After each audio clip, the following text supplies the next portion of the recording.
Hi, എന്താണ് എല്ലാവരുടെയും വിശേഷം? സുഖമാണെന്ന് വിശ്വസിക്കുന്നു. എല്ലാം ശരിയാകും. എനിക്ക് നല്ല പനിയാണ്. സൗണ്ട് ഇപ്പോൾ ഒന്ന് ശരിയായിട്ടുണ്ട്, പക്ഷെ പനി മാറിയിട്ടില്ല. പിന്നെ വേറൊരു കാര്യം എന്താണെന്ന് വെച്ചാൽ, ഇപ്പോൾ നിങ്ങൾ കേൾക്കാൻ പോകുന്ന സ്റ്റോറി ഒരുപാട് നാളുകൾക്ക് മുമ്പ് ഹൊറർ ചാനലിലിട്ട ഒരു സ്റ്റോറിയാണ്. ഇത് ക്രൈം സ്റ്റോറിയാണ്, പക്ഷേ നല്ല മനോഹരമായൊരു നല്ല സ്റ്റോറിയാണിത്. നല്ല ഇമോഷനുണ്ട്, അതുപോലെ നമ്മൾ ഒട്ടും പ്രതീക്ഷിക്കാത്ത ട്വിസ്റ്റ് ഉണ്ട്. അതുകൊണ്ട് ഞാൻ നമ്മുടെ ക്രൈം ചാനൽ തുടങ്ങിയപ്പോൾ ആ സ്റ്റോറി ഇതിലേക്ക് ഇടണമെന്ന് ആഗ്രഹിച്ചതാണ്. പക്ഷേ പറ്റിയില്ല. ആ സ്റ്റോറിയാണ് നിങ്ങൾ കേൾക്കാൻ പോകുന്നത്. ഒന്ന് ലൈക്ക് ചെയ്ത് കണ്ടോളൂ. കഥയുടെ തുടക്കത്തിൽ തന്നെ തല ഉയർത്തി നിൽക്കുന്ന ബഹുനില കെട്ടിടങ്ങൾ, വഴികളിൽ സന്തോഷം നിറഞ്ഞ മുഖങ്ങൾ, ചീറിപ്പായുന്ന മുന്തിയ വാഹനങ്ങൾ, ഇവയെല്ലാം കൊണ്ട് നിറഞ്ഞ ന്യൂയോർക്ക് നഗരം. നഗരമധ്യത്തിലൂടെ ബെൻസ് ഈ ക്ലാസ്സിൽ പാഞ്ഞു പോവുകയാണ് ഹെലൻ. താൻ ആഗ്രഹിച്ചിരുന്നത് പോലെ സ്റ്റൈലിഷ് കൂളിംഗ് ഗ്ലാസും സ്ലീവ്ലെസ് ടീഷർട്ടും ഷോർട്സുമാണ് വേഷം. യൗവനം കനിഞ്ഞു നൽകിയ ആരെയും ആകർഷിക്കുന്ന ആകാരവടിവും വെളുത്ത നിറവുമുള്ള അവൾ വളരെ സന്തോഷവതിയാണ്. അതിൻ്റെ സൂചകമെന്നോണം വലിയ ശബ്ദത്തിൽ പാട്ടൊക്കെ ഇട്ട് ആർത്തുല്ലസിച്ചാണ് അവളുടെ യാത്ര. ഒരു കൈയിൽ കപ്പും മറുകൈയിൽ സ്റ്റീറിങ്ങും ബാലൻസ് ചെയ്തിട്ടുണ്ട്. കപ്പിലെ മധുരമേറിയ ഡ്രിങ്ക്സ് നുണയാനായി അവൾ ചുണ്ടോടടുപ്പിച്ചതും സിഗ്നൽ തെറ്റിച്ച് ഒരു കാറ് ഹെലൻ്റെ കാറിൽ ശരവേഗത്തിൽ വന്ന് ശക്തിയായി ഇടിച്ചു. മമ്മി എന്ന അലറി വിളിച്ചുകൊണ്ട് സ്വപ്നവിഹാരത്തിൽ നിന്നും ഞെട്ടിയുണർന്ന് നിലത്ത് പതിച്ച അവൾ ഇളഭിയായി നിരാശയോടെ തല ചൊറിഞ്ഞുകൊണ്ട് പിറുപിറുത്തു. ഒരു അമേരിക്കൻ സ്വപ്നം ആ കാറുകാരൻ കുളമാക്കി. ഇടതൂർന്ന മുടിയിഴകൾ മാടിയൊതുക്കി ബാത്റൂമിൽ വെച്ചിരിക്കുന്ന വലിയ കണ്ണാടിക്ക് മുന്നിൽ ചെന്ന് നിന്ന് തന്നെ വ്യക്തമായി അവൾ പരിശോധിച്ചു. ഇപ്പോഴും ആ മുഷിഞ്ഞ ചുരിദാറും വിയർപ്പ് മണക്കുന്ന ശരീരവും തന്നെ. അല്പനേരം നിർവികാരിയായി നിന്ന അവളുടെ ചിന്തകളിൽ കുറച്ചു മുമ്പ് കണ്ട കളർ ചെയ്ത മുടിയും സ്ലീവ്ലെസ് ടീഷർട്ടും ആഡംബരങ്ങളും ഒക്കെയായിരുന്നു. എന്തെങ്കിലും ഇതൊക്കെ നടക്കുമോ എന്തോ.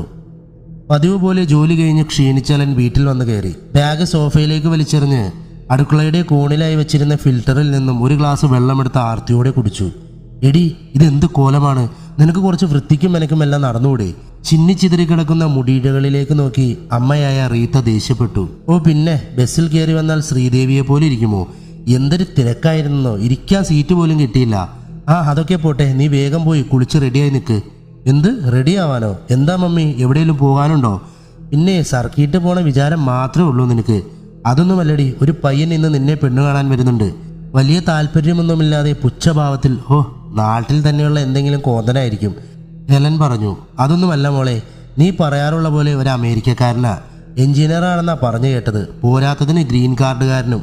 ഇത് കേട്ടതും അവളുടെ ചുണ്ടിൽ ചിരി വിടർന്നു. മുഖത്തുണ്ടായ ഭാവമാറ്റങ്ങൾ പുറത്തു കാണിക്കാതെ അവൾ തൻ്റെ റൂമിലേക്ക് ഓടി. പെട്ടെന്ന് കുളിച്ച് റെഡിയാവണം. അയ്യേ, തൻ്റെ ഇപ്പോഴത്തെ കോലം കണ്ടാൽ ചെക്കൻ മിക്കവാറും കണ്ട വഴി ഓടും.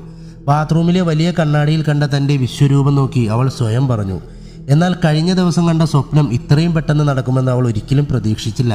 ഷവറിലെ വെള്ളം അവളുടെ സുന്ദരമായ മുടിയിഴകളെയും കൺപീലികളെയും തഴുകി വടിവൊത്ത ശരീരത്തിലൂടെ കിനിഞ്ഞിറങ്ങി. അവളുടെ ചിന്തകളിൽ അപ്പോഴും കഴിഞ്ഞ ദിവസം താൻ കണ്ട സ്വപ്നമായിരുന്നു. ആനന്ദത്തിൻ്റെ പാരമ്യതയിൽ അവൾ അറിയാതെ മൂളിപ്പാട്ട് പാടുന്നുണ്ട്. തൻ്റെ സ്വപ്നങ്ങൾ യാഥാർത്ഥ്യമാകാൻ പോകുന്നു എന്ന തിരിച്ചറിവ് അവളെ രോമാഞ്ചം കൊള്ളിച്ചു. മോളെ, ഇത് എത്ര നേരമായി? ഒന്ന് ഇറങ്ങുന്നുണ്ടോ? അവരിങ്ങ് എത്താറായി, പെട്ടെന്നാകട്ടെ. അല്പം ശകാരഭാവത്തിൽ തന്നെയാണ് റീത്താത് പറഞ്ഞത്. സ്വപ്നവിഹാരം വിട്ട ഹെലൻ പെട്ടെന്ന് തന്നെ തല തോർത്തി പുറത്തു വന്ന് തനിക്ക് ഏറ്റവും പ്രിയപ്പെട്ട ആ സെറ്റ് സാരി ഉടുത്ത് അണിഞ്ഞ് സുന്ദരിയായി. ഒന്നിനും ഒരു കുറവ് വരുത്തണ്ട, നല്ല പയ്യനാണെന്ന് പറഞ്ഞു കേട്ടത്. എന്തായാലും തൻ്റെ തട്ടുകേടുകൊണ്ട് ചെക്കനിനി ഇഷ്ടപ്പെടാതെ വരരുതെന്നവൾ ഉറച്ചു. അധികം വൈകാതെ ഒരു BMW കാർ ഗേറ്റ് കടന്ന് പോർച്ചിൽ വന്നു നിന്നു. ശബ്ദം ശ്രദ്ധിച്ചുകൊണ്ട് ഹെലൻ ആകാംക്ഷയോടെ ജനാലയ്ക്കിൽ വന്ന് പാളി നോക്കി.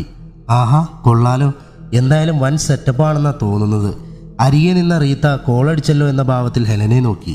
ഡോർ തുറന്ന് വരനായ ഫിലിപ്പും പിതാവ് ജെയിംസും അമ്മ ആലിസും പുറത്തിറങ്ങി. ആതിഥ്യ മര്യാദകളോടെ റീത്തയും പിതാവായ കറിയാച്ചനും അവരെ സ്വീകരിച്ചിരുത്തി. ഫിലിപ്പ് സുമുഖനും പൗരുഷവുമുള്ളവനുമാണെന്ന ഒറ്റ നോട്ടത്തിൽ ഹെലൻ മനസ്സിലാക്കി. തൻ്റെ സ്വപ്നങ്ങൾ സാക്ഷാത്കരിക്കാൻ വന്ന രാജകുമാരനോട് സംസാരിക്കാൻ അവൾ കാത്തുനിന്നു. ഈ ഡാഡിക്ക് വല്ല ആവശ്യമുണ്ടോ? എന്തൊരു വർത്തമാനമായത്. മമ്മിയും ഒട്ടും പുറകിലല്ല. കുറച്ചു നേരത്തെ കുശലാന്വേഷണങ്ങൾക്കൊടുവിൽ എന്നാൽ പിന്നെ പെണ്ണിനെ വിളിക്കാം, കറിയാച്ചൻ പറഞ്ഞു. വളരെ സീരിയസ് ആയി സംസാരിച്ചു കൊണ്ടിരുന്ന ഫിലിപ്പിൻ്റെ മുഖത്ത് ഒരു ചെറു പുഞ്ചിരി വിടർന്നു. ആകാംക്ഷയോടെ അയാൾ അകത്തേക്ക് നോക്കിയിരുന്നു. കയ്യിൽ പിടിച്ച ട്രേയിൽ ചൂടുപാറുന്ന ചായയും മുഖത്ത് പുഞ്ചിരിയുമായി ഹെലൻ ഹാളിലേക്ക് വന്നു. തൻ്റെ പ്രിയപ്പെട്ട സെറ്റ് സാരിയും അഴിച്ചിട്ട നീളമുള്ള മുടിയും വശ്യമായ ആകാരവടിവും അവളെ കൂടുതൽ സുന്ദരിയാക്കിയിരുന്നു. താനും ഇത്രയും നാളും തേടി നടന്ന തൻ്റെ സങ്കല്പത്തിലെ ദേവതയെ കണ്ടെത്തിയ സന്തോഷമായിരുന്നു ഫിലിപ്പിൻ്റെ മുഖത്ത്. പ്രണയാർദ്രമായ കണ്ണുകളോടെ അയാൾ അവളെ നോക്കി മന്ദഹസിച്ചു. സ്നേഹോപഹാരം എന്നോളം ട്രേയിൽ നിന്നും ചൂടുപാറുന്ന ഒരു കപ്പെടുത്ത് ഹെലൻ ഫിലിപ്പിന് നേരെ നീട്ടി. അവളുടെ കണ്ണുകൾ നാണത്താൽ വിരിയുന്നത് അയാൾ അറിഞ്ഞു. ഇനി പിള്ളേർക്ക് എന്തെങ്കിലും സംസാരിക്കണമെങ്കിൽ ആവട്ടെ, ഇപ്പോഴത്തെ നാട്ടുനടപ്പാണല്ലോ. ചെറുചിരിയോടെ ഹാളിന് അപ്പുറത്തായുള്ള മുറി ചൂണ്ടിക്കാണിച്ചുകൊണ്ട് കറിയാച്ചൻ പറഞ്ഞു. ഫിലിപ്പ് ആ മുറി ലക്ഷ്യമാക്കി മന്ദഹാസത്തോടെ നടന്നു. വെളുത്ത വർണ്ണം പൂശിയ ആ മുറിയിൽ ഹെലന്റെ പല ആംഗിളിലുള്ള ഫോട്ടോസ് പതിച്ചിരുന്നു. ഫിലിപ്പ് ആ ഫോട്ടോകളിലെല്ലാം സശ്രദ്ധം കണ്ണോടിച്ചു. മുറിയെല്ലാം നന്നായി അടുക്കി ഒതുക്കി വച്ചിട്ടുണ്ട് ഇവൾ. തൻ്റെ ജീവിതത്തിൽ വന്നാൽ ജീവിതം ധന്യമായി എന്ന് ഉറച്ചുകൊണ്ട് അയാൾ ഫോട്ടോയിലേക്ക് കണ്ണും നട്ടു നിന്നു. കയ്യിലുണ്ടായിരുന്ന ട്രേ അടുക്കളയിൽ വെച്ച് നാണത്തോടെ ഹെലൻ മുറിയിലേക്ക് കയറി വന്നു. മൗനമായി നിന്നു. എന്ത് വിളിക്കണമെന്നറിയാതെ ഫിലിപ്പ് നോക്കാനായി അവൾ കാത്തു നിന്നു. ഉടുന്നനെ തല തിരിച്ച അയാൾ മന്ദഹാസത്തോടെ നിൽക്കുന്ന ഹെലനെ കണ്ട് അല്പം ഒന്ന് വിളറി. ഇവിടെ നിൽപ്പുണ്ടായിരുന്നോ? എന്നിട്ടാണോ മിണ്ടാത്തത്? അയാൾ കുശലം ചോദിച്ചു. അത് പിന്നെ ശല്യപ്പെടുത്തേണ്ടെന്ന് കരുതി, ഹെലൻ നാണത്തോടെ പറഞ്ഞു. ഓഹോ, അപ്പോൾ ഞാൻ നോക്കുന്നത് ഇയാൾക്ക് ഇഷ്ടമാണല്ലേ? അയാളൊന്ന് മന്ദഹസിച്ചു. ഞാനെല്ലാം ഓപ്പണായി സംസാരിക്കുന്ന ആളാണ്. എനിക്ക് ഇയാളെ വല്ലാതെ ഇഷ്ടമായി. ഞാൻ അമേരിക്കയിലാണെന്ന് ഹെലൻ അറിയാലോ. കുറച്ചു വർഷങ്ങളായി അവിടെ ഒറ്റയ്ക്ക്. പണം വാരിക്കൂട്ടാനൊക്കെ അവിടെ അടിപൊളിയാണ്. പക്ഷെ എന്തൊക്കെ പറഞ്ഞാലും നമ്മുടെ നാടിൻ്റെ പുണ്യവും നൈർമല്യവും ആത്മാർത്ഥതയൊന്നും അവിടെ ഒരിക്കലും കണ്ടെത്താൻ എനിക്ക് കഴിഞ്ഞിട്ടില്ല. അതുകൊണ്ട് ഇനി ഏറിയാൽ 1-2 വർഷം കൂടി മാത്രമേ ഞാൻ അവിടെ ഉണ്ടാകൂ. പിന്നെ ഇവിടെ നാട്ടിൽ വന്ന് സെറ്റിലാവാനാണ് എൻ്റെ ആഗ്രഹം. ചുരുക്കി പറഞ്ഞാൽ അമേരിക്ക മോഹിച്ച് താൻ ഒരിക്കലും എന്നെ സ്നേഹിക്കരുത്, അതാണ് അതിൻ്റെ അർത്ഥം. തൻ്റെ പ്രതീക്ഷകൾക്ക് മങ്ങലേറ്റെങ്കിലും അത് പുറത്തു കാണിക്കാതെ ഹെലൻ എല്ലാം കേട്ടു നിന്നു. 2 വർഷമെങ്കിൽ 2 വർഷം. ഇത്രയും നല്ലൊരു ചെക്കനെ വേണ്ടെന്ന് വയ്ക്കാൻ മനസ്സനുവദിക്കുന്നില്ല. സത്യം പറഞ്ഞാൽ എനിക്ക് അമേരിക്കയിൽ പോകണമെന്നുള്ളത് വലിയ സ്വപ്നമാണ്. കുഞ്ഞുനാൾ മുതൽ അവിടെയുള്ള സൗകര്യങ്ങളെക്കുറിച്ചുമൊക്കെ ഒരുപാട് കേട്ടിട്ടുണ്ട്. നമ്മുടെ കുടുംബത്തിലെ കുറച്ചു പേരൊക്കെ അവിടെയുണ്ട്. എന്നാലും സാരമില്ല, എനിക്ക് ഫിലിപ്പിനെ വളരെ ഇഷ്ടമായി. ഇത്രയും ഓപ്പണായി കാര്യങ്ങൾ സംസാരിക്കുന്ന ആളുകൾ ഇന്നത്തെ കാലത്ത് വളരെ കുറവാണ്. ഇയാൾ എന്ത് തീരുമാനിച്ചാലും എനിക്ക് സന്തോഷമേ ഉള്ളൂ. ഞാൻ കൂടെ ഉണ്ടാകും. ഇത് പറഞ്ഞ് അവൾ നാണത്തോടെ തലകുനിച്ചു. അപ്പോൾ എന്നെ അത്രയ്ക്ക് ഇഷ്ടമായല്ലേ? കൂമ്പിയ താമര കണക്കി നിന്ന അവളുടെ മുഖം തൻ്റെ മൃദുവായ കൈകൾ കൊണ്ട് പിടിച്ചുയർത്തി ഫിലിപ്പ് ചോദിച്ചു. എന്നാൽ ഞാൻ പോയിട്ട് വരാം, സുന്ദരിക്കുട്ടിയായിട്ടിരിക്കെ. ഫിലിപ്പ് യാത്ര പറഞ്ഞിറങ്ങുമ്പോൾ വളരെ ദുഃഖഭാവമുണ്ടായിരുന്നു ഹെലൻ്റെ മുഖത്ത്. കുറച്ചു നേരം കൂടി സംസാരിക്കാമായിരുന്നു. ഇനി എപ്പോൾ കാണാനാണ്? മാസങ്ങൾ കൊഴിഞ്ഞു വീണു. അക്ഷമരായി ഏതാണ്ട് 7 മാസത്തോളം ഫിലിപ്പും ഹെലനും കാത്തിരുന്നു. 1000ഓളം ആളുകളെ സാക്ഷി നിർത്തി അങ്ങനെ അയാൾ അവളെ തൻ്റെ പത്നിയാക്കി. മുഖത്ത് നിറഞ്ഞു തുളുമ്പുന്ന ആത്മസംതൃപ്തിയോടെയാണ് ഫിലിപ്പ് നിന്നത്. വിവാഹശേഷം റിസപ്ഷനെല്ലാം തകൃതിയായി നടക്കുകയാണ്. ഒരുപാട് ആളുകൾ സ്നേഹസമ്മാനങ്ങളും ആശംസകളും കൊണ്ട് വധൂവരന്മാരെ മൂടുകയാണ്. ചായ, ഹെലൻ വിളിച്ചു. ഇത് ഡാഡിയുടെ ഏറ്റവും അടുത്ത സുഹൃത്തായ മാത്യൂസ് അങ്കിളാണ്. അദ്ദേഹം വെറും സുഹൃത്ത് മാത്രമല്ല കേട്ടോ, ബിസിനസ് പാർട്ട്ണർ കൂടിയാണ്. അടുത്ത് നിന്നിരുന്ന കറിയാച്ചൻ ഇടയിൽ കയറി പറഞ്ഞു. അല്പം പ്രായക്കൂടുതലുണ്ടെങ്കിലും ആരോഗ്യവാനായ ഒരു മധ്യവയസ്കൻ ഫിലിപ്പിന് ഷെയ്ക്കാൻ്റെ നൽകിക്കൊണ്ട് പുഞ്ചിരിച്ചു. ഫിലിപ്പ്, ഞാനും അമേരിക്കയിൽ സെറ്റിൽഡാണ് കേട്ടോ. ബിസിനസ് ആവശ്യങ്ങൾക്ക് ഇടയ്ക്ക് ഡാലസിൽ വരാറുണ്ട്. സമയം കിട്ടുമ്പോൾ നമുക്ക് വിശദമായൊന്ന് കാണണം. പിന്നെന്താ അങ്കിൾ, തീർച്ചയായും കാണാം. ഫിലിപ്പ് നിഷ്കളങ്കമായി ചിരിച്ചുകൊണ്ട് മറുപടി പറഞ്ഞു. കല്യാണമൊക്കെ കഴിഞ്ഞ് അവർ മുന്നേ പ്ലാൻ ചെയ്തതുപോലെ ഹണിമൂൺ ആഘോഷിക്കാനായി സിംഗപ്പൂരിലേക്ക് പോകാൻ തീരുമാനിച്ചു. ഫ്ലൈറ്റ് റൺവേയിലൂടെ പതുക്കെ നീങ്ങി തുടങ്ങി. ആദ്യമായി ഫ്ലൈറ്റിൽ കയറുന്നതിൻ്റെ എല്ലാ പരിഭ്രമവും ഹെലൻ്റെ മുഖത്ത് പ്രകടമായിരുന്നു. സീറ്റിൽ അല്പം ചെരിഞ്ഞിരുന്നു കൊണ്ട് അവൾ ഫിലിപ്പിൻ്റെ കയ്യിൽ ബലമായി പിടിച്ചു. എടി പെണ്ണേ, ഇതൊക്കെ ഇത്രയേ ഉള്ളൂ. ഇതിനൊക്കെ ഇങ്ങനെ പേടിച്ചാലോ? ഭയന്നിരിക്കുന്ന അവളുടെ ചുവന്ന തുടുത്ത കവിളുകളിൽ പതിയെ ചുംബിച്ചുകൊണ്ട് ഫിലിപ്പ് അവളെ ഒന്നുകൂടി തൻ്റെ ശരീരത്തോട് ചേർത്തു. അങ്ങനെ സന്തോഷം നിറഞ്ഞ് 3 ദിനരാത്രങ്ങൾ കടന്നുപോയി. 4-ാം ദിവസം പുറത്തു പോകാനായി റെഡിയായിക്കൊണ്ടിരുന്ന ഫിലിപ്പിനോട് അവൾ ചോദിച്ചു. അതെ, എനിക്കൊരു $100 തരുമോ? എന്തിനാ നിനക്കിപ്പോൾ $100? ഫിലിപ്പ് തെല്ല് നീരസത്തോടെ ചോദിച്ചു. അത് വീട്ടിലേക്ക് എന്തെങ്കിലും മേടിക്കാനാണ്. അപ്പോൾ നീ കണ്ടില്ലേ, ഈ മേടിച്ചു കൂട്ടിയത് അത്രയും വീട്ടിലേക്കുള്ളതല്ലേ? അതല്ലേ ചായ, എൻ്റെ വീട്ടിലെ കാര്യമാണ് പറഞ്ഞത്. ഓ, അതിന് എൻ്റെ വീടല്ലേ മോളെ ഇപ്പോൾ നിൻ്റെ വീട്? അപ്രതീക്ഷിതമായ ഫിലിപ്പിൻ്റെ സംസാരം ഹെലനിൽ ആശ്ചര്യമുളവാക്കി. ഇഷ്ടത്തിന് ഷോപ്പിംഗ് ചെയ്യാനായിരുന്നെങ്കിൽ തന്തയുടെ കയ്യിൽ നിന്നും കാശ് മേടിച്ചിട്ട് പോരണമായിരുന്നു. വാങ്ങിയെടുത്തോളം മതി. കുറച്ച് ലക്ഷങ്ങളും തന്ന് നിന്നെ എൻ്റെ തലയിൽ കെട്ടിവെച്ചതാണോ എന്ന് എനിക്കിപ്പോൾ സംശയം. ഒരു $100 ചോദിച്ചതിനാണോ ഇത്രയുമൊക്കെ പറയുന്നത്? ഇതെന്ത് സംസ്കാരമാണ് ചായ? 3-4 ദിവസങ്ങൾ കൊണ്ട് തന്നെ നിങ്ങൾ എന്നെ മടുത്തോ? കഴിഞ്ഞ 7 മാസങ്ങൾ പ്രാണൻ പകുത്ത് സ്നേഹിച്ചവരല്ലേ നമ്മൾ. ഇത്ര പെട്ടെന്ന് എല്ലാം മറന്നോ? അതെ, നീ എന്നെ തിരുത്താൻ വരണ്ട. എനിക്ക് ദേഷ്യം വന്നാൽ ഇങ്ങനെയാണ്. സഹിക്കാൻ പറ്റില്ലെങ്കിൽ നിനക്ക് നിന്റെ വഴിക്ക് പോകാം. കൂടുതൽ പറഞ്ഞ് എന്നെ വീണ്ടും ദേഷ്യം പിടിപ്പിക്കരുത്, പറഞ്ഞേക്കാം. അയാൾ ഷർട്ട് ഊരി വലിച്ചെറിഞ്ഞ് ബാത്റൂമിൽ കയറി വാതിലടച്ചു. പെട്ടെന്ന് ഫിലിപ്പിൻ്റെ സ്വഭാവത്തിലുണ്ടായ മാറ്റം ഉൾക്കൊള്ളാനാവാതെ ഹെലൻ തരിച്ചു നിന്നു. പൊടുന്നനെ കോളിംഗ് ബെല്ലിൻ്റെ ശബ്ദം അവളുടെ കാതുകളിൽ ആഞ്ഞടിച്ചു. ആരായിരിക്കുമെന്നറിയാൻ അവൾ ഹോട്ടൽ മുറിയുടെ വാതിൽ തുറന്ന് പുറത്തേക്ക് വന്നു. കയ്യിൽ ഒരു ചെറിയ ബാഗുമായി ഒരു യുവാവ് നിൽക്കുന്നു. സാറില്ലേ? ഉണ്ടെന്ന് പറഞ്ഞുകൊണ്ട് അവൾ ബാഗ് വാങ്ങി വാതിലടച്ചു. ഇതെന്തായിരിക്കും ബാഗിൽ? ആകാംക്ഷയോടെ അവൾ അത് പതിയെ തുറന്നു നോക്കി. ചെറിയ കവറുകളിൽ നിറച്ച വെള്ള നിറത്തിലുള്ള പൊടി. സിനിമകളിലൊക്കെ കണ്ടിട്ടുള്ള മയക്കുമരുന്നായിരിക്കുമെന്ന് അവൾ സംശയിച്ചു. ഭയത്തോടെ അതെടുത്ത് ജനാലിലൂടെ പുറത്തേക്കെറിഞ്ഞു. കോണിമ്പല്ലിന്റെ ശബ്ദം കേട്ട ഫിലിപ്പ് ധൃതിപ്പെട്ട് ബാത്റൂമിൽ നിന്ന് ഇറങ്ങി വന്നു. അയാൾ കൊണ്ടുവന്ന സാധനം എവിടെ? അയാൾ ആക്രോശിച്ചു. ഇച്ചായ, അത് ആരും മുറി മാറി കൊണ്ടുവന്നതാണ്. ഞാനത് ജനാലിലൂടെ പുറത്തേക്ക് വലിച്ചെറിഞ്ഞു. ഇത് കേട്ട് കോപമടക്കാനാവാതെ ഫിലിപ്പ് ഹെലനെ പുറകിലേക്ക് പിടിച്ച് തള്ളിക്കൊണ്ട് വെപ്രാളത്തോടെ പുറത്തേക്ക് ഇറങ്ങിയോടി. തള്ളലിന്റെ ശക്തിയിൽ ഭിത്തിയിലിടിച്ചു വീണ ഹെലന്റെ നെറ്റി പൊട്ടി ചോരയൊഴുകി. കുറച്ചു നേരത്തെ തിരച്ചിലുകൾക്കൊടുവിൽ ആ കവറുകൾ കണ്ടെടുത്ത് ഫിലിപ്പ് മടങ്ങി വന്ന് റൂമിൽ കിടന്ന ഒരു കസാരയെടുത്ത് ഹെലന് അഭിമുഖമായി ഇട്ടു. കവറൊന്നെടുത്ത് പൊട്ടിച്ച് മൂക്കിൽ വലിച്ചയാൾ തൻ്റെ സിരകളിൽ ഉന്മാദം നിറച്ചു. ഹെലന്റെ വശ്യമായ സൗന്ദര്യം അയാളെ ഭ്രാന്ത് പിടിപ്പിക്കുന്നുണ്ടായിരുന്നു. കരഞ്ഞു തളർന്ന മിഴികളോടെ ഇരുന്ന അവളെ ബെഡിലേക്ക് പിടിച്ചു കിടത്തി ക്രൂരമായി അയാൾ ബലാത്സംഗം ചെയ്തു. തൻ്റെ വികാര വിസ്ഫോടനങ്ങൾക്കൊടുവിൽ മയക്കത്തിലേക്ക് വീണ അയാളെ നോക്കി ഹെലൻ വേദന കടിച്ചമർത്തി പൊട്ടിക്കരഞ്ഞു. ഭയവും ഉത്കണ്ഠയും നിറഞ്ഞ മനസ്സോടെ അവൾ അന്ന് രാത്രി കഴിച്ചുകൂട്ടി. പിറ്റേന്ന് രാവിലെ തന്നെ ഫിലിപ്പ് അവളെയും കൂട്ടി നാട്ടിലേക്ക് തിരിച്ചു. ഫിലിപ്പും ഹെലനും നാട്ടിലെത്തിയ വിവരമറിഞ്ഞ് കറിയാച്ചനും റീത്തയും ആകാംക്ഷയോടെ അവരെ കാണാനായി വന്നു. കുറച്ചു ദിവസങ്ങൾക്ക് ശേഷം മാതാപിതാക്കളെ കണ്ട ഹെലൻ അവരെ സന്തോഷത്തോടെ സ്വീകരിച്ചിരുത്തി. ഹാളിൽ തിരക്കു പിടിച്ച് ടി-വിയിലെ ചാനൽ മാറ്റുകയാണ് ആലിസ്. റീത്തയുടെയും കറിയാച്ചൻ്റെയും വരവ് അത്ര രസിക്കാത്തതുപോലെയാണ് ആലിസ് പെരുമാറിയത്. എന്താ മോളെ, നിന്റെ നെറ്റിയിൽ? കറിയാച്ചൻ കുറച്ച് ശബ്ദമുയർത്തി ചോദിച്ചു. അത് ഡാഡി, ഞാൻ ഒന്ന് വീണതാ. എത്ര നിസ്സാരമല്ലേ, നിനക്ക് കുട്ടികൾ ഇനിയും മാറിയില്ലേ? നോക്കിയും കണ്ടൊക്കെ നടന്നൂടെ? റീത്ത അവളെ ശകാരിച്ചു. അവരെ സോഫയിൽ പിടിച്ചിരുത്തി അവൾ ചായ എടുക്കുവാനായി അടുക്കളയിലേക്ക് പോയി. അടുത്തിരുന്ന ആലിസ് ടി-വി കാണുന്നതിൽ മുഴുകിയിരിക്കുകയാണ്. ഇങ്ങനെയുമുണ്ടോ ആൾക്കാർ? വീട്ടിൽ വിരുന്നുകാർ വന്നിട്ട് മൈൻഡ് ചെയ്യാതിരിക്കാൻ എങ്ങനെ സാധിക്കുന്നുവെന്തോ, കറിയാച്ചൻ ആത്മകഥം പറഞ്ഞു. കുറച്ചു നേരത്തെ കാത്തിരിപ്പിനൊടുവിൽ ഹെലൻ ചായയുമായി വന്നു. നീ എന്തിനെപ്പോൾ ചായ എടുത്തത്? ഇവിടെ ഇരിക്കുമോളെ, യാത്രയൊക്കെ എങ്ങനെ ഉണ്ടായിരുന്നു? നന്നായിരുന്നു മമ്മി. റീത്തയുടെ ചോദ്യത്തിന് സന്തോഷത്തോടെ അവൾ മറുപടി പറഞ്ഞു. ഹെലൻ! ഉള്ളിൽ നിന്നും ഫിലിപ്പിന്റെ ശബ്ദമാണ്. നീ ഇതുവരെ എൻ്റെ ഷർട്ട് എടുത്തു വെച്ചില്ലേ? അത് ചോദിച്ചുകൊണ്ട് അയാൾ ഹാളിലേക്ക് കടന്നു വന്നു. അപ്രതീക്ഷിതമായി ഹെലന്റെ മാതാപിതാക്കളെ കണ്ട അയാൾ ഇഷ്ടപ്പെടാത്ത ഭാവത്തിൽ അവരെ നോക്കി. ആ, നിങ്ങളെപ്പോ വന്നു? വിരുന്നു വരുമ്പോൾ പറഞ്ഞിട്ടൊക്കെ വരണം, അതാണ് മര്യാദ. പിറുപിറുത്തുകൊണ്ട് അയാൾ അകത്തേക്ക് കയറിപ്പോയി. ഫിലിപ്പിന്റെ ഈ പ്രവൃത്തി ഇഷ്ടപ്പെടാതെ റീത്തയും കറിയാച്ചനും വിഷമത്തോടെ ഇറങ്ങാൻ ഭാവിച്ചു. അവരെ സങ്കടപ്പെടുത്തേണ്ടി വന്നതിൽ ഹെലന് നല്ല വിഷമമുണ്ടായിരുന്നു. ഫിലിപ്പിനെ ധിക്കരിച്ച് തനിക്ക് ഒന്നും ചെയ്യാനുള്ള അവകാശമില്ലല്ലോ എന്ന് ആലോചിച്ചപ്പോൾ ഹെലൻ അവരെ തടഞ്ഞില്ല. റീത്തയും കറിയാച്ചനും അപമാനഭാരവും പേറി ഇറങ്ങിപ്പോകുന്നത് നിറക്കണ്ണുകളോടെ ഹെലൻ നോക്കി നിന്നു. കുറച്ച് ദിവസങ്ങൾക്ക് ശേഷം ഫിലിപ്പ് അമേരിക്കയിലേക്ക് തിരിച്ചുപോയി. വീട്ടിലെ ജോലിഭാരവും അമിതമായ ഭയവും ഹെലനെ തളർത്തി. അവൾ അടുക്കളയിൽ തലകറങ്ങി വീണു. കുറച്ചു നേരം ചലനമറ്റ് കിടന്ന ശേഷം ബോധം വന്നപ്പോൾ അടുത്ത് കണ്ട കസാരയിൽ കയറി അവൾ കണ്ണടച്ചിരുന്നു. എന്താടി നിനക്ക് പറ്റിയത്? ചക്ക വെട്ടിയിട്ടതുപോലുള്ള ശബ്ദം കേട്ടിട്ടാണ് ഞാൻ വന്നത്, ആലീസ ആക്രോശത്തോടെ ചോദിച്ചു. അതമ്മേ, ഞാനൊന്ന് തലക്കറങ്ങി വീണു. ഓ, നിന്റെ അടവൊന്നും ഇവിടെ നടക്കില്ല. ഭക്ഷണം കഴിക്കുന്നുണ്ടല്ലോ മൂക്കുമുട്ടെ, വെറുതെ ഇരുന്ന് തിന്നാൻ ഞാൻ സമ്മതിക്കില്ല. ഇനി വയറ്റിലെങ്ങാനും ആയി കാണുമോ എന്തോ. ശകാരത്തിനിടയിൽ ആലിസിന്റെ വായിൽ നിന്നും വീണ ആ വാക്ക് അവളിൽ പ്രതീക്ഷയുണർത്തി. തനിക്ക് കൂട്ടായി ഒരു കുഞ്ഞു വരാൻ പോകുന്നത് ആലോചിച്ചപ്പോൾ അവളുടെ ഹൃദയം ആനന്ദത്തിൽ ആറാടി. അന്ന് വൈകുന്നേരം തന്നെ വീട്ടിൽ പണിക്ക് വരുന്ന രുക്മിണിയെയും കൂട്ടി അവൾ ആശുപത്രിയിൽ പോയി പരിശോധന നടത്തി. ടെസ്റ്റ് പോസിറ്റീവാണ് കേട്ടോ. പരിശോധിച്ച സിസ്റ്റർ സന്തോഷ വാർത്ത ഹെലനെ അറിയിച്ചു.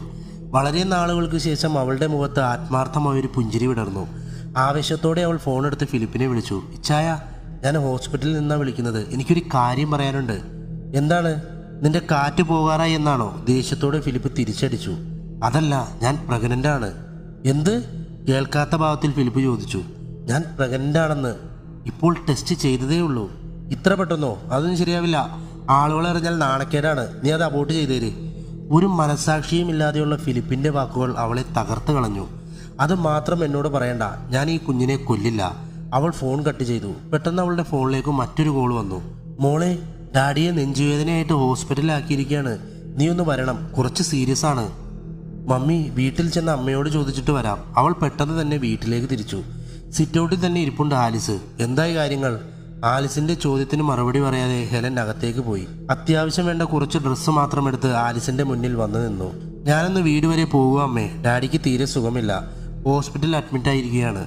ആലിസിന്റെ മുഖത്ത് നിന്നും മറുപടി പ്രതീക്ഷിച്ചെങ്കിലും അവൾക്കത് കിട്ടിയില്ല. അവൾ ഗേറ്റ് തുറന്ന് പുറത്തേക്ക് ഇറങ്ങി. ഒരു ടാക്സി വിളിച്ച് ഹോസ്പിറ്റലിലേക്ക് പുറപ്പെട്ടു. കുറച്ച് ദിവസങ്ങൾ കറിയാച്ചനെ ശുശ്രൂഷിച്ചുകൊണ്ട് ഹെലൻ അവിടെ തന്നെ നിന്നു. 2 ദിവസം കഴിഞ്ഞാൽ വീട്ടിൽ പോകാം കേട്ടോ. ഇപ്പോൾ ആൾ ഉഷാറായിട്ടുണ്ട്. ഡോക്ടർ ഉറപ്പ് പറഞ്ഞതോടെ ഹെലന്റെ സഹോദരൻ തൊമ്മിച്ചൻ അവളെ ഫിലിപ്പിന്റെ വീട്ടുപടിക്കൽ കൊണ്ടു ചെന്നാക്കി. എടാ നീ കയറുന്നില്ലേ? ഹെലൻ ചോദിച്ചു. ഓ പിന്നെ, നമ്മളൊക്കെ ഒരു മര്യാദ ഇല്ലാത്തവരല്ലേ, നീ അങ്ങ് പോയാൽ മതി. ലക്ഷണം കണ്ടിട്ട് അപ്പനും അമ്മയും ഒന്നുമില്ലാത്ത മട്ടാണ്. വാതിൽ ചാരിയിട്ടേ ഉള്ളൂ. അവൾ ഉള്ളിൽ കടന്ന് ബെഡ്റൂമിലേക്ക് നടന്നു. അവിടെ നിന്ന് മൃദുവായ സ്വരത്തിൽ ഫിലിപ്പിന്റെ സംസാരം കേൾക്കാം. കൂടെ ഒരു സ്ത്രീയുടെ അടക്കി പിടിച്ച ചിരിയും. ഞെട്ടലോടെ ഹെലൻ കതക് തുറന്ന് ഉള്ളിലേക്ക് പ്രവേശിച്ചു. നഗ്നരായി രതികേളിയിൽ വിഹരിക്കുന്ന ഫിലിപ്പിനെയും മറ്റൊരുവളെയും കണ്ട് നിയന്ത്രിക്കാനാവാതെ ഹെലൻ പൊട്ടിക്കരഞ്ഞു. ഛേ നാശം, നിനക്ക് കയറി വരാൻ കണ്ട സമയം. എന്തിന്റെ കേടാടി കോപ്പേ നിനക്ക്? എന്റെ വാക്ക് നിനക്ക് അനുസരിക്കാൻ മേലേ? ഇറങ്ങിപ്പോടി, ഫിലിപ്പ് ആക്രോശിച്ചു. നിസ്സഹായതയോടെ വാതിലടച്ച ഹെലൻ ബെഡ്റൂമിൽ നിന്നിറങ്ങി ഹാളിലേക്ക് നടന്നു. വീട്ടിൽ വിളിച്ചെല്ലാം പറഞ്ഞാലോ? ഇനിയും ഇത് മൂടി വയ്ക്കാൻ തനിക്കാവില്ല. അല്ലെങ്കിൽ വേണ്ട, തൻ്റെ നന്മ മാത്രം വിചാരിച്ചിരിക്കുന്ന അവർക്ക് താങ്ങാൻ കഴിയില്ല. അവൾ ഫോണെടുത്ത് അടുത്ത സുഹൃത്തായ കീർത്തിയെ വിളിച്ചു. എടി, ഇടറുന്ന സ്വരത്തോടെ ഹെലൻ എല്ലാ കാര്യങ്ങളും അവളോട് പറഞ്ഞു. എന്തൊക്കെയാ ഞാൻ ഈ കേൾക്കുന്നത്? ഇത്രയുമൊക്കെ ആയിട്ട് ശവം പോലെ എന്തിനാ നീ അവിടെ താങ്ങി നിൽക്കുന്നത്? ഈ നിമിഷം തന്നെ നീ അവിടെ നിന്ന് ഇറങ്ങണം. കീർത്തിക്ക് ദേഷ്യം അടക്കാൻ കഴിഞ്ഞില്ല. അതല്ല എൻ്റെ കുഞ്ഞ്, അതിന് അപ്പനില്ലാതെ ആവില്ലേ? എനിക്കതാണ് പേടി. നിറകണ്ണുകളോടെ ഹെലൻ ഫോൺ കട്ട് ചെയ്തു. 6-7 മാസം ഞാൻ പൊന്നുപോലെ സ്നേഹിച്ചതാണ്. അങ്ങനെ വിട്ടുപോകാൻ തനിക്കാവില്ല, അവൾ മനസ്സിൽ ഉറച്ചു. ദേഷ്യം വന്ന കീർത്തി വീണ്ടും ഹെലനെ വിളിച്ചു. എടി മരമണ്ടി, ഞാൻ നിന്നോടൊരു കാര്യം പറയാം. ഇത് അവസാനം നീ മാത്രം കുറ്റക്കാരിയാകും. എല്ലാവരും പഴിക്കാൻ പോകുന്നത് നിന്നെയായിരിക്കും. ആ വീട്ടിൽ മറ്റാരും നിനക്ക് സപ്പോർട്ടില്ല എന്ന് ഓർത്തോ. അതുകൊണ്ട് പറ്റുന്നതുപോലെ അയാളുടെ സംസാരം ഫോണിൽ റെക്കോർഡ് ചെയ്യാൻ നോക്ക്. മറ്റാരോടും കാര്യങ്ങൾ പറയാത്ത സ്ഥിതിക്ക് നിനക്കത് ഉപകാരപ്പെടും. ഇങ്ങനെ പോയാൽ അധികം വൈകാതെ തന്നെ അയാൾ നിന്നെ ഉപേക്ഷിക്കും, അതെനിക്ക് ഉറപ്പാണ്. പിന്നീട് പ്രശ്നമുണ്ടായാൽ അയാളുടെ തനി നിറം ആളുകൾക്ക് കാണിച്ചു കൊടുക്കാൻ നിനക്ക് അതിലൂടെ സാധിക്കും. നീ ബുദ്ധിപൂർവ്വം കാര്യങ്ങൾ ചെയ്യ്. കീർത്തി ഫോൺ കട്ട് ചെയ്തു. ആരോടാടി കിന്നരിക്കുന്നത്? കാമകേളികൾ കഴിഞ്ഞ് ഫിലിപ്പ് ഹാളിലേക്ക് വന്നുകൊണ്ട് ചോദിച്ചു. കിന്നാരമൊക്കെ കഴിഞ്ഞ സ്ഥിതിക്ക് പെട്ടെന്നിറങ്ങ്, എനിക്ക് നിന്റെ തന്തയോട് കുറിച്ച് സംസാരിക്കാനുണ്ട്. ഹെലന്റെ മുടിക്കുത്തിൽ കയറി പിടിച്ചുകൊണ്ട് ഫിലിപ്പ് പുറത്തേക്ക് വലിച്ചുകൊണ്ടുപോയി കാറിൽ കയറ്റി. തന്നോടുള്ള ക്രൂരമായ പ്രവൃത്തിയിൽ തകർന്ന ഹെലൻ ഇനിയും ആലോചിച്ചിട്ട് കാര്യമില്ലെന്ന് മനസ്സിലാക്കി. കീർത്തി പറഞ്ഞതുപോലെ ഇയാൾ എന്നെ ഉപേക്ഷിക്കാനാണ് പോകുന്നതെങ്കിൽ കുറ്റമെല്ലാം തനിക്ക് മാത്രമാകുമെന്നവൾക്ക് തിരിച്ചറിവുണ്ടായി. ഉടനെ ഫോണിലെ വോയിസ് റെക്കോർഡിംഗ് ബട്ടൺ അമർത്തി അവൾ സീറ്റിനടിയിൽ ഒളിച്ചു വെച്ചു.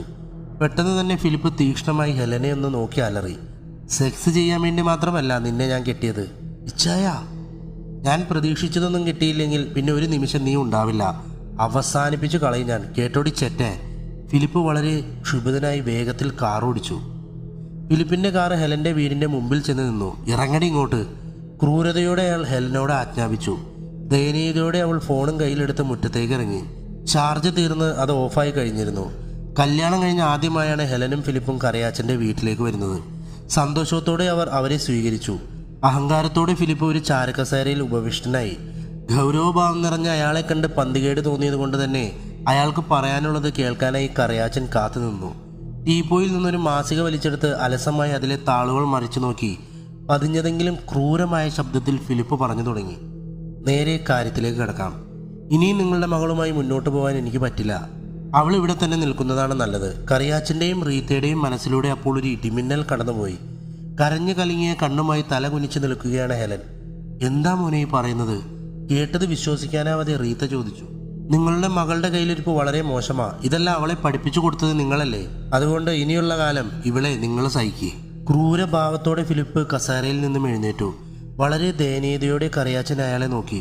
എന്ത് പ്രശ്നമെങ്കിലും പറയൂ, ഇവളെന്താണ് ചെയ്തത്? അവളുടെ വയറ്റിൽ നിന്റെ കുഞ്ഞു വളരുന്ന കാര്യം അറിയാതെയാണോ നീ സംസാരിക്കുന്നത്? എൻ്റെ കുഞ്ഞോ? ആരുടെയാണെന്ന് ആർക്കറിയാം? ക്രൂരഭാവത്തിൽ അയാൾ ഹെലനെ നോക്കി. പോകാനായി ഇറങ്ങിയ ഫിലിപ്പിനെ തടഞ്ഞു നിർത്തി കറിയാച്ചനും റീത്തയും അപേക്ഷിക്കുകയാണ്. അവിടെ നടക്കുന്ന നാടകീയ രംഗങ്ങൾ കണ്ട് വേദനയടക്കാനാവാതെ പൊട്ടിക്കരയാനേ ഹെലന് കഴിഞ്ഞുള്ളൂ. കുറെ നേരത്തെ വാഗ്വാദങ്ങൾക്കൊടുവിൽ ഹെലനെ അമേരിക്കയിൽ കൊണ്ടുപോകാമെന്ന് അയാൾ സമ്മതിച്ചു. അതിന് പ്രതിഫലമായി ആവശ്യപ്പെട്ടത് 2 കോടി രൂപയായിരുന്നു. ഇവളെയും ആ കുരിപ്പിനെയും വേണമെങ്കിൽ ഞാൻ അമേരിക്കയിൽ എത്തിച്ചേക്കാം. ഇവിടെ നിന്നാൽ നിങ്ങൾക്കും നാണക്കേടാ. അടുത്ത ആഴ്ച ഞാൻ തിരിച്ചു പോകും. അപ്പോഴേക്കും ക്യാഷ് റെഡിയാക്കി വെച്ചേരെ. പറഞ്ഞ പോലെ തന്നെ അയാൾ അമേരിക്കയിലേക്ക് തിരിച്ചുപോയി. മാസങ്ങൾ കഴിഞ്ഞു. ഫിലിപ്പിനെ പറ്റിയും ഒരു വിവരമില്ല. ഫോൺ വിളിച്ചാൽ പോലും എടുക്കില്ല. ഗർഭാവസ്ഥയിലുള്ള ഹെലൻ വളരെ പ്രയാസത്തോടെയാണ് ആ മാസങ്ങൾ കഴിച്ചുകൂട്ടിയത്. സ്വന്തം വീട്ടിലായിരുന്നു എന്ന സമാധാനം മാത്രം. അവൾ ഒരു ആൺകുഞ്ഞിന് ജന്മം നൽകി. മാലാഖയെ പോലെയായിരുന്നു അവൻ്റെ മുഖം. പല്ലില്ലാത്ത മോണ കാട്ടി അവൻ ചിരിക്കുന്നത് ഹെലൻ കണ്ണിമ വെട്ടാതെ നോക്കിയിരുന്നു. വൃതാവസ്ഥയിൽ നിന്നുള്ള ഉയർത്തെഴുന്നേൽപ്പായിരുന്നു ഹെലന്. അവൾ അവനെ ദാവീദ് എന്ന് പേര് വിളിച്ചു. ദാവീദിന് ഏകദേശം 1.5 വയസ്സായി. അമേരിക്കയിലേക്ക് പോകാനുള്ള ഫോർമാലിറ്റീസുകളെല്ലാം പൂർത്തിയായി. കുഞ്ഞിൻ്റെ മനോഹരമായ മുഖം കാണുമ്പോഴെങ്കിലും ഫിലിപ്പിൻ്റെ മനസ്സ് മാറുമെന്ന് അയാൾ വിശ്വസിച്ചു. മണിക്കൂറുകൾ നീണ്ട യാത്രയ്ക്കൊടുവിൽ അവർ അമേരിക്കയുടെ മണ്ണിൽ കാലുകുത്തി. താനെന്ന് സ്വപ്നം കണ്ട ബഹുനില കെട്ടിടങ്ങൾ, ആളുകൾ, വാഹനങ്ങൾ എല്ലാം അങ്ങനെ തന്നെ. പക്ഷേ താൻ മാത്രം ഇത്രയും ദയനീയമായ അവസ്ഥയിൽ. ഒരുപാട് നേരത്തെ കാത്തിരിപ്പിനൊടുവിൽ ഫിലിപ്പ് കൂട്ടാൻ വരാത്തതിനെ തുടർന്ന് ഒരു ടാക്സി വിളിച്ച് അവർ ഫിലിപ്പിൻ്റെ വീട്ടിലെത്തിച്ചേർന്നു. പുൽമേടൊക്കെയുള്ള മനോഹരമായ ഇരുനില വീട്. പുതിയ സ്ഥലത്തെത്തിയതിൻ്റെ കൗതുകം ദാവീദിൻ്റെ മുഖത്ത് പ്രകടമായിരുന്നു. ഹെലന്റെ കയ്യിൽ നിന്നും മൂർന്നിറങ്ങി അവൻ ആ പുല്ലിൽ ഓടിക്കളിച്ചു. വാതിൽ പൂട്ടിയിരിക്കുകയാണ്. തൻ്റെ കയ്യിലുണ്ടായിരുന്ന അഡ്രസ്സ് നോക്കി ഹെലൻ ഒന്നുകൂടി ഉറപ്പുവരുത്തി. അതെ, ഇത് തന്നെയാണ് വീട്. മണിക്കൂറുകൾ കടന്നുപോയി. ഹെലനും ദാവീദും അക്ഷമരായി ഫിലിപ്പിനു വേണ്ടി കാത്തിരുന്നു. അധികം താമസിയാതെ ഒരു കറുത്ത കാർ ഗേറ്റ് കടന്നു വന്നു. അതിൽ നിന്നും ഫിലിപ്പ് പുറത്തേക്കിറങ്ങി. തനിക്ക് വേണ്ടി കാത്തിരിക്കുന്ന ഹെലനെയും ദാവീദിനെയും കണ്ട അയാൾ ഉറഞ്ഞു തുള്ളി. നാശങ്ങൾ! എന്ത് കാര്യത്തിന് ഇങ്ങോട്ട് എഴുന്നള്ളിയത്? ഇവിടെ കുടുംബക്കാരൊക്കെ ഉണ്ടെന്നല്ലേ പറഞ്ഞത്? അങ്ങോട്ട് വല്ലതും പോയരുതോ? അയാൾ ദേഷ്യത്തോടെ ഹെലനെ നോക്കി. സ്വന്തം ചോരയെ മനസ്സിലാക്കിയിട്ടെന്നോണം ഒരു ചെറു പുഞ്ചിരിയോടെ ദാവീദ് ഫിലിപ്പിനടുത്തേക്ക് ഓടിയെടുത്തു. അറപ്പോടെ കൈകൊണ്ട് തട്ടിമാറ്റി അയാൾ അല്പം മാറി നിലയുറപ്പിച്ചു. ഇച്ഛായ, ഇതൊരു പ്രശ്നമാകരുത്. ഇതുവരെയുള്ള കാര്യങ്ങളൊന്നും ആരും അറിഞ്ഞിട്ടില്ല. ഒരു ജോലി കിട്ടുന്നതുവരെ ദയവ് ചെയ്ത് ഇവിടെ നിൽക്കാൻ ഞങ്ങളെ അനുവദിക്കണം. ഞാനൊരു കാര്യത്തിലും ഇടപെടാൻ വരില്ല. ദയവ് ചെയ്ത് സമ്മതിക്കണം. അയാൾ ഫിലിപ്പിൻ്റെ കാല് പിടിച്ച് അപേക്ഷിച്ചു. നാശം! ആ ശരി, ഞാൻ ചോദിച്ചപ്പോൾ തന്നെ നിന്റെ തന്ത കാശെടുത്ത് തന്നതല്ലേ? ജോലി കിട്ടുന്നതുവരെ ഇവിടെ നിന്നോ. എൻ്റെ ഒരു കാര്യങ്ങളിലും തലയിടാൻ വന്നേക്കരുത്. വന്നാലുള്ള അവസ്ഥ ഞാൻ പറയാതെ നിനക്കറിയാലോ. വേദനയോടെ തലയാട്ടിക്കൊണ്ട് ദാവീദുമായി അവൾ വീടിനുള്ളിൽ കയറിപ്പോയി. കഠിനത നിറഞ്ഞ 6 മാസങ്ങൾക്കൊടുവിൽ ഹെലന് ചെറിയൊരു ജോലി തരപ്പെട്ടു. വളരെ അഭിമാനത്തോടു കൂടി അവൾ അത് ഫിലിപ്പിനെ അറിയിച്ചു. വളരെ പുച്ഛഭാവത്തോടെ ഹെലനെ നോക്കിയ അയാൾ, ബാഗും ഡ്രസ്സുമെല്ലാം പെട്ടെന്ന് പാക്ക് ചെയ്തോ, ഇന്നത്തോടെ നാശങ്ങൾ ഒഴിഞ്ഞു പോകുമല്ലോ എന്ന് പെറുപെറുത്ത് ഫോണെടുത്ത് മാത്യൂസ് അങ്കിളിനെ ഡയൽ ചെയ്തു. മൂപ്പര് 15 മിനിറ്റിനകം വരും. പെട്ടെന്ന് റെഡിയാക്. ഇച്ഛായ, ഞങ്ങളെ ഉപേക്ഷിക്കുകയാണോ? ഹെലൻ തേങ്ങലോടെ അയാളുടെ മുഖത്തേക്ക് നോക്കി. ഓഹോ, അപ്പോൾ എൻ്റെ ആനുകൂല്യം പിടിച്ചുപറ്റി ഇവിടെ കടിച്ചു തൂങ്ങി ജീവിതകാലം മുഴുവനും കിടക്കാനായിരുന്നു നിന്റെ പ്ലാനല്ലേ? ഒന്ന് ഇറങ്ങി പോടി. ക്രൂരമായി അയാൾ അവളുടെ മുഖത്ത് ആഞ്ഞടിച്ചു. ഫിലിപ്പിൻ്റെ വെട്ടിയൊതുക്കാത്ത നഖങ്ങൾ കോറി അവളുടെ മുഖത്ത് മുറിവുണ്ടായി. അതിൽ കണ്ണുനീർ പടർന്നിറങ്ങി. അയാളുടെ കണ്ണുകളിൽ കോപം കത്തിജ്വലിച്ചു. എന്നും തനിക്കൊരു ബാധ്യതയായി ഹെലനും കുഞ്ഞും അവശേഷിക്കുമെന്ന് ഭയപ്പെട്ടുകൊണ്ട് അയാൾ അവളെ നിലത്തേക്ക് ആഞ്ഞു തള്ളുകയും മുടിക്കുത്തിൽ കയറി പിടിച്ച് മുഖം ഭിത്തിയിലേക്ക് ആഞ്ഞടിപ്പിക്കുകയും ചെയ്തു. ഹെലന്റെ കരച്ചിൽ കേട്ട് ഓടി വന്ന ദാവീദിനെയും അയാൾ പുറകിലേക്ക് പിടിച്ചു തള്ളി. തലയിടിച്ച് കമിഴ്ന്നു വീണവൻ നിർത്താതെ കരച്ചിലും ആരംഭിച്ചു. പേടിച്ച 2 വിറയാർന്ന കൈകളിൽ ദാവീദിനെ കോരിയെടുത്തവൾ പുറത്തേക്ക് ഓടിയിറങ്ങി. അത്യധികം രോക്ഷത്തോടെ ഫിലിപ്പും അവരെ പിന്തുടർന്നു. പൊടുന്നനെ മാത്യൂസിന്റെ കാർ അവരുടെ മുന്നിൽ വന്നു നിന്നു. കരഞ്ഞു കലങ്ങിയ കണ്ണുകളും വിറയ്ക്കുന്ന ശരീരവും മുഖത്തെ മുറിപ്പാടുകളും കണ്ട മാത്യൂസ് കോപം അടക്കാനാവാതെ ഫോൺ എടുത്ത് പോലീസിന് ഡയൽ ചെയ്തു. തടഞ്ഞുകൊണ്ട് ഹെലൻ പറഞ്ഞു, ഒന്നുമല്ലെങ്കിലും എൻ്റെ മകൻ്റെ അപ്പനാണ്. പോലീസിൽ വിളിക്കല്ലേ അങ്കിൾ. ഇങ്ങനെ ഉപദ്രവിച്ചിട്ട് നിനക്ക് മതിയായില്ലേ? ഇനിയും അയാളെ സംരക്ഷിച്ചിട്ട് നിനക്ക് വല്ല നേട്ടവുമുണ്ടോ? അയാൾ ദേഷ്യത്തോടെ ഹെലനോട് ചോദിച്ചു. തിരിച്ചൊന്നും പറയാതെ നിറ കണ്ണുകളോടെ ദാവീദുമായി അവൾ കാറിൽ കയറിയിരുന്നു. വലിയ മാനസിക വിഷമത്തോടെ റീത്ത പറഞ്ഞു നിർത്തി. കണ്ണുനീർത്തുള്ളികൾ ചാലുകളായി അവരുടെ മുഖത്ത് ഒഴുകി പടർന്നിരുന്നു. വലതു കൈത്തണ്ടയിൽ ചുറ്റിപ്പിടിച്ച കൊന്തമാല അവൾ മെല്ലെ ചലിപ്പിച്ചുകൊണ്ടിരുന്നു. തനിക്ക് അഭിമുഖമായി ഇരുന്നിരുന്ന റീത്തയുടെ ഉറ്റ സുഹൃത്തായ ആൻസിയുടെ കണ്ണുകളും നിറഞ്ഞൊഴുകി. യാദൃശികമായി കയ്യിൽ കെട്ടിയിരുന്ന വാച്ചിലേക്ക് കണ്ണോടിച്ചുകൊണ്ട് റീത്ത തുടർന്നു. മോളുടെ കാര്യം പറഞ്ഞ് സമയം പോയതറിഞ്ഞില്ല. വെറും പാവമാണവൾ. സഹിക്കാൻ ഇനി ഒന്നും ബാക്കിയില്ല. ഞാനിറങ്ങട്ടെ, പിന്നീടൊരിക്കൽ വരാം. നീ ഇങ്ങനെ ടെൻഷനാകരുത്. ഇപ്പോൾ പ്രശ്നമൊന്നുമില്ലല്ലോ. എന്തായാലും തൊമ്മിച്ചിന് അമേരിക്കയിലെ പെണ്ണിനെ ആലോചിച്ചത് നന്നായി. ഹെലനൊരു കൂട്ടാകുമല്ലോ, ആശ്വസിപ്പിച്ചുകൊണ്ട് ആൻസി പറഞ്ഞു. അത് ശരിയാണ്. എന്നാലും ഇങ്ങനൊരുത്തനാണല്ലോ ഞാൻ പൊന്നുപോലെ വളർത്തി എൻ്റെ മോളെ കൊടുത്തത്. അതാലോചിക്കുമ്പോൾ സഹിക്കാൻ കഴിയുന്നില്ല. ഇതെല്ലാം കഴിഞ്ഞ് കൊച്ചിനെ വെച്ച് വില പേശാൻ വരെ ശ്രമിച്ചു. നാട്ടിൽ കുറേ നാൾ കേസും കോടതിയുമൊക്കെയായി നടപ്പായിരുന്നു. ദൈവം സഹായിച്ച് കോടതി കേസ് തള്ളി. അത് പ്രാവർത്തികമല്ലെന്ന് മനസ്സിലായതോടെ ഇപ്പോൾ തൊമ്മിച്ചൻ്റെ കല്യാണം മുടക്കുമെന്ന് ഭീഷണിപ്പെടുത്തിയിരിക്കുകയാണ്. അവന് കാശ് വേണമത്രേ. ചോദിക്കുന്നത് അത്രയും കോടികളാണ്. ഒരു വിധത്തിലാണ് ഹെലനെ കൊണ്ട് ഡിവോഴ്സ് പെറ്റീഷൻ ഒപ്പിടിയിപ്പിച്ചത്. അപ്പോഴാണ് അവൻ്റെ അടുത്ത ഡിമാൻഡ് 50 ലക്ഷം കിട്ടിയാലേ അവനതിൽ ഒപ്പിടുവെന്ന്. ആ ചെറ്റ എന്നിട്ടിപ്പോൾ എവിടെയുണ്ട്? ദേഷ്യത്തോടെ ആൻസി ചോദിച്ചു. അവൻ നാട്ടിൽ തന്നെ കാണും, റീത്ത മറുപടി പറഞ്ഞു. പിന്നെ നമുക്ക് ആകെയുള്ള പിടിവള്ളി ആ ഒരു വോയിസ് റെക്കോർഡിംഗ് മാത്രമാണ്. ചോദിക്കുന്നവരോടെല്ലാം ഇതെല്ലാം പറഞ്ഞ് മനസ്സിലാക്കാൻ പ്രയാസമാണ്. അതുകൊണ്ടിപ്പോൾ ആര് ചോദിച്ചാലും ഞാൻ ആ വോയിസ് അയച്ചു കൊടുക്കും. അവൻ്റെ തനിനിറം എല്ലാവരും അറിയട്ടെ. എന്നാലും ഇത്രയും നല്ലൊരു പെണ്ണിനെ ഇങ്ങനെ കണ്ണീര് കുടിപ്പിക്കാൻ അവൻ എങ്ങനെ കഴിഞ്ഞു? ദ്രോഹി. നീ പേടിക്കാതിരിക്കേ. ദൈവവിശ്വാസികളായ നിങ്ങളുടെ കുടുംബത്തിലെ ശാപം ഇടുത്തി പോലെ അവൻ്റെ തലയിൽ തന്നെ വന്ന് വീഴും. നീ നോക്കിക്കോ. ആൻസിക്ക് തൻ്റെ കോപം അടക്കാനായില്ല. അതീവ ദുഃഖിതയായി നിന്ന റീത്തയുടെ തോളിൽ തട്ടി ആശ്വസിപ്പിച്ചുകൊണ്ട് ആൻസി പറഞ്ഞു, എല്ലാ കാര്യങ്ങളും ഭംഗിയായി നടക്കും. ആളുകൾ പൊട്ടന്മാരൊന്നുമല്ലല്ലോ. ആ ഒറ്റ വോയിസ് റെക്കോർഡിംഗ് തന്നെ മതി അവൻ്റെ ക്രൂര സ്വഭാവം മനസ്സിലാക്കാൻ. സമാധാനത്തോടെ പോയി കല്യാണത്തിനുള്ള ഒരുക്കങ്ങൾ തുടങ്ങാൻ നോക്ക്. ആൻസി റീത്തയെ യാത്രയാക്കി. മനോഹരമായ ഫിലിപ്പിൻ്റെ നാട്ടിലുള്ള വീടിൻ്റെ ഉമ്മറത്ത് പത്രവായനയിൽ മുഴുകിയിരിക്കുകയാണ് അപ്പനായ ജെയിംസ്. താമസിയാതെ അയാളുടെ ഫോണിൽ ഒരു ഇൻ്റർനാഷണൽ കോൾ വന്നു. അലക്സ് മോനാണ്, തൻ്റെ പിതൃ സഹോദരൻ്റെ മകൻ. കുറേ നാളുകൾക്ക് ശേഷമാണ് അവൻ്റെ ഒരു കോൾ വരുന്നത്. ജെയിംസ് ആവശ്യത്തോട് കോൾ അറ്റൻഡ് ചെയ്തു. എന്തുണ്ടടാ മോനെ വിശേഷം? സുഖമാണോ? അയാൾ തിരക്കി. ഇവിടെ അത്ര വലിയ സുഖമൊന്നുമില്ല. നീരസം കലർന്ന ശബ്ദത്തിൽ അലക്സ് മറുപടി പറഞ്ഞു. എന്നതാടാ, എന്നാ പറ്റി? അതെ, പറയുന്നത് കൊണ്ടൊന്നും തോന്നരുത്. ചാച്ചൻ്റെ മോൻ ഇവിടെ ചെയ്തു കൂട്ടിയിരിക്കുന്ന ചെറ്റത്തരങ്ങൾ കാരണം കുടുംബത്തിലുള്ളവർക്ക് പുറത്തിറങ്ങാൻ വയ്യാത്ത അവസ്ഥയാണ്. നാട്ടുകാർ മൊത്തം അറിഞ്ഞിട്ട് ചാച്ചനൊന്നും അറിഞ്ഞില്ലേ? ഒരു പാവം പെണ്ണിനെ കണ്ണീര് വീഴ്ത്തിയിട്ട് വേണം അവന് സുഖിക്കാൻ. ഒരു വല്ലാത്ത ജന്മം തന്നെ. ചാച്ചൻ അവൻ ഉണ്ടാക്കിയ സമയത്തിന് വല്ല തെങ്ങും നട്ടാൽ പോരായിരുന്നോ? കോപമടക്കാൻ പാടുപെട്ടുകൊണ്ട് സംസാരിക്കുന്ന അലക്സിൻ്റെ കോപം തണുപ്പിക്കാൻ ശ്രമിച്ചുകൊണ്ട് ജെയിംസ് പറഞ്ഞു തുടങ്ങി. ഡിവോഴ്സ് നടക്കുമ്പോൾ അങ്ങോട്ടും ഇങ്ങോട്ടും ചെളി വാരി എറിയുന്നത് സ്വാഭാവികമല്ലേ? അതിനൊക്കെ നീ ഇങ്ങനെ റിയാക്ട് ചെയ്യാതെ. ചാച്ചൻ കണ്ണടച്ച് അന്ധനാകരുത്. അവൻ്റെ കയ്യിലിരിപ്പ് വ്യക്തമാക്കുന്ന വോയിസ് റെക്കോർഡിംഗ് ഇപ്പോൾ എല്ലാ സ്ഥലത്തും വൈറലാ. അതൊന്നും കേൾക്കാതെ ചാച്ചൻ അവനെ ന്യായീകരിക്കാൻ ഇറങ്ങിയേക്കുവാണോ? അയാൾ കോപത്തോടെ ഫോൺ കട്ട് ചെയ്തു. കുറച്ച് നിമിഷങ്ങൾക്ക് ശേഷം ജെയിംസിൻ്റെ ഫോണിലേക്ക് ഒരു മെസ്സേജ് വന്നു. ഒരു വോയിസാണ്. അയാൾ ആകാംക്ഷയോടെ അത് തുറന്ന് കേൾക്കാൻ തുടങ്ങി. സെക്സ് ചെയ്യാൻ വേണ്ടി മാത്രമല്ല നിന്നെ ഞാൻ കെട്ടിയത്. ചായ, ഞാൻ പ്രതീക്ഷിച്ചതൊന്നും കിട്ടിയില്ലെങ്കിൽ പിന്നെ ഒരു നിമിഷം നീ ഉണ്ടാകില്ല. അവസാനിപ്പിച്ചു കളയും ഞാൻ. കേട്ടോടി ചേറ്റേ. ജെയിംസിന്റെ മുഖം കോപം കൊണ്ട് ജ്വലിച്ചു. ഇങ്ങനെയൊരുത്തൻ തൻ്റെ മകനായി പിറന്നതിൽ അയാൾ ദുഃഖിച്ചു. എന്ത് ചെയ്യണമെന്നറിയാതെ കസാരയിലേക്ക് മറിഞ്ഞ ജെയിംസിന്റെ ചിന്തകളിൽ അപമാനഭാരം നിറഞ്ഞു നിന്നു. എന്തോ തീരുമാനിച്ചിട്ടെന്നോണം കസാരയിൽ നിന്ന് എഴുന്നേറ്റ് വീട്ടിനുള്ളിലേക്ക് കയറി വാതിലടച്ചു. അപ്പോഴേക്കും പരിഹാസങ്ങളും ആക്രോശങ്ങളുമായി നിരവധി കോളുകളും മെസ്സേജുകളും ജെയിംസിന്റെ ഫോണിലേക്ക് വന്നു തുടങ്ങിയിരുന്നു. എന്താ ചായ ഫോൺ എടുക്കാത്തത്? കുറേ നേരമായി അടിക്കുകയാണല്ലോ. വാതിൽ തുറന്ന് ഉള്ളിലേക്ക് കയറി ആലിസ് ചോദിച്ചു. കോപം കൊണ്ട് ജ്വലിക്കുന്ന അയാൾ ആലിസിനോട് കയർത്തു. ഇങ്ങനൊരു നെറുകെട്ടവൻ എൻ്റെ കുടുംബത്തിൽ വന്ന് പിറന്നല്ലോ. ഇപ്പോൾ നാണക്കേട് കൊണ്ട് പുറത്തിറങ്ങാൻ പറ്റാത്തവരാ ഇങ്ങനെ കിടന്ന് വിളിക്കുന്നത്. ഒന്നും മനസ്സിലാവാതെ നിന്ന ആലിസ് ഫോണ് കയ്യിലെടുത്ത് കോൾ അറ്റൻഡ് ചെയ്തു. ഹലോ, ഇതാരാ? അതെ, നിങ്ങളുടെ മോൻ ഇവിടെ വന്നിരുന്നു. എൻ്റെ മോളുടെ കല്യാണം മുടക്കാൻ. അവന് വല്ല ഭ്രാന്തുമാണെങ്കിൽ ദയവ് ചെയ്ത് ഇങ്ങനെ കെട്ടഴിച്ചു വിടല്ലേ. നാട്ടുകാർ ചിലപ്പോൾ തല്ലിക്കൊല്ലും. പറഞ്ഞേക്കാം, ഞാൻ ഹെലൻ്റെ അനിയൻ തൊമ്മിച്ചൻ കെട്ടാൻ പോകുന്ന പെണ്ണിൻ്റെ അപ്പനാ.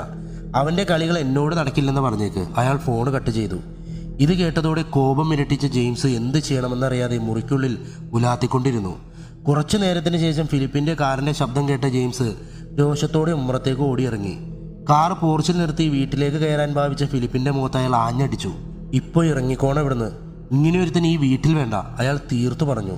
അയ്യോ ചായ, എന്താണ് കാര്യം? അവനെ അങ്ങനെ ഇറക്കി വിടാൻ പറ്റുമോ? ആലിസ് ഇടയിൽ കയറി പറഞ്ഞു. നീ മിണ്ടാതെ ഇങ്ങോട്ട് മാറി നിൽക്ക്. വൈരാഗ്യമൂത്തൊരു പെണ്ണിൻ്റെ കല്യാണം മുടക്കുന്നത് വരെ എത്തി കാര്യങ്ങൾ.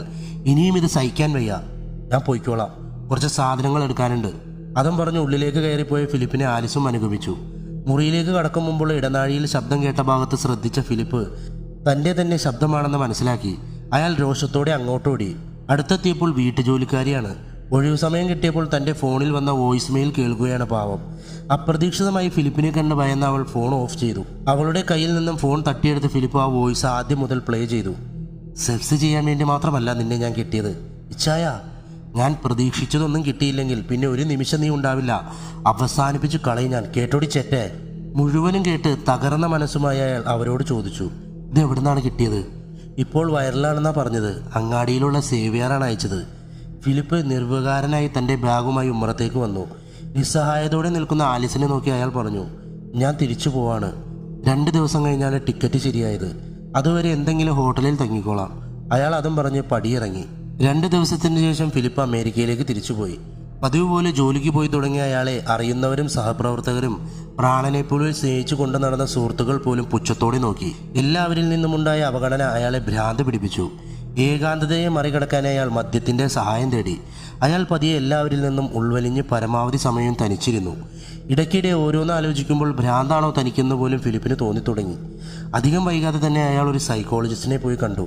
എന്താണ് ഫിലിപ്പ്, ഇപ്പോഴെങ്കിലും വരാൻ തോന്നിയത് നന്നായി. ജീവിത പ്രശ്നങ്ങളൊക്കെ കുറച്ചു നാളത്തേക്ക് മാറ്റി നിർത്തണോ? ഇങ്ങനെ പോയാൽ തനിക്ക് ഭ്രാന്ത് പിടിക്കും. മനസ്സിനെ സമാധാനപ്പെടുത്താൻ ആവശ്യമായ കുറച്ച് ടിപ്സുകൾ അയാൾ ഫിലിപ്പിന് പറഞ്ഞു കൊടുത്തു. കൂടാതെ എപ്പോഴും ആക്റ്റീവായി ഇരിക്കണമെന്നും ആവശ്യപ്പെട്ടു. എന്നാൽ അയാൾ തികച്ചും അസ്വസ്ഥനായിരുന്നു. ഒന്നും ശ്രദ്ധ കേന്ദ്രീകരിക്കാൻ കഴിയാതെ, ഭക്ഷണം കഴിക്കാൻ കഴിയാതെ അയാൾ തന്നെ കഷ്ടപ്പെട്ടു.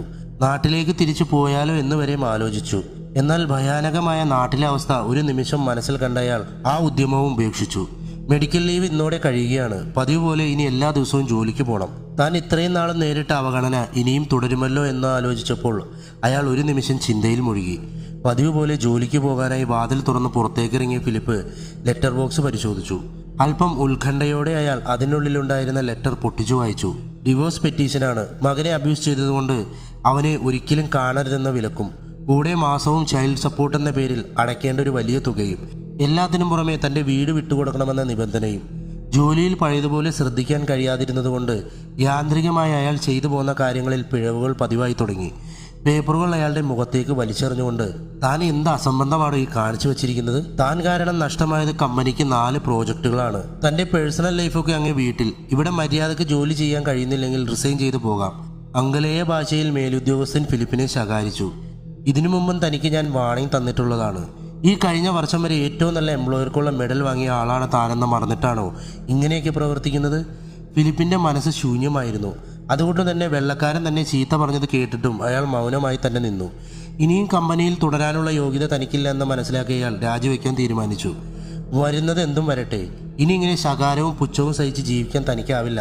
അയാൾ റെസിഗ്നേഷൻ ലെറ്റർ ടൈപ്പ് ചെയ്ത് മേലുദ്യോഗസ്ഥന് മെയിൽ ചെയ്തു കൊടുത്തു. 8 വർഷമായി താൻ ജോലി ചെയ്തു പോന്ന ആ ഓഫീസിന്റെ പടികൾ ഇറങ്ങുമ്പോൾ അയാളുടെ കണ്ണുകൾ നിറഞ്ഞിരുന്നു. വീട്ടിലെത്തിയ ഉടനെ അയാൾ സോഫയിൽ മലർന്നു കിടന്നു. തലയ്ക്ക് മുകളിൽ തിരിയുന്ന ഫാൻ പൊട്ടി താഴേക്ക് വീഴുന്നതായി അയാൾക്ക് തോന്നി. വല്ലാത്ത തലവേദന. കഴിഞ്ഞ ദിവസം വാങ്ങിയ ലിക്കറിന്റെ കുപ്പിയിൽ 1-2 പെഗ് കൂടി ബാക്കിയുണ്ട്. അതെടുത്തു കുടിച്ച് അയാൾ വീണ്ടും സോഫയിലേക്ക് ചാഞ്ഞിരുന്നു. വേദനയും രോഷവും എല്ലാം മിന്നിമറയുന്ന മുഖത്തോടെ ഫോൺ കയ്യിലെടുത്ത് അമ്മയായ ആലിസിനെ അയാൾ വിളിച്ചു. എന്താണ് നിനക്ക് വേണ്ടത്? മതിയേയില്ല ഇനിയും? അവർ അലറി. തീർന്നടാ, എല്ലാം തീർന്നു. അഭിമാനിയായ ആരുടെയും മുന്നിൽ തലകുനിക്കാത്ത ആ മനുഷ്യനെ കൊന്നിട്ട് നിനക്ക് മതിയായില്ലേ? കാര്യം എന്താണെന്ന് മനസ്സിലാവാതെ ഫിലിപ്പ് എന്താണ് കാര്യമെന്ന് ചോദിച്ചു. ഫോൺ തട്ടിയെടുത്തുകൊണ്ട് സഹോദരനായ ജോജിയാണ് മറുപടി പറഞ്ഞത്. നിനക്കറിയില്ല അല്ലേ, നിന്റെ പെമ്പറന്നോത്തിയെ റേപ്പ് ചെയ്യാൻ ശ്രമിച്ചു എന്ന് പറഞ്ഞ് അപ്പനെതിരെ അവൾ കേസ് കൊടുത്തു. അപമാനം താങ്ങാനാവാതെ അപ്പൻ ആത്മഹത്യ ചെയ്തു. നീ ഇക്കാലം അത്രയും അവളെ ക്രൂരമായി പീഡിപ്പിച്ചതിലുള്ള പകയിലാണ് ഇത്തരമൊരു കള്ളക്കേസ് അവൾ കൊടുത്തത്. എൻ്റെ അപ്പനെ കൊന്നത് നീയാ. ഇനി നാട്ടിലേക്ക് വന്ന് വീടിൻ്റെ അവകാശം കൂടി നേടിയെടുക്കാമെന്ന മനസ്സിൽ പോലും നീ മോഹിക്കണ്ട. പിന്നെ ഒരു കാര്യം കൂടി, നീ വെറുതെ വിളിക്കാൻ ശ്രമിച്ച് എൻ്റെ പാവം അമ്മയെ കൂടി കൊല്ലരുത്. ജോജി ഫോൺ കട്ട് ചെയ്തു. ഫിലിപ്പിൻ്റെ ഫോൺ നിർത്താതെ റിങ് ചെയ്യുകയാണ്. സഹിക്കാൻ കഴിയാത്ത മനോവേദനയുടെ ചിന്തയിൽ മുഴുകിയിരുന്ന അയാൾ ഫോൺ റിങ്ങായി കട്ടായത് അറിഞ്ഞില്ല. വീണ്ടും വീണ്ടും റിങ് ആയതോടെ ചിന്തയിൽ നിന്നുണർന്ന അയാൾ ഫോൺ അറ്റൻഡ് ചെയ്ത് കാതോർത്തു. എന്താണ് ചേട്ടെ, ഫോൺ എടുക്കാൻ ഇത്ര താമസം? ഇത്രയുമൊക്കെ ആയിട്ട് നിന്റെ അഹങ്കാരത്തിനൊട്ടും കുറവില്ലല്ലോ. ഫിലിപ്പ് മറുപടി ഒന്നും പറഞ്ഞില്ല. നാളെ വൈകുന്നേരം എൻ്റെ വീട്ടിലുണ്ടായിരിക്കണം. Divorce petition കിട്ടിക്കാണുമല്ലോ. അതിലെ വ്യവസ്ഥകൾ അനുസരിച്ച് കൊള്ളാമെന്ന നിബന്ധനയോടെ നീ അതിൽ ഒപ്പിടണം. വന്നില്ലെങ്കിൽ ഗാർഹിക പീഡനത്തിനും കൊലപാതക ശ്രമത്തിനും നീ അകത്താകും, പറഞ്ഞേക്കാം. എൻ്റെ മകനെ എനിക്കൊന്ന് കാണിച്ചു തരൂ. അവസാന ശ്രമം എന്നോണം ഫിലിപ്പ് കെഞ്ചി. നിങ്ങൾ പറയുന്നതെല്ലാം ഞാൻ അനുസരിക്കാം. എവിടെ വേണമെങ്കിലും ഒപ്പിടാം. പകരം ദാവീദിനെ അകലെ നിന്നെങ്കിലും ഞാനൊന്ന് കണ്ടോട്ടെ. ഫിലിപ്പ് പറയുന്നത് കേൾക്കാൻ കൂട്ടാക്കാതെ മാത്യൂസ് ഫോൺ കട്ട് ചെയ്തു. തനിക്കുണ്ടായിരുന്നതെല്ലാം നഷ്ടപ്പെട്ടുവെന്നും അഭിമാനം പോലും തനിക്ക് സ്വന്തമായില്ലെന്നും മനസ്സിലാക്കിയ ഫിലിപ്പ് ജീവിതം അവസാനിപ്പിക്കാൻ തീരുമാനിച്ചുകൊണ്ട് ഫാനിൽ മുണ്ട് ചുറ്റി ഒരു കുരുക്കുണ്ടാക്കി. ശീതീകരിച്ച ആ മുറിയിൽ തൻ്റെ ശരീരം മരവിക്കാൻ പോകുന്ന അയാൾ തിരിച്ചറിഞ്ഞു. ഫലമുണ്ടോ എന്ന് ഉറപ്പുവരുത്തി കഴുത്ത് കുരുക്കിൽ വെച്ച് കണ്ണുകളടച്ചു. ഇനി ഈ ലോകത്തിൽ താനില്ലെന്നും മരണം എല്ലാത്തിൻ്റെയും അവസാനമാണെന്നും അയാൾക്കറിയാമായിരുന്നു.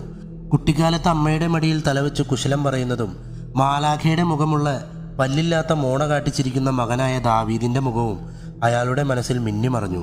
താൻ മരിച്ചാൽ ശരിക്കും അനാഥരാകാൻ പോകുന്നത് അവരല്ലേ എന്ന് അയാൾ ആലോചിച്ചു.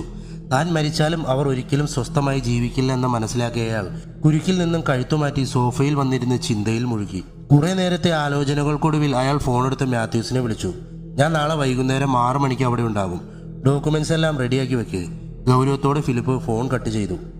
പറഞ്ഞതുപോലെ കൃത്യം 6 മണിക്ക് തന്നെ ഫിലിപ്പിൻ്റെ കാറ് മാത്യൂസിൻ്റെ വീട്ടുമുറ്റത്ത് വന്ന് നിന്നു. പ്രതീക്ഷിച്ചിരുന്നെങ്കിലും പുച്ഛഭാവത്തോടെ അയാൾ വാതിൽ തുറന്നു. എന്നാൽ ഒട്ടും സമയം കളയണ്ട, ഡോക്യുമെന്റ്സ് മേശപ്പുറത്തുണ്ട്, ഒപ്പിട്ടേരെ. മാത്യൂസ് പരുഷമായി പറഞ്ഞു. ഫിലിപ്പ് അതെടുത്ത് മറച്ചു നോക്കി. എവിടെയാണ് ഒപ്പിടേണ്ടതെന്ന് അറിയാത്ത ഭാവത്തിൽ പരതിക്കൊണ്ടിരുന്നു. തൻ്റെ ഫോണിലേക്ക് വന്ന കോൾ അറ്റൻഡ് ചെയ്തുകൊണ്ട് പരിഹാസഭാവത്തിൽ സംസാരിക്കുകയായിരുന്നു മാത്യൂസ്. ആ കറിയാച്ചനോ? ആ പിന്നെ ആളെത്തിയിട്ടുണ്ട്, ഒപ്പിടാനിരിക്കുക. താനെന്താണ് അവൻ വരില്ലെന്ന് ഭയന്നോ?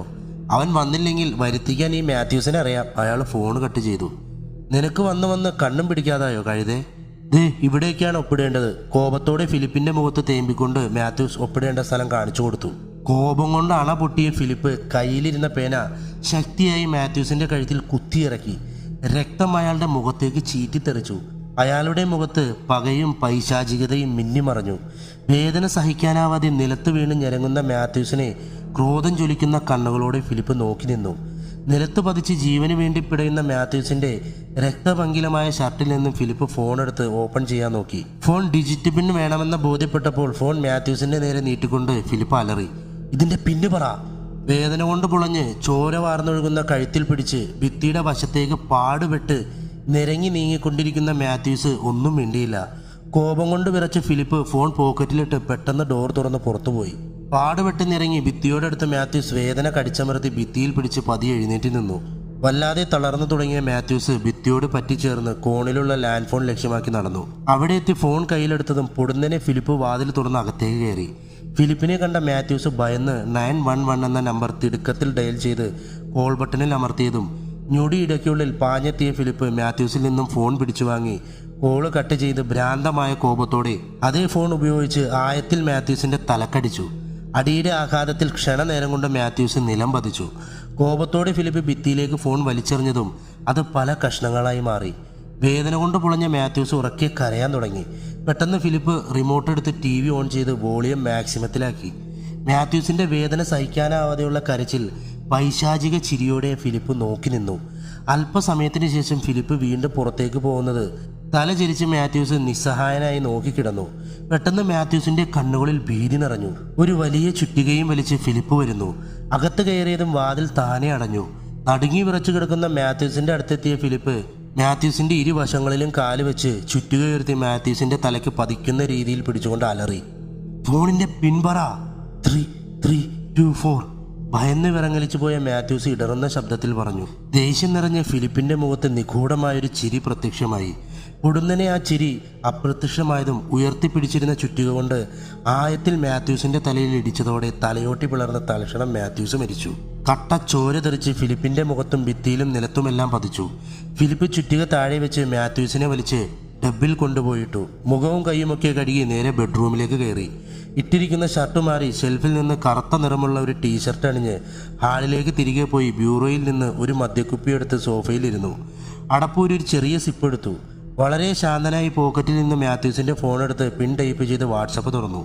ചാറ്റുകൾ ഓരോന്നായി വായിക്കാൻ തുടങ്ങി. ഫിലിപ്പിന്റെ കണ്ണുകളിൽ വീണ്ടും പക നിറഞ്ഞു. ഒടുവിൽ വാട്സപ്പിൽ എന്തോ ടൈപ്പ് ചെയ്ത് അയച്ചു. ഫോൺ പോക്കറ്റിലേക്കിട്ട് എന്തോ മനസ്സിൽ ഉറപ്പിച്ചിട്ടെന്ന പോലെ സോഫയിൽ നിന്ന് എഴുന്നേറ്റ് ബെഡ്റൂമിലേക്ക് പോയി. അവിടെ കട്ടിലിൻ്റെ അടുത്ത് വെച്ചിരിക്കുന്ന വലിയ ഷോൾഡർ ബാഗ് എടുത്ത് അതിനകത്തുണ്ടായിരുന്ന തുണിയൊക്കെ മാറ്റി കട്ടിലിലേക്ക് ഇട്ടു. ബാഗ് തോളിലിട്ട് അടുക്കളയിൽ ചെന്ന് ഒരു വലിയ കത്തിയെടുത്ത് നേരെ ബാത്റൂമിലേക്ക് കയറി. കുറച്ചു സമയത്തിന് ശേഷം ഷോൾഡർ ബാഗും പുറകിലിട്ട് നിർവികാരനായി പ്രധാന വാതിൽ ലക്ഷ്യമാക്കി നടന്നു. വാതിലിന്റെ താക്കോലെടുത്ത് പുറത്തിറങ്ങി ലോക്ക് ചെയ്ത് താക്കോൽ ബാഗിന്റെ സൈഡ് പോക്കറ്റിലിട്ടു. ഷോൾഡർ ബാഗ് കാറിന്റെ ഡിക്കിയിൽ വെച്ച് കാറിൽ കയറി ഫിലിപ്പ് ഡോറടച്ചു. ഒട്ടും വൈകാതെ തന്നെ കാർ അവിടെ നിന്നും കുതിച്ചു. 10 മിനിറ്റിനകം തന്റെ വീട്ടിലെത്തിയ ഫിലിപ്പ് റിമോട്ട് ഉപയോഗിച്ച് ഗ്യാരേജ് തുറന്ന് കാർ ഉള്ളിൽ കയറ്റി ഗ്യാരേജ് അടച്ചു. കാറിൽ നിന്നിറങ്ങി ഡിക്കി തുറന്ന് ബാഗും എടുത്ത് പിൻവാതിലിലൂടെ അകത്തേക്ക് കയറി. നേരെ ചെന്ന പ്രധാന വാതിൽ തുറന്ന് വെറുതെ ചാരിയിട്ടുകൊണ്ട് തിടുക്കത്തിൽ ബാഗുമായി അകത്തേക്ക് പോയി. സമയം രാത്രി 7:30. ഹെലൻ വാതിൽ തുറന്ന് ഫിലിപ്പിന്റെ വീട്ടിൽ കയറി. വളരെ മോഡേണായ സ്ലീവ്ലെസ് ടോപ്പും ഷോർട്സുമാണ് ധരിച്ചിരിക്കുന്നത്. വളരെ ബോൾഡായി അങ്കിൾ എന്ന് ഉറക്കെ വിളിച്ചുകൊണ്ട് ഹെലൻ ഉള്ളിലേക്ക് നടന്നു. എല്ലാ മുറികളിലും കയറി ഇറങ്ങി ഉറക്കെ വിളിച്ചിട്ടും മറുപടിയൊന്നും കിട്ടാതെ വന്നപ്പോൾ തന്നെ മാത്യൂസ് തന്നെ പറ്റിക്കാനുള്ള പരിപാടിയാണെന്ന് ഹെലൻ ഉറപ്പിച്ചു. അവൾ ചെറുചിരിയോടെ താഴെ നടയോട് ചേർന്നുള്ള ബെഡ്റൂമിൽ കയറി കട്ടിലിൽ സ്വസ്ഥമായിരുന്ന് ഹാൻഡ് ബാഗിൽ നിന്ന് ഫോണെടുത്ത് മാത്യൂസിനെ വിളിച്ചു. ഹാളിൽ നിന്ന് മാത്യൂസിന്റെ ഫോൺ റിങ് ചെയ്യുന്ന ശബ്ദം കേട്ട് സന്തോഷത്തോടെ അവൾ ഹാളിലേക്ക് പാഞ്ഞു. ഹാളിലെത്തിയപ്പോൾ ഫോൺ മാത്രം കണ്ട ഹെലൻ അതിശയത്തോടെ ചുറ്റും നോക്കിക്കൊണ്ട് കുസൃതി ചിരിയോടെ ഉറക്കെ പറഞ്ഞു, അങ്കിളേ, മതി കളിപ്പിച്ചത്. പെട്ടെന്ന് പിറകിൽ നിന്ന് ഹെലന്റെ തോളിൽ ഒരു പിടി വീണു. മാത്യൂസ് ആണെന്ന് ഉറപ്പിച്ച് ചിരിച്ചുകൊണ്ട് തിരിഞ്ഞ അവൾ മുമ്പിൽ നിൽക്കുന്ന ആളെ കണ്ട് പരിഭ്രമിച്ച് പിറകോട്ട് മാറി. പുഞ്ചിരിച്ച് നിൽക്കുന്ന ഫിലിപ്പ്. ആ ചിരിയിലെ നിഗൂഢത ഹെലനിൽ വല്ലാത്ത ഭയം ഉളവാക്കി. വാതിലിൻ്റെ അടുത്തേക്ക് ഓടിയെത്തിയ അവൾ വാതിൽ തുറക്കാൻ ശ്രമിച്ചിട്ടും തുറക്കുന്നില്ലെന്ന് കണ്ടതോടെ ഭയന്ന് നിലവിളിക്കാൻ തുടങ്ങി. ശാന്തനായി ഫിലിപ്പ് TV ഓൺ ചെയ്ത് വോളിയം മാക്സിമത്തിലാക്കി. നടുങ്ങി വിറച്ചു നിൽക്കുന്ന ഹെലൻ്റെ അടുത്തേക്ക് പക നിറഞ്ഞ ചിരിയോടെ നടന്ന ഫിലിപ്പ് തൊട്ടടുത്തെത്താറായപ്പോൾ ഓടി മാറാൻ ശ്രമിച്ച ഹെലൻ്റെ മുടിക്കുത്തിൽ കയറി പിടിച്ച് ആഞ്ഞ് ഭിത്തിയിലിടിപ്പിച്ചു. ഇടിയുടെ ആഘാതത്തിൽ ഹെലൻ നിലത്ത് പതിച്ചു. നെറ്റി പൊട്ടി ചോരൊഴുകാൻ തുടങ്ങി. ഫിലിപ്പിന്റെ മുഖത്ത് ചിരി അസ്തമിച്ച് ക്രൂരമായ മുഖഭാവം നിറഞ്ഞു. ഫിലിപ്പ് പാൻറിൽ നിന്ന് ബെൽറ്റൂരി. അത് കണ്ട ഹെലൻ ഭയന്ന് കരയാൻ തുടങ്ങി. ചായ, എന്നെ ഒന്നും ചെയ്യല്ലേ. ഫിലിപ്പ് കേട്ട ഭാവം പോലും കാണിക്കാതെ ബെൽറ്റിന്റെ ബക്കിൽ വെച്ച് ഹെലനെ ക്രൂരമായി മർദ്ദിക്കാൻ തുടങ്ങി. വേദന സഹിക്കാനാവാതെ ഹെലൻ ഉറക്കെ കരഞ്ഞു. അടി പൊടുന്നനെ നിർത്തിയ ഫിലിപ്പ് പ്രതികാരത്തോടെ അവളുടെ മുഖത്തോട് ചേർത്ത് പതിഞ്ഞതെങ്കിലും ക്രൂരത നിറഞ്ഞ ശബ്ദത്തിൽ പറഞ്ഞു, നിന്റെ ഒരു തരി ഒച്ചയിഞ്ഞ് പുറത്തു വന്നാൽ തലയർത്തിടും ഞാൻ. ഭയന്ന് വിറച്ച ഹെലൻ വേദന കടിച്ചമർത്തി കിടന്നു. ബെൽറ്റ് ഉയർത്തി വീണ്ടും അതിക്രൂരമായി അടിക്കാൻ തുടങ്ങി. ഭിത്തിയിൽ ഇടിപ്പിച്ചപ്പോഴുമുണ്ടായ മുറിവിലും മുഖത്തുമൊക്കെ ആഞ്ഞടിച്ചു. മുറിവിൽ നിന്നും ചോര തെറിച്ച് ഫിലിപ്പിന്റെ മുഖത്ത് തെറിച്ചു. ഒന്നും വകവയ്ക്കാതെ ഫിലിപ്പ് അടി തുടർന്നു. വേദന കൊണ്ട് പുളഞ്ഞ ഹെലൻ കുതിർന്നുണ്ടെങ്കിലും ശബ്ദം പുറത്തു വരാതിരിക്കാൻ അവൾ ബലമായി സ്വന്തം കൈകൊണ്ട് വായ പൊത്തിപ്പിടിച്ചിരിക്കുകയാണ്. ഒടുവിൽ അടി നിർത്തിയ ഫിലിപ്പ് ഹെലനെ അല്പസമയം നിർവികാരനായി നോക്കി നിന്നു. ബെൽറ്റ് താഴെയിട്ട് അവളെ എഴുന്നേൽപ്പിച്ച് അടുത്ത് കിടന്ന കസാരയിലിരുത്തി. ടീപ്പോയിലിരുന്ന വലിയ സെല്ലോ ടേപ്പ് ഉപയോഗിച്ച് അവളുടെ കൈകൾ കസാരയുടെ കൈകളിലേക്ക് അനക്കാൻ പോലും പറ്റാത്ത ബലത്തിൽ ചേർത്ത് കെട്ടിയൊട്ടിച്ചു. കാലുകൾ പരസ്പരം കൂട്ടിയൊട്ടിച്ചു. ഒടുവിൽ അവളുടെ വായിലും ടേപ്പ് ഒട്ടിച്ച ഫിലിപ്പ് കസേര തള്ളി നടയിൽ നിന്ന് മാറിയുള്ള ബെഡ്റൂമിൽ കൊണ്ടെത്തിച്ചതും അയാൾ പുറത്തിറങ്ങി അടുക്കളയിൽ നിന്ന് മോപ്പെടുത്ത് ആൾ മുഴുവനും ചോരത്തുള്ളി പോലും അവശേഷിക്കാത്ത രീതിയിൽ തുടച്ചിട്ട് മോപ്പ് തിരികെ വെച്ചു. നിലത്ത് കിടന്നിരുന്ന ബെൽറ്റുമെടുത്ത് സിങ്കിന്റെ അടിയിൽ വെച്ചതിന് ശേഷം ബാത്റൂമിൽ പോയി കൈയും മുഖവുമൊക്കെ നല്ലതുപോലെ കഴുകി. ഗ്യാരേജിൽ നിന്ന് ഡ്രില്ലെടുത്ത് ഫിലിപ്പ് വീണ്ടും ഹെലനെ ഇരുത്തിയിരിക്കുന്ന മുറിയിൽ പ്രവേശിച്ചു. ഡ്രില്ലിന്റെ പ്ലഗ് സ്വിച്ച് ബോർഡിലെ പ്ലഗ് പോയിന്റിലേക്ക് കണക്ട് ചെയ്തും സ്വിച്ച് ഓണാക്കി. ഭയന്ന് വിളറിയ മുഖവുമായി ഇതെല്ലാം കണ്ടുകൊണ്ടിരിക്കുന്ന ഹെലന്റെ കണ്ണുകളിലേക്ക് പകയോടെ നോക്കിയ ഫിലിപ്പ് പെട്ടെന്ന് ഡ്രിൽ അവളുടെ മുഖത്തിന് നേരെ മുമ്പിൽ പിടിച്ചുകൊണ്ട് ഓണാക്കി. നടുങ്ങി വിറച്ചിരിക്കുന്ന ഹെലനെ ക്രൂരമായ പുഞ്ചിരിയോടെ ആസ്വദിച്ച് അല്പസമയം നോക്കി നിന്ന ഫിലിപ്പ് ഡ്രിൽ ഓഫാക്കി താഴെ വെച്ചിട്ട് ഹെലന്റെ ഹാൻഡ് ബാഗിൽ നിന്ന് ഫോണെടുത്ത് ഓപ്പണാക്കാൻ നോക്കിയപ്പോൾ പിൻ വേണമെന്ന് മനസ്സിലാക്കിയതും അയാൾ ഹെലന്റെ വായിലെ ടേപ്പ് വലിച്ചൂരി ഫോൺ അവൾക്ക് നേരെ കാട്ടിക്കൊടുത്തു. 2187 ഭയന്ന് കലങ്ങിയ കണ്ണുകളോടെ അവൾ പറഞ്ഞു. ഫിലിപ്പ് അത് ടൈപ്പ് ചെയ്ത് ഫോൺ ഓപ്പണാക്കി വാട്സപ്പിലെ ഓരോ ചാറ്റും നോക്കാൻ തുടങ്ങി. പെട്ടെന്ന് എന്തോ കണ്ടതും ഫിലിപ്പിന്റെ കണ്ണുകളിൽ നിന്ന് പകയും ദേഷ്യവും അവിശ്വസനീയതയും മിന്നിമാഞ്ഞു. അല്പസമയം അത് സസൂക്ഷ്മം വായിച്ചതിന് ശേഷം ചാറ്റ് ഹെലനെ കാണിച്ചുകൊണ്ട് രോഷത്തോടെ അലറി. അപ്പോൾ ഇവളാണല്ലേ എൻ്റെയും എൻ്റെ കുടുംബത്തിൻ്റെയും കാര്യങ്ങൾ അപ്പപ്പോൾ നിനക്ക് ചോർത്തി തന്നുകൊണ്ടിരിക്കുന്ന എൻ്റെ കുടുംബത്തിലെ ഒറ്റുകാരി. ശരിയാണെന്ന ഭാവത്തിൽ പേടിച്ച രണ്ട് ഹെലൻ തലയാട്ടിയതും ഫിലിപ്പ് കോപം നിയന്ത്രിക്കാൻ പാടുപെട്ടുകൊണ്ട് ഫോണിൽ തന്നെ നോക്കി പറഞ്ഞു. മാത്യൂസിൻ്റെ ഫോണിൽ നിന്ന് മെസ്സേജ് അയച്ച് ഞാൻ നിന്നെ വരുത്തിയതുപോലെ നിന്റെ ഫോണിൽ നിന്ന് വോയിസ് മെസ്സേജ് അയച്ച് നീ നിന്റെ ഡാഡിയെയും അമ്മയെയും തൊമ്മിച്ചനെയും വരുത്തണം. ഞാൻ എഴുതി തരുന്നത് നീ നോക്കി വായിച്ച് റെക്കോർഡ് ചെയ്ത് അയച്ചാൽ മതി. അങ്ങേയറ്റം ഭീതിയിലാണ്ടിരിക്കുന്ന ഹെലൻ ഇടയ്ക്ക് ഡ്രില്ല് നോക്കുന്നുണ്ട്. തല ഉയർത്തി പരിശുരമായി ഹെലനെ നോക്കിയ ഫിലിപ്പ് ഫോൺ പോക്കറ്റിലിട്ട് മുറിയിൽ നിന്ന് പുറത്തിറങ്ങി. സമയം 8:10 PM. TV-യിൽ നിന്നുള്ള ശബ്ദം വീടാകെ മുഴങ്ങി കേൾക്കുന്നുണ്ട്. ഹെലന്റെ മുറിയിലേക്ക് തിരികെ വന്ന ഫിലിപ്പ് കയ്യിലിരുന്ന പേപ്പർ അവളുടെ നേരെ വായിക്കാൻ പാകത്തിന് പിടിച്ചു കൊടുത്തിട്ട് പറഞ്ഞു, ഒരു വട്ടമൊന്ന് വായിച്ചു നോക്കിക്കേ. ഹെലൻ പരിഭ്രമിച്ചു വളരെയധികം ശബ്ദം താഴ്ത്തി അത് വായിച്ചു കഴിഞ്ഞതും വാട്സപ്പിൽ കറിയാച്ചൻ്റെ ചാറ്റ് തുറന്ന റെക്കോർഡ് ബട്ടൺ ഓണാക്കി അവളുടെ മുഖത്തിന് നേരെ മുമ്പിലേക്ക് നീട്ടിപ്പിടിച്ചു. വിറയാർന്ന ശബ്ദത്തിൽ ഹെലൻ വായിക്കാൻ തുടങ്ങി. ഡാഡി, നിങ്ങൾ രണ്ടുപേരും ഫിലിപ്പിൻ്റെ വീട്ടിലേക്ക് വാ. അവൻ ഈ വീട് ഒഴിഞ്ഞുപോയി. തൊമ്മിച്ചിനോടും ടോമി അങ്കിളിനോടും പിക്കപ്പ് ട്രക്കിൽ വരാൻ പറയണം. 2 വണ്ടിയിൽ കൊണ്ടുപോകാനുള്ള ഫർണിച്ചറും ഈ ഇലക്ട്രോണിക് സാധനങ്ങളും ഉണ്ട് ഇവിടെ. നാളെ രാവിലെ തന്നെ വീട് നോക്കാൻ ഒരു കൂട്ടര് വരുന്നുണ്ട്. ഓത്താൽ കച്ചവടവും നടക്കും. അതുകൊണ്ട് ഒട്ടും വൈകാതെ നിങ്ങൾ വരണം. നിർത്തടി. ആ റെക്കോർഡ് ഡിലീറ്റ് ചെയ്തുകൊണ്ട് ഫിലിപ്പ് അലറി. വല്ലാതെ കോപാകുലനായ ഫിലിപ്പ് ആഞ്ഞ ഹെലന്റെ മുഖത്തടിച്ചുകൊണ്ട് തുടർന്നു. ഇങ്ങനെ പേടിച്ചു വിറച്ച് സംസാരിച്ച് അവരിൽ സംശയം ജനിപ്പിക്കാനുള്ള നിന്റെ ബുദ്ധി എനിക്ക് മനസ്സിലാവില്ലെന്ന് കരുതിയോ? ഇത് ഞാൻ തന്നെ ടൈപ്പ് ചെയ്ത് നിന്റെ ഫോണിൽ നിന്ന് അവർക്ക് അയച്ചോളാം. ടേപ്പുകളുടെ വായിലൊട്ടിച്ച് മുറിയിൽ നിന്നിറങ്ങി വാതിലടിച്ച് ലോക്ക് ചെയ്ത് പ്രധാന വാതിൽ തുറന്ന് ചാരിയിട്ടുകൊണ്ട് പേപ്പറും ഫോണുമായി ഫിലിപ്പ് മറ്റൊരു മുറിയിലേക്ക് പോയി. സമയം 8:50 PM. കോളിംഗ് ബെല്ലിന്റെ ശബ്ദം കേൾക്കാം.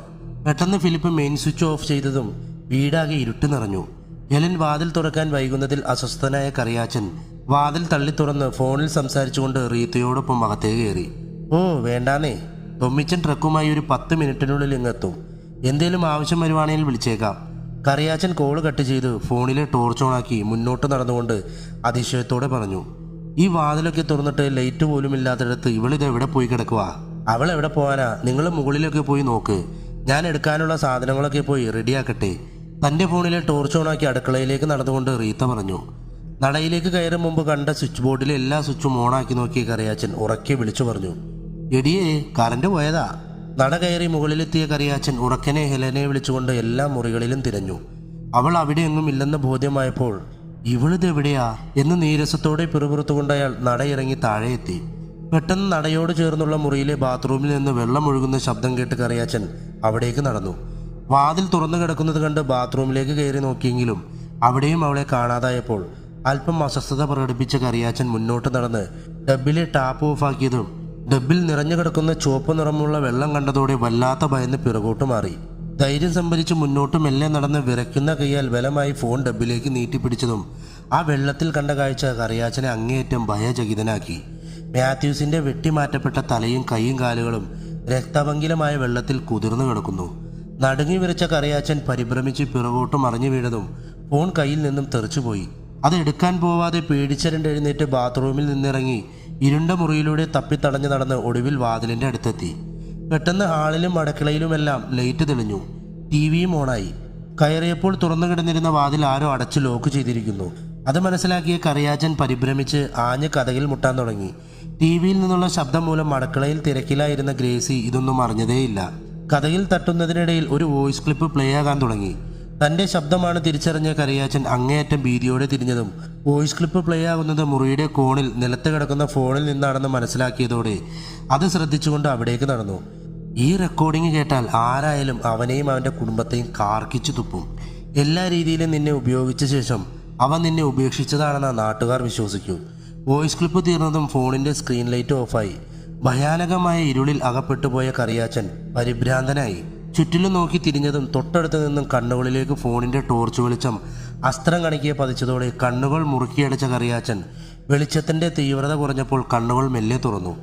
ഇടത് കൈയിൽ മുഖത്തോട് ചേർത്ത് പിടിച്ച ഫോണും വലത് കൈയിൽ മദ്യം നിറച്ച വലിയ ക്രിസ്റ്റൽ ഗ്ലാസുമായി പക നിറഞ്ഞ കണ്ണുകളോടെ രൂക്ഷമായി തന്നെ നോക്കി നിൽക്കുന്ന ഫിലിപ്പിനെ കണ്ട കറിയാച്ചൻ്റെ മുഖത്ത് നിറഞ്ഞു നിന്നിരുന്ന ഭയം അപ്രത്യക്ഷമായി. പരിഹാസം നിറഞ്ഞ ചെറു ചിരിയോടെ അയാൾ പറഞ്ഞു, ഭാഗ്യം. പൈസ കൊടുത്ത് ഞങ്ങളെ തീർക്കാൻ നീ ഏർപ്പാടാക്കിയവർ മാത്രമേ ഈ മുറിയിലുണ്ടാവൂ എന്നാണ് ഞാൻ ഭയന്നത്. പൈസയ്ക്ക് വേണ്ടി കൊല്ലാൻ നടക്കുന്ന 99% പേർക്ക് ഒരു നല്ല സ്വഭാവമുണ്ട്. കൂടുതൽ പൈസ ആര് തരുന്നുവോ അവർ പറയുന്നത് കേൾക്കും. പക്ഷെ ആദ്യം കൊട്ടേഷൻ തന്ന ആൾ കയ്യെത്തുന്ന ദൂരത്ത് തന്നെ ഉണ്ടെന്ന് ഉറപ്പില്ലാതെ അവർ ഒരു ഡീലും വഴങ്ങില്ല. അതാ ഞാൻ നിന്നെ കണ്ടപ്പോൾ ആദ്യം ഭാഗ്യമെന്ന് പറഞ്ഞത്. കാരണം ഇനി എനിക്ക് ധൈര്യമായി അവരോട് എൻ്റെ ഓഫർ പറയാം. ഞങ്ങളെ കൊല്ലാൻ നീ എത്ര കൊടുത്തോ അതിൻ്റെ 10 ഇരട്ടി അവർ പറയുന്ന അക്കൗണ്ടിലേക്ക് ഞാൻ ഇട്ട് കൊടുക്കും. നിന്റെ തല അറുത്തു മാറ്റുമ്പോൾ അടുത്ത നിമിഷം തന്നെ തൂങ്ങിച്ചാവാനായിരുന്നു നിന്റെ തന്തയുടെ വിധിയെങ്കിൽ നിന്റെ വിധി നീ തന്നെ വാടകയ്ക്കെടുത്തവരുടെ കൈകൊണ്ട് ചാവാനാണ്. പൊട്ടിച്ചിരിച്ചുകൊണ്ട് ചുറ്റിലും നോക്കിക്കൊണ്ട് കറിയാച്ചൻ പറഞ്ഞു, if you kill this bastard I am going to give you 10 times the amount he offered you. ആരെങ്കിലും തൻ്റെ ഓഫർ സ്വീകരിച്ച് മുന്നോട്ട് വരുന്നുണ്ടോ എന്നറിയാൻ അല്പസമയം കാത്തുനിന്ന കറിയാച്ചൻ അസ്വസ്ഥനായി അപേക്ഷിച്ചുകൊണ്ട് നിലവിളിച്ചു, please believe me, I have a lot of money. പൊടുന്നനെ ഒരു പൊട്ടിച്ചിരിയുടെ ശബ്ദം കേട്ട കറിയാച്ചൻ പെട്ടെന്ന് തിരിഞ്ഞു നോക്കിയപ്പോൾ പൈശാചിക നിറഞ്ഞ ചിരിയോടെ തന്നെ നോക്കി നിൽക്കുന്ന ഫിലിപ്പിനെ കണ്ട് ഒന്നും മനസ്സിലാകാതെ സ്തബ്ധനായി നിന്നു.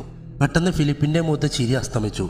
അടുത്ത ക്ഷണത്തിൽ ഫിലിപ്പ് കയ്യിലിരുന്ന ക്രിസ്റ്റൽ ഗ്ലാസ് വെച്ച് അയാളുടെ തലക്ക് ആഞ്ഞടിച്ചതും അയാൾ നിലത്ത് പതിച്ചു. അടികൊണ്ട ഭാഗത്ത് മുറിഞ്ഞ് രക്തമൊഴുകാൻ തുടങ്ങി. വേദന കൊണ്ട് ഞെരങ്ങി തളർന്നു കിടക്കുന്ന കറിയാച്ചൻ്റെ കൈകാലുകൾ ബെഡിലിരുന്ന ടേപ്പ് ഉപയോഗിച്ച് കൂട്ടിക്കെട്ടി വായിലും ഒട്ടിച്ചു. വാർന്നൊഴുകുന്ന രക്തം കഴുത്തുവരെ എത്തി കഴുത്തിലണിഞ്ഞിരിക്കുന്ന കൊന്തയെ പൊതിഞ്ഞു. പെട്ടെന്ന് തന്നെ കഴുത്തിലണിഞ്ഞിരിക്കുന്ന കൊന്ത ഊരി താൻ അണിഞ്ഞിരിക്കുന്ന കറുത്ത കൈ നീളമുള്ള ഹുഡിയിലെ പോക്കറ്റിലിട്ട ഫിലിപ്പിൻ്റെ കയ്യിൽ രക്തം പറ്റി. അത് വകവയ്ക്കാതെ നിസ്സഹായനായി നിലത്ത് കിടക്കുന്ന കറിയാച്ചനെ തൽക്കാലം ഉപേക്ഷിച്ച് മെയിൻ സ്വിച്ച് വീണ്ടും ഓഫാക്കി ലോക്ക് മാറ്റി വാതിൽ തുറന്നിറങ്ങിയതും വാതിലടച്ച് വീണ്ടും ലോക്ക് ചെയ്തു. സമയം 9:05 PM. റീത്ത ഫോണിൻ്റെ ടോർച്ചിൻ്റെ വെളിച്ചത്തിൽ പാത്രങ്ങളും അടുക്കള സാധനങ്ങളുമൊക്കെ കാർഡ്ബോർഡ് ബോക്സിൽ വയ്ക്കുന്ന തിരക്കിലാണ്. റീത്തയുടെ പിറകിലൂടെ ചെന്ന് ഫ്രിഡ്ജ് തുറന്ന കറുത്ത രൂപത്തെ നേർത്ത വെളിച്ചത്തിൽ മിന്നായം കണക്കി ശ്രദ്ധിച്ച റീത്ത പാത്രങ്ങൾ എടുത്തു വയ്ക്കുന്നതിൽ പൂർണ്ണമായി മുഴുകിക്കൊണ്ട് പറഞ്ഞു, നീ വന്നോ? നിരവുകാരനായി ഫിലിപ്പ് മറുപടിയൊന്നും പറയാതെ ഫ്രിഡ്ജിൽ നിന്ന് വലിയ ജ്യൂസ് കുപ്പിയെടുത്ത് ഫ്രിഡ്ജ് അടച്ച് പിറകോട്ട് നടന്നു. നീ എവിടെയായിരുന്നടി ഇത്രയും നേരം? നീരസത്തോടെ റീത്ത ചോദിച്ചു. ഫിലിപ്പ് ശാന്തനായി അടുക്കളയോട് ചേർന്നുള്ള ചെറിയ മേശയിൽ കുപ്പി വെച്ച് കസാരയിൽ ഇരുന്നതും കുപ്പിയുടെ അടപ്പ് തുറന്ന് മെല്ലെ കുടിക്കാൻ തുടങ്ങി. നീ എന്താ ഒന്നും മിണ്ടാത്തത്? പോയി കറിയാച്ചനെയും വിളിച്ചോണ്ട് വാ. ഇത് നല്ല ഭാരമുണ്ട്, വണ്ടിയിൽ കൊണ്ടുപോയി വെക്കണ്ടേ? അസ്വസ്ഥയായി പാത്രങ്ങളും മറ്റും എടുത്തു വയ്ക്കുന്നതിൽ ശ്രദ്ധിച്ചുകൊണ്ട് റീത്ത ചോദിച്ചു. എല്ലാം കൊണ്ടുപോകണോ? പെട്ടെന്ന് ഫിലിപ്പിന്റെ ശബ്ദം കേട്ട റീത്ത നടുങ്ങി. ആ നടുക്കത്തിൽ കയ്യിലിരുന്ന ഫൈബർ പ്ലേറ്റ് താഴെ വീണതും അതെടുത്ത് പ്ലേറ്റ് റാക്കറ്റിൽ തിരികെ വെച്ച് ഭയമൊക്കെ ഉള്ളിലൊതുക്കി ഒരു ചെറുചിരി മുഖത്ത് പിടിപ്പിച്ച് അല്പം പരുങ്ങളോടെ പറഞ്ഞു, മോള് പറഞ്ഞു എല്ലാം എടുത്തോളാൻ. ഫിലിപ്പ് ശാന്തനായി ഒരു സിപ്പ് കുടിച്ചു. നിങ്ങളുടെ മോള് നാട്ടിൽ നിന്ന് വന്നപ്പോൾ കൊണ്ടുവന്നതാണോ ഇതൊക്കെ? അല്ല, അത്. മറുപടി പറയാൻ കഴിയാതെ റീത്ത പരിങ്ങിയതും പെട്ടെന്ന് വാതിൽ തുറന്ന് തൊമ്മിച്ചൻ എലൻ എന്ന് ഉറക്കെ വിളിച്ചുകൊണ്ട് കയറി വന്നു. തൊമ്മിച്ചനെ കണ്ട റീത്തയുടെ മുഖഭാവം പെട്ടെന്ന് മാറി. വല്ലാത്ത അഹന്ത നിറഞ്ഞ അവളുടെ കണ്ണുകളിൽ പരിഹാസം നിറഞ്ഞ സ്വരത്തിൽ അവൾ പറഞ്ഞു, ഇങ്ങോട്ട് വാടാ, ദേ നിന്റെ പുന്നാര അളിയൻ ചോദിക്കുന്നു, നമ്മൾ കൊണ്ടുപോകുന്ന സാധനങ്ങളൊക്കെ നിന്റെ പെങ്ങൾ നാട്ടിൽ നിന്ന് കൊണ്ടുവന്നതാണോന്ന്. ഫിലിപ്പിനെ കണ്ട് അത്ഭുതപ്പെട്ട തൊമ്മിച്ചൻ അവജ്ഞയോടെ റീത്തയോടെ എന്ന മട്ടിൽ ചോദിച്ചു, ഇവൻ തിരിച്ചു വന്നോ? അതൊന്നും ഞങ്ങൾക്കറിയണ്ട, ഈ വീട് ഇപ്പോൾ ഞങ്ങളുടെയാ. ഈ നിമിഷം ഇവിടെ നിന്ന് ഇറങ്ങിക്കോളാം, ഇല്ലെങ്കിൽ കഴുത്തിന് പിടിച്ച് വെളിയിൽ തള്ളും ഞാൻ. എൻ്റെ കല്യാണം മുടക്കാൻ നീ നോക്കിയത് ഇപ്പോഴും എൻ്റെ മനസ്സിൽ കിടപ്പുണ്ട്, ഓർത്തോ? തൊമ്മിച്ചൻ ദേഷ്യത്തോടെ അലറി. കസാരയിൽ നിന്ന് എഴുന്നേറ്റ് കൊണ്ട് പതിഞ്ഞ സ്വരത്തിൽ ഫിലിപ്പ് പറഞ്ഞു, ഞാൻ പോയിക്കൊള്ളാം. ഞാൻ കഷ്ടപ്പെട്ട് സമ്പാദിച്ച പൈസ കൊണ്ട് വാങ്ങിയ ഈ വീട് ഇപ്പോൾ നിങ്ങളുടെയാണല്ലോ. ഞാൻ തന്നെയല്ലേ നിന്റെ പെങ്ങൾക്ക് ഇത് കൊടുത്തുകൊണ്ടും എൻ്റെ മകനെ ഞാൻ ഒരിക്കലും കാണാൻ പാടില്ല എന്നുൾപ്പെടെയുള്ള നിങ്ങളുടെ എല്ലാ വ്യവസ്ഥകളും അംഗീകരിച്ചുകൊണ്ട് ഡിവോഴ്സ് പെറ്റീഷനിൽ ഒപ്പിട്ട് മാത്യൂസ് അങ്കിളിന് കൊടുത്തത്. പരിഹാസം നിറഞ്ഞ ചിരിയോടെ ഫിലിപ്പിൻ്റെ തുറന്നു പറച്ചിൽ റീത്തയും തൊമ്മിച്ചനും കേട്ടുകൊണ്ടിരിക്കെ ഫിലിപ്പ് തുടർന്നു, $4 ലക്ഷം വിലയുള്ള വീടായത്, അതായത് 3 കോടി ഇന്ത്യൻ രൂപ. നിങ്ങളിത് ഉടനെ വിൽക്കുമെന്ന് എനിക്കറിയാം. വിറ്റ് കഴിയുമ്പോൾ 50 ലക്ഷം രൂപയെങ്കിലും ദാവീദിന്റെ പേരിൽ ബാങ്കിലിടണം. ഇതെന്റെ അപേക്ഷയാ. പിന്നെ 50 ലക്ഷം രൂപ 10 പൈസ കൊടുക്കത്തില്ല. പൊട്ടിച്ചിരിച്ചുകൊണ്ട് തൊമ്മിച്ചൻ റീത്തയെ നോക്കി പറഞ്ഞതും ശബ്ദം വളരെ താഴ്ത്തി ഫിലിപ്പിന്റെ ചെവിയിൽ രഹസ്യമെന്നോണം ചെറു ചിരിയോടെ പറഞ്ഞു, എന്തിന്? എൻ്റെ ചേച്ചിക്ക് പോലും 10 പൈസ കിട്ടില്ല. ശാന്തനായി തന്നെ അത് കേട്ടു നിന്ന ഫിലിപ്പ് ഒരു ഗ്ലാസ് എടുത്ത് കുപ്പിയിൽ നിന്ന് കുറച്ച് ജ്യൂസ് അതിലൊഴിച്ച് തൊമ്മിച്ചന് നേരെ നീട്ടിക്കൊണ്ട് പറഞ്ഞു, ഞാൻ ഇറങ്ങുക. ഇതിപ്പോൾ നിങ്ങളുടെ വീടല്ലേ, നിങ്ങൾക്ക് ഇഷ്ടമുള്ളത് ചെയ്യാം. ഞാൻ എൻ്റെ ഒരു ആഗ്രഹം പറഞ്ഞുവെന്ന് മാത്രം. ഞാൻ നിന്റെ കല്യാണം മുടക്കാൻ ശ്രമിച്ചത് തെറ്റായിപ്പോയി. അതിന് ഞാൻ നിന്നോട് മാപ്പ് ചോദിക്കുന്നു. ഇനി നല്ല രീതിയിൽ പിരിയാമല്ലോ നമുക്ക്. ഇത് കുടിക്ക്.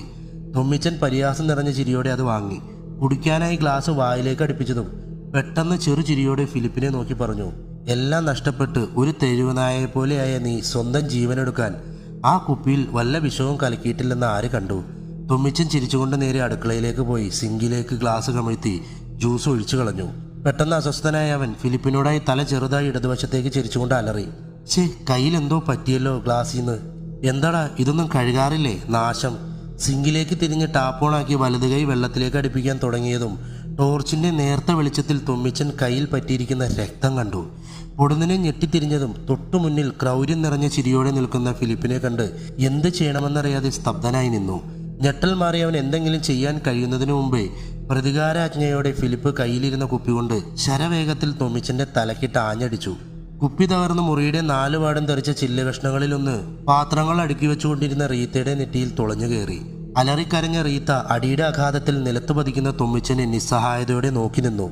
നെറ്റിയിൽ നിന്ന് വാർന്നൊഴുകുന്ന രക്തം കാര്യമാക്കാതെ അവൾ ചോരയിൽ കുളിച്ച് മരണത്തോട് മല്ലിട്ടുകൊണ്ട് കുതിർന്ന തൊമ്മിച്ചന്റെ അടുത്തേക്ക് പാഞ്ഞു ചെന്ന് അവന്റെ തല അവളുടെ മടിയിലേക്ക് വെച്ച് നെറ്റിയിൽ തടവിക്കൊണ്ട് പൊട്ടിക്കരഞ്ഞു. ഉടനെ റീത്തയുടെ കഴുത്തിൽ കത്തി വെച്ചുകൊണ്ട് ഫിലിപ്പ് അലറി, ഇനി നിന്റെ ഒരു തരി ശബ്ദം പുറത്തു കേട്ടാൽ. നടുങ്ങി വിരിച്ച റീത്ത കൈകൊണ്ട് ബലമായി വായ പൊത്തിപ്പിടിച്ചു. റീത്തയുടെ ഫോൺ മേശയിൽ നിന്നെടുത്ത ഫിലിപ്പ് നേരെ പോയി പ്രധാന വാതിൽ ലോക്ക് ചെയ്ത് കറിയാച്ചിനെ കിടത്തിയിരിക്കുന്ന മുറിയുടെ വാതിൽ തുറന്ന് അകത്ത് കയറി വാതിലടച്ചു. ഭീതിജനകമായ അന്ധകാരത്തിലാണ്ട് പോയ റീത്ത മെല്ലെ തൊമ്മിച്ചനെ പൂർണ്ണമായി നിലത്തോട്ട് കിടത്തിക്കൊണ്ട് എഴുന്നേറ്റു. കാർഡ്ബോർഡ് ബോക്സിൽ അടുക്കി വെച്ചിരുന്ന ഓരോ കത്തിയും എടുത്ത് സൂക്ഷ്മമായി തൊട്ടു നോക്കിയിട്ട് ഏറ്റവും നീളമുള്ളതെടുത്ത് കയ്യിൽ വെച്ചു. വല്ലാത്ത ഭീതിയിലാണ്ട് നിൽക്കുന്ന റീത്ത ധൈര്യം സംഭരിക്കാൻ പരമാവധി ശ്രമിക്കുന്നുണ്ട്. അവൾ ഭിത്തിയുടെ മറവിൽ പതിയിരുന്നു. അല്പസമയത്തിന് ശേഷം പൊടുന്നനെ മമ്മി എന്ന് ശാന്തസ്വരത്തിലുള്ള ഫിലിപ്പിന്റെ വിളി കേട്ടതും പരിഭ്രമം ഉള്ളിലൊതുക്കി സർവ്വധൈര്യവും സംഭരിച്ച് അങ്ങേയറ്റം പകയോടെ ശബ്ദം കേട്ട ദിശയിലേക്ക് കത്തി നീട്ടിപ്പിടിച്ചു പാഞ്ഞു. മുന്നിൽ നിന്ന് ശരീരത്തിൽ കത്തി കുത്തിയിറക്കി. ഇരുളിൽ ഒട്ടും വ്യക്തമല്ലാത്ത ശരീരം കുത്തുകൊണ്ടതും നിലത്ത് പതിച്ചു. പകയടങ്ങാത്ത റീത്ത കത്തിയൂരി പലതവണ വീണ്ടും കുത്തി. കത്തി താഴെയിട്ട് വലിയൊരു ദുരന്തത്തിൽ നിന്ന് തൻ്റെ കുടുംബത്തെ രക്ഷിച്ചതിലുള്ള സംതൃപ്തിയോടെ റീത്ത നിലത്തിരുന്നതും പൊടുന്നനെ മമ്മി എന്നുള്ള ശാന്തമായ വിളി ഫിലിപ്പിൽ നിന്ന് വീണ്ടും കേട്ടതോടെ റീത്ത നടുങ്ങി വിറച്ചു. അവൾ പരിഭ്രമിച്ച് കുത്തിയ ശരീരത്തിൻ്റെ അടുത്തേക്ക് നിരങ്ങി വന്ന് വയറിൽ തൊട്ടതും കയ്യിൽ രക്തം പുരണ്ടു. വെപ്രാളപ്പെട്ട് രക്തം പുരണ്ട കൈകൊണ്ട് മുഖത്ത് തൊട്ടതും ഭയന്ന് വിറച്ചവൾ ആ തിരിച്ചറിവിൻ്റെ ആഘാതത്തിൽ പിന്നിലേക്ക് മറഞ്ഞു. താൻ അതിക്രൂരമായി കൊന്നത് കറിയാച്ചനെയാണെന്ന തിരിച്ചറിവ് അവളുടെ മനസ്സിനെ അങ്ങേയറ്റം പ്രക്ഷുബ്ധമാക്കി. മമ്മി! ഫിലിപ്പ് ഒരിക്കൽ കൂടി വിളിച്ചതും പരിഭ്രാന്തയായ റീത്ത എഴുന്നേറ്റ് ഓടി. നടയുടെ കൈവരിയിലിടിച്ച് വീണ അവൾ പാടുപെട്ട് എഴുന്നേറ്റ് നടവഴി കയറി മുകളിലെത്തി. മരണഭയം റീത്തയെ വല്ലാതെ കീഴ്പ്പെടുത്തി കഴിഞ്ഞിരുന്നു. തപ്പിത്തടഞ്ഞൊരു മുറിയിൽ കയറി കോണിലൊരു ഭാഗത്ത് കൂട്ടമായി തൂക്കിയിട്ടിരിക്കുന്ന വസ്ത്രങ്ങൾക്കിടയിൽ ശ്വാസം അടക്കി പിടിച്ച് പതുങ്ങിയിരുന്നു. ഭയാനകമായ ഇരുട്ടും നിശബ്ദതയും അവളിലെ ഭീതി പതിന്മടങ്ങാക്കി. അവൾ നടുങ്ങി വിറച്ച് കണ്ണുകൾ അടച്ചു നിന്നു. ഒടുന്നനെ ഒരു കൈ വന്ന് റീത്തയുടെ മടിക്കുത്തിൽ കയറി പിടിച്ച് വലിച്ച് തുണികൾക്കിടയിൽ നിന്നും പുറത്തേക്കിട്ടു. വലിയുടെ ശക്തിയിൽ വീണുപോയ റീത്തയുടെ മുടിക്കുത്തിൽ വീണ്ടും ഫിലിപ്പ് ബലമായി പിടിച്ച് വലിച്ചഴിച്ച് നടവഴി താഴെ എത്തിച്ച് ഹെലനെ ഇരുത്തിയിരിക്കുന്ന മുറി തുറന്ന് ഹെലന്റെ അടുത്ത് ചെന്ന് കൊണ്ടിട്ടു. അവരുടെ പിറകിൽ പോയി നിന്ന് അവരറിയാതെ തൻ്റെ ഫോണെടുത്ത് മാത്യൂസിൻ്റെ ഫോണിലേക്ക് വിളിച്ചു. പോക്കറ്റിൽ നിന്ന് വൈബ്രേറ്റ് ചെയ്ത ഫോൺ പുറത്തെടുത്ത് കോൾ അറ്റൻഡ് ചെയ്ത് കട്ടിലിൻ്റെ അടിയിൽ വെച്ച് ഹെലന്റെ വായിലെ ടേപ്പ് വലിച്ചൂരി തൻ്റെ ഫോണുമായി ഫിലിപ്പ് മുറിയിൽ നിന്നും ഇറങ്ങി വാതിലടച്ചു. കോൾ റെക്കോർഡർ ഓണാക്കി ഫോൺ ചെവിയിൽ വെച്ച് മെയിൻ സ്വിച്ചും ഓണാക്കി അയാൾ നിർവികാരനായി സോഫയിലിരുന്നു. ടി വിയിൽ നിന്നുള്ള ശബ്ദം വളരെ കൂടുതലായതുകൊണ്ട് പോക്കറ്റിൽ നിന്ന് ഹെഡ്ഫോൺ എടുത്ത് ഫോണിൽ കണക്ട് ചെയ്ത് ചെവിയിൽ വെച്ചു. ലൈറ്റ് തെളിഞ്ഞ് മുറിയിൽ വെളിച്ചം നിറഞ്ഞതോടെ മെല്ലെ എഴുന്നേറ്റ് റീത്ത ഭിത്തിയിൽ ചാരി നിന്നുകൊണ്ട് അങ്ങേയറ്റം തളർന്ന കസേരയിലിരിക്കുന്ന ഹെലനോട് ദയനീയത നിറഞ്ഞ സ്വരത്തിൽ ചോദിച്ചു, എന്തിനാ മോളെ നിന്റെ കയ്യിൽ ഞാനൊന്ന് പിടിച്ചപ്പോൾ നീ പൊട്ടിത്തെറിച്ചത്? ഒന്ന് പതുക്കി പറയുവോ? വളരെ താഴ്ന്ന സ്വരത്തിൽ ഹെലൻ അസ്വസ്ഥയായി പറഞ്ഞു. അവിടെ ടി വി ഫുൾ വോളിയത്തിലായിട്ടേക്കുന്ന, മാത്രവുമല്ല വാതിലും അടഞ്ഞാ കിടക്കുന്ന. അതുകൊണ്ട് പറ, എന്തിനാണ് എന്നോട് മോശമായിട്ട് പെരുമാറിയത്? അല്പസമയം രൂക്ഷമായി റീത്തയെ നോക്കിയ ശേഷം ഹെലൻ പറഞ്ഞു, നിങ്ങൾ ഒറ്റയൊരുത്തി കാരണമാണ് ഞാനിന്ന് ഇതുപോലെ അനുഭവിക്കുന്നത്. ഓഹോ, അപ്പോൾ അതാണ് നിന്റെ മനസ്സിലിരിപ്പല്ലേ? ജീവിതത്തിൽ ഫ്ലൈറ്റിൽ കയറാത്ത നിന്നെ ഫ്ലൈറ്റിൽ എഴുന്നള്ളിച്ച് സിംഗപ്പൂർക്ക് കൊണ്ടുപോയി ഏറ്റവും മുന്തിയ ഹോട്ടലിൽ താമസിപ്പിച്ചതും അതും പോരാ ആൾ വീതം നമുക്ക് ഓരോരുത്തർക്കും ആയിരക്കണക്കിന് രൂപ വിലയുള്ള സമ്മാനങ്ങളും മേടിച്ചു തന്നിട്ട് വെറും $100 പേരിൽ അവനെ തള്ളിപ്പറഞ്ഞ് നീ ഭയങ്കര നല്ലവളാ. അതും അവന് സമ്മാനം മേടിക്കാൻ അവനോട് തന്നെ $100 ചോദിച്ചപ്പോൾ അവന് സമ്മാനം വേണ്ടെന്നും നിനക്ക് എന്തെങ്കിലും മേടിക്കാനാണെങ്കിൽ ഡോളർ തരാമെന്നും പറഞ്ഞതിന് കഷ്ടം. അന്നു മുതൽ നീ തുടങ്ങിയതല്ലേ അവനെ പിറകിന്ന് കുത്താൻ? ബാക്കി പറയിപ്പിക്കരുത് എന്നെ കൊണ്ട്. അപ്പോൾ അന്ന് എന്താ ശരിക്കും നടന്നതെന്ന് ഞാൻ നിങ്ങളോട് പറഞ്ഞത് ഇപ്പോഴും നിങ്ങൾക്ക് ഓർമ്മയുണ്ടല്ലേ? പക്ഷെ അത് ഏത് രീതിയിലാണ് നിങ്ങൾ ലോകത്തോട് പറഞ്ഞു നടക്കുന്നത്? പിന്നെ നിങ്ങൾ വലിയ മാന്യത കളിച്ച് പറഞ്ഞല്ലോ ഞാൻ വെറും $100 പുള്ളിയെ തള്ളി പറഞ്ഞെന്ന്. അതേ $100 എനിക്ക് തരാത്തതിനെ ചോദ്യം ചെയ്യാനല്ലേ നാണമില്ലാതെ ഫിലിപ്പിൻ്റെ വീട്ടിൽ നിങ്ങളും എൻ്റെ അപ്പനും കൂടി കയറി വന്നത്? അതും കൈനീട്ടി പുള്ളി കൊണ്ടുവന്ന സാധനങ്ങളൊക്കെ ഉളുപ്പില്ലാതെ വാങ്ങിയിട്ട്. ഇതെല്ലാം ഹെഡ്ഫോണിൽ കൂടി കേട്ടുകൊണ്ടിരുന്ന ഫിലിപ്പ് രോഷാകുലനായി കോള് കട്ട് ചെയ്ത് സോഫയിൽ നിന്ന് എഴുന്നേറ്റ് അവരുടെ മുറിയിലേക്ക് വാതിൽ തുറന്നു കയറി. ഫിലിപ്പിനെ കണ്ടതും അവർ പരിഭ്രാന്തരായി. അങ്ങേയറ്റം പകയോടെ ഫിലിപ്പ് ഇരുവരെയും മാറി മാറി നോക്കി. പെട്ടെന്ന് കൈകാലുകളിലെ ടേപ്പ് അഴിച്ചു മാറ്റി മുടിക്കുത്തിൽ പിടിച്ചു വലിച്ച് ഹെലനെ നിലത്തേക്കെറിഞ്ഞുകൊണ്ട് ഫിലിപ്പ് കസാരയിലിരുന്നു. മരണഭയം അവരുടെ കണ്ണുകളിൽ നിറഞ്ഞു നിൽക്കുന്നത് പൈശാചികമായി ആസ്വദിച്ചുകൊണ്ട് അയാൾ പറഞ്ഞു, അപ്പോൾ ഞാൻ ഊഹിച്ചതുപോലെ തന്നെയാണ് കാര്യങ്ങൾ.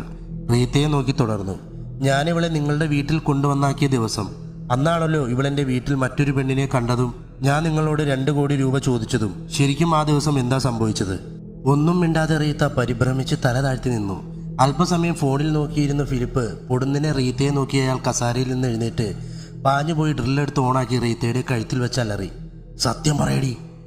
പറയാം. നടുങ്ങി വിറച്ച് റീത്ത പെട്ടെന്ന് പറഞ്ഞു. ഹെലൻ ഭയന്ന് കൈകൾ കൊണ്ട് മുഖം മറിച്ച് തല താഴ്ത്തിയിരിക്കുകയാണ്. ഡ്രിൽ ഓഫാക്കി താഴെ വെച്ച ഫിലിപ്പ് ഫോണിലെ റെക്കോർഡർ അവൾ കാണുകയെ തന്നെ ഓണാക്കി. വിറയാർന്ന ശബ്ദത്തിൽ റീത്ത പറഞ്ഞു തുടങ്ങിയതോടെ ഫിലിപ്പിൻ്റെ മനസ്സും ആ ദിവസത്തിലേക്ക് സഞ്ചരിച്ചു. ഹെലൻ ഛർദ്ദിക്കുന്ന ശബ്ദം കേട്ട് ഫിലിപ്പ് അത്യാനന്ദത്തോടെ അവളുടെ അടുക്കലേക്ക് പാഞ്ഞു. നിറ കണ്ണുകളോടെ നിറച്ചിരിയോടെ അവളുടെ നെറ്റിയിൽ ചുംബിച്ചുകൊണ്ട് പറഞ്ഞു, ഞാനിപ്പോൾ വരാം. എവിടെ പോവാ? മൾട്ടി വിറ്റാമിൻസ് വാങ്ങാൻ. ഇനി കഴിക്കാനുള്ള മടിയൊന്നും നടപ്പില്ല. മേടിച്ചുകൊണ്ട് വരുന്നതൊക്കെ മുടങ്ങാതെ കഴിച്ചോളണം. കഴിച്ചോളാവേ. കുസൃതി ചിരിയോടെയുള്ള ഹെലൻ്റെ മറുപടി കേട്ട് ചിരിച്ചുകൊണ്ട് കാറിൻ്റെ താക്കോലെടുത്ത് ഇറങ്ങി. വാതിൽ ചാരിയതേ ഉള്ളൂ. കാറിൽ കയറി ഡോറടിച്ചതും പെട്ടെന്നെന്തോ ഓർത്ത ഫിലിപ്പ് പോക്കറ്റിൽ തിരഞ്ഞു. അരിശത്തോടെ സ്റ്റിയറിംഗിൽ തട്ടി ആത്മകഥം പറഞ്ഞു, പേഴ്സ് മറന്നു. കാറിൽ നിന്നിറങ്ങി ഫിലിപ്പ് വീട്ടിൽ പ്രവേശിച്ച് ബെഡ്റൂമിൽ കടക്കാൻ തുടങ്ങിയപ്പോൾ പെട്ടെന്ന് ഹെലൻ്റെ ഉച്ചത്തിലുള്ള സംസാരം കേട്ട് നിന്നു. എന്നെ വഴക്ക് പറയല്ലേ മമ്മി. മമ്മി പറഞ്ഞ ഗർഭനിരോധന ഗുളിക തന്നെയല്ലേ ഞാൻ കഴിച്ചേ, പിന്നെന്താ? ഹെലൻ്റെ ഈ വാക്കുകൾ ഫിലിപ്പിനെ തകർത്ത് കളഞ്ഞു. നിറ കണ്ണുകളോടെ അയാൾ തൊട്ടപ്പുറത്തുള്ള ഭിത്തിയിൽ ചാരി ഊർന്ന് നിലത്തേക്കിരുന്നു. ഫിലിപ്പ് കേൾക്കുന്നുണ്ടെന്നറിയാതെ ഹെലൻ തുടർന്നു, ശരി, എത്രയും വേഗം അബോട്ട് ചെയ്യാം. തൊമ്മിച്ചൻ്റെ കയ്യിലെ കുറച്ച് ടാബ്ലറ്റ് കൊടുത്തു വിട്ടേര്. ഫിലിപ്പിൻ്റെ കണ്ണുകൾ കോപം കൊണ്ട് ജ്വലിച്ചു. എഴുന്നേറ്റ് പ്രാർത്ഥനാ മുറിയിലിരുന്ന ബൈബിൾ എടുത്ത് നേരെ പോയി ബെഡ്റൂമിൻ്റെ വാതിൽ ചവിട്ടി തുറന്നുകൊണ്ട് അലറി, എടി ചായ എന്തു പറ്റി? ഞെട്ടലോടെ തിരിഞ്ഞു നിന്ന ഹെലൻ ഒന്നും അറിയാതെ ഭാവത്തിൽ ചോദിച്ചു. നിനക്കെൻ്റെ കുഞ്ഞിനെ കൊല്ലണമല്ലേ? ഇത്രയും വിഷം നിറഞ്ഞ മനസ്സുമായാണല്ലോ നീ ഇത്രയും നാൾ ഈ വിശുദ്ധ ഗ്രന്ഥം വായിച്ചു കൊണ്ടിരുന്നത്. ഇത് തൊടാനുള്ള യോഗ്യത പോലും നിനക്കില്ല. പൊടുന്നനെ ഹെലൻ ഫിലിപ്പിൻ്റെ കരണത്ത് ആഞ്ഞടിച്ചു. കോപം കൊണ്ട് വിറച്ച ഫിലിപ്പ് അവളുടെ കയ്യിൽ കയറി ബലമായി പിടിച്ചുകൊണ്ട് പറഞ്ഞു, നിന്നെ തിരിച്ചു തല്ലാൻ എനിക്ക് അറിയാമേലാഞ്ഞിട്ടല്ല. എൻ്റെ കൊച്ചു നിൻ്റെ വയറ്റിലുള്ളത് കൊണ്ട് ഞാനൊന്നും ചെയ്യുന്നില്ല. പക്ഷെ ഈ വീട്ടിൽ നിനക്കിനി സ്ഥാനമില്ല, എൻ്റെ മനസ്സിലും. ഫിലിപ്പ് വലിച്ചുകൊണ്ടുപോയി കാറിൽ കയറ്റിയതും പൊട്ടിക്കരഞ്ഞുകൊണ്ട് ഹെലൻ അപേക്ഷിച്ചു, ഇച്ചായ എന്നോട് ക്ഷമിക്ക്. കേട്ട ഭാവം പോലും കാണിക്കാതെ വാതിൽ വലിച്ചടിച്ച ഫിലിപ്പ് ഹെലനെയും കൊണ്ട് അവളുടെ വീട്ടിലെത്തി. കാറിൽ നിന്ന് കരഞ്ഞുകൊണ്ടിരിക്കുന്ന അവളെ ബലമായി ഇറക്കി കയ്യിൽ പിടിച്ചു വലിച്ച് ശബ്ദം കേട്ട് ഓടി വന്ന കറിയാച്ചൻ്റെയും റീത്തയുടെയും മുമ്പിൽ കൊണ്ടുപോയി നിർത്തിക്കൊണ്ട് അങ്ങേയറ്റം ദേഷ്യത്തോടെ പറഞ്ഞു, താ നിൽക്കുന്നു നിങ്ങളുടെ മോള്, എനിക്ക് വേണ്ട ഇവളെ. എന്താ ഫിലിപ്പേ പ്രശ്നം? ഒന്നും മനസ്സിലാവാതെ കറിയാച്ചൻ ചോദിച്ചു. നിങ്ങളുടെ കെട്ടിയോളോട് ചോദിക്കുക. രണ്ടുപേരും കൂടി എൻ്റെ കുഞ്ഞിനെ കൊല്ലാനുള്ള ഗൂഢാലോചനയായിരുന്നു. അതിനെ ചോദ്യം ചെയ്ത് എൻ്റെ കരണത്തും അടിച്ചു ഇവൾ. സത്യമാണോടി? കറിയാച്ചൻ ഹെലനോട് പൊട്ടിത്തെറിച്ചു. ഒന്നും പറയാതെ കരഞ്ഞുകൊണ്ട് തല താഴ്ത്തി നിന്ന് ഹെലൻ്റെ കരണത്ത് ആഞ്ഞടിച്ചു. കലിയടങ്ങാതെ വീണ്ടും അടിച്ചു. മേലിൽ ഇവരുടെ കുടുംബകാര്യത്തിൽ നിന്ന് ഇടപെട്ട് എന്തെങ്കിലും പ്രശ്നമുണ്ടാക്കിയെന്ന് ഞാൻ അറിഞ്ഞാൽ നീ പിന്നെ ബാക്കിയുണ്ടാവില്ല. റീത്തയെ നിൽക്ക് ഉയർന്ന ശബ്ദത്തിൽ പറഞ്ഞതും കറിയാച്ചൻ ഫിലിപ്പിൻ്റെ നേരെ തിരിഞ്ഞുകൊണ്ട് കൈകൂപ്പി നിറ കണ്ണുകളോടെ പറഞ്ഞു, ഒരിക്കലും മാപ്പർഹിക്കാത്ത തെറ്റാണ് എൻ്റെ മോളും ഭാര്യയും ചെയ്തത്. പക്ഷെ അവളുടെ വയറ്റിൽ വളരുന്ന നിന്റെ കുഞ്ഞിനെ ഓർത്ത് നീ അവരോട് ക്ഷമിക്കണം. ഇനിയൊരിക്കലും കുഞ്ഞിനെ കൊല്ലുന്നതിനെ പറ്റി ചിന്തിക്കുക പോലുമില്ല ഇവൾ. ഇവൾക്ക് തെറ്റ് മനസ്സിലായി. ഈ കരച്ചിൽ തന്നെ അതിൻ്റെ ഏറ്റവും വലിയ തെളിവല്ലേ? നിറ കണ്ണുകളോടെ എന്ത് ചെയ്യണമെന്നറിയാതെ സ്തബ്ധനായി നിന്ന ഫിലിപ്പിൻ്റെ കാലുകളിലേക്ക് പൊട്ടിക്കരഞ്ഞുകൊണ്ട് ഹെലൻ വീണു. ഒടുവിൽ ഫിലിപ്പ് ഹെലൻ്റെ തോളിൽ പിടിച്ചുയർത്തി പറഞ്ഞു, ഇന്ന് നടന്ന കാര്യങ്ങൾ ഒരിക്കലും ചാച്ചനും അമ്മയും അറിയരുത്. അവരറിഞ്ഞാൽ പിന്നെ നിന്നെ വെറുക്കും. എന്തായാലും ഇന്ന് രാത്രി നീ ഇവിടെ നിൽക്ക്. ഞാൻ നാളെ രാവിലെ വന്ന് നിന്നെ കൂട്ടിക്കോളാം. മനസ്സ് വല്ലാതെ തകർന്നിരിക്കുക. എല്ലാവരോടും യാത്ര പറഞ്ഞ് ഫിലിപ്പ് ഇറങ്ങി. റീത്ത പറഞ്ഞു കഴിഞ്ഞതും ഫിലിപ്പ് വികാരധീനനായി പോക്കറ്റിൽ നിന്ന് മാത്യൂസിൻ്റെ ഫോൺ എടുത്ത് വാട്സപ്പ് തുറന്നു. കറിയാച്ചൻ്റെ ചാറ്റുകളിലൂടെ സ്ക്രോൾ ചെയ്ത് ഒടുവിൽ ഒരു വോയിസ് ക്ലിപ്പ് പ്ലേ ചെയ്തു. രണ്ടടി കൊടുത്തതുകൊണ്ടല്ലേ എൻ്റെ പ്രകടനത്തിന് വിശ്വാസ്യത വന്നത്? അല്ലെങ്കിൽ കാണാമായിരുന്നു. ഒരാഴ്ചക്കകം അവൻ്റെ വക ഒരു ഡിവോഴ്സ് നോട്ടീസ് വീട്ടിൽ വന്നേനെ. പോരാത്തതിന് അവളുടെ ഗ്രീൻ കാർഡ് ആപ്ലിക്കേഷനും അവൻ ക്യാൻസലാക്കിയേനെ. അഹന്ത് നിറഞ്ഞ കറിയാച്ചൻ്റെ വാക്കുകൾ കേട്ട് തലകുനിച്ച് ഭയചകിതരായി നിന്ന റീത്തയെയും ഹെലനെയും ഒന്ന് നോക്കുക പോലും ചെയ്യാതെ ഫോണിൽ തന്നെ ശ്രദ്ധിച്ചുകൊണ്ട് ഫിലിപ്പ് പറഞ്ഞു, ഈ മനുഷ്യൻ്റെ കണ്ണുനീരിൽ സത്യമുണ്ടെന്ന് വിശ്വസിച്ചതാണ് ഞാൻ ചെയ്ത ഏറ്റവും വലിയ തെറ്റ്.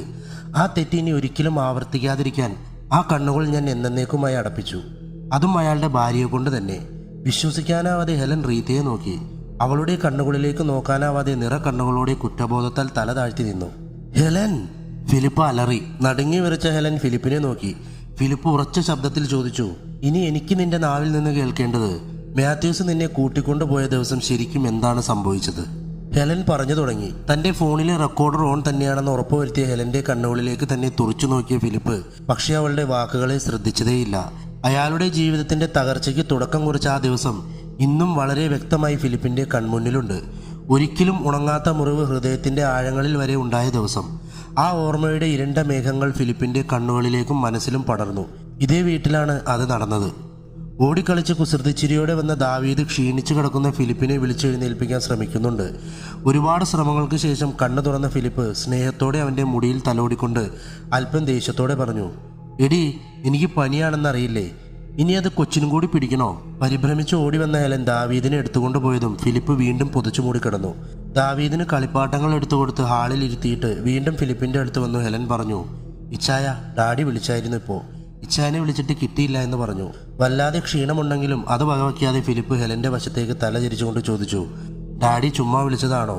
ഹെലൻ ഫിലിപ്പ് കിടക്കുന്ന കട്ടിലിൻ്റെ സൈഡിലുള്ള സോഫയിലിരുന്നു കൊണ്ട് ചെറുചിരിയോടെ പറഞ്ഞു, തൊമ്മിച്ചിനൊരു കല്യാണാലോചന വന്നിരുന്നു. പെണ്ണ് ഗ്രീൻ കാർഡ് ഹോൾഡറാ. എല്ലാവർക്കും ഇഷ്ടമായി. ഇപ്പോൾ അനൗദ്യോഗികമായി വാക്ക് പറഞ്ഞങ്ങ് ഉറപ്പിക്കാൻ പോവാൻ നാളെ. അത് പറയാൻ വിളിച്ചതാ. അപ്പോൾ നാട്ടിൽ അവന് ഇഷ്ടമുള്ള പെണ്ണോ? അവൻ്റെ മനസ്സറിഞ്ഞ് തന്നെയാണോ നിങ്ങൾ മുന്നോട്ട് പോകുന്നത്? അവനും താല്പര്യമാ. ന്യൂജം പിള്ളേരല്ലേ. മറ്റേത് ചിലപ്പോൾ ബ്രേക്കപ്പായി കാണും. ഇച്ചാന് കഴിക്കാൻ എടുക്കട്ടെ? മരുന്ന് കഴിക്കാനുള്ളതല്ലേ? എടുത്തോ. സോഫയിൽ നിന്ന് എഴുന്നേറ്റ ഹെലൻ നേരെ അടുക്കളയിലേക്ക് പോയി.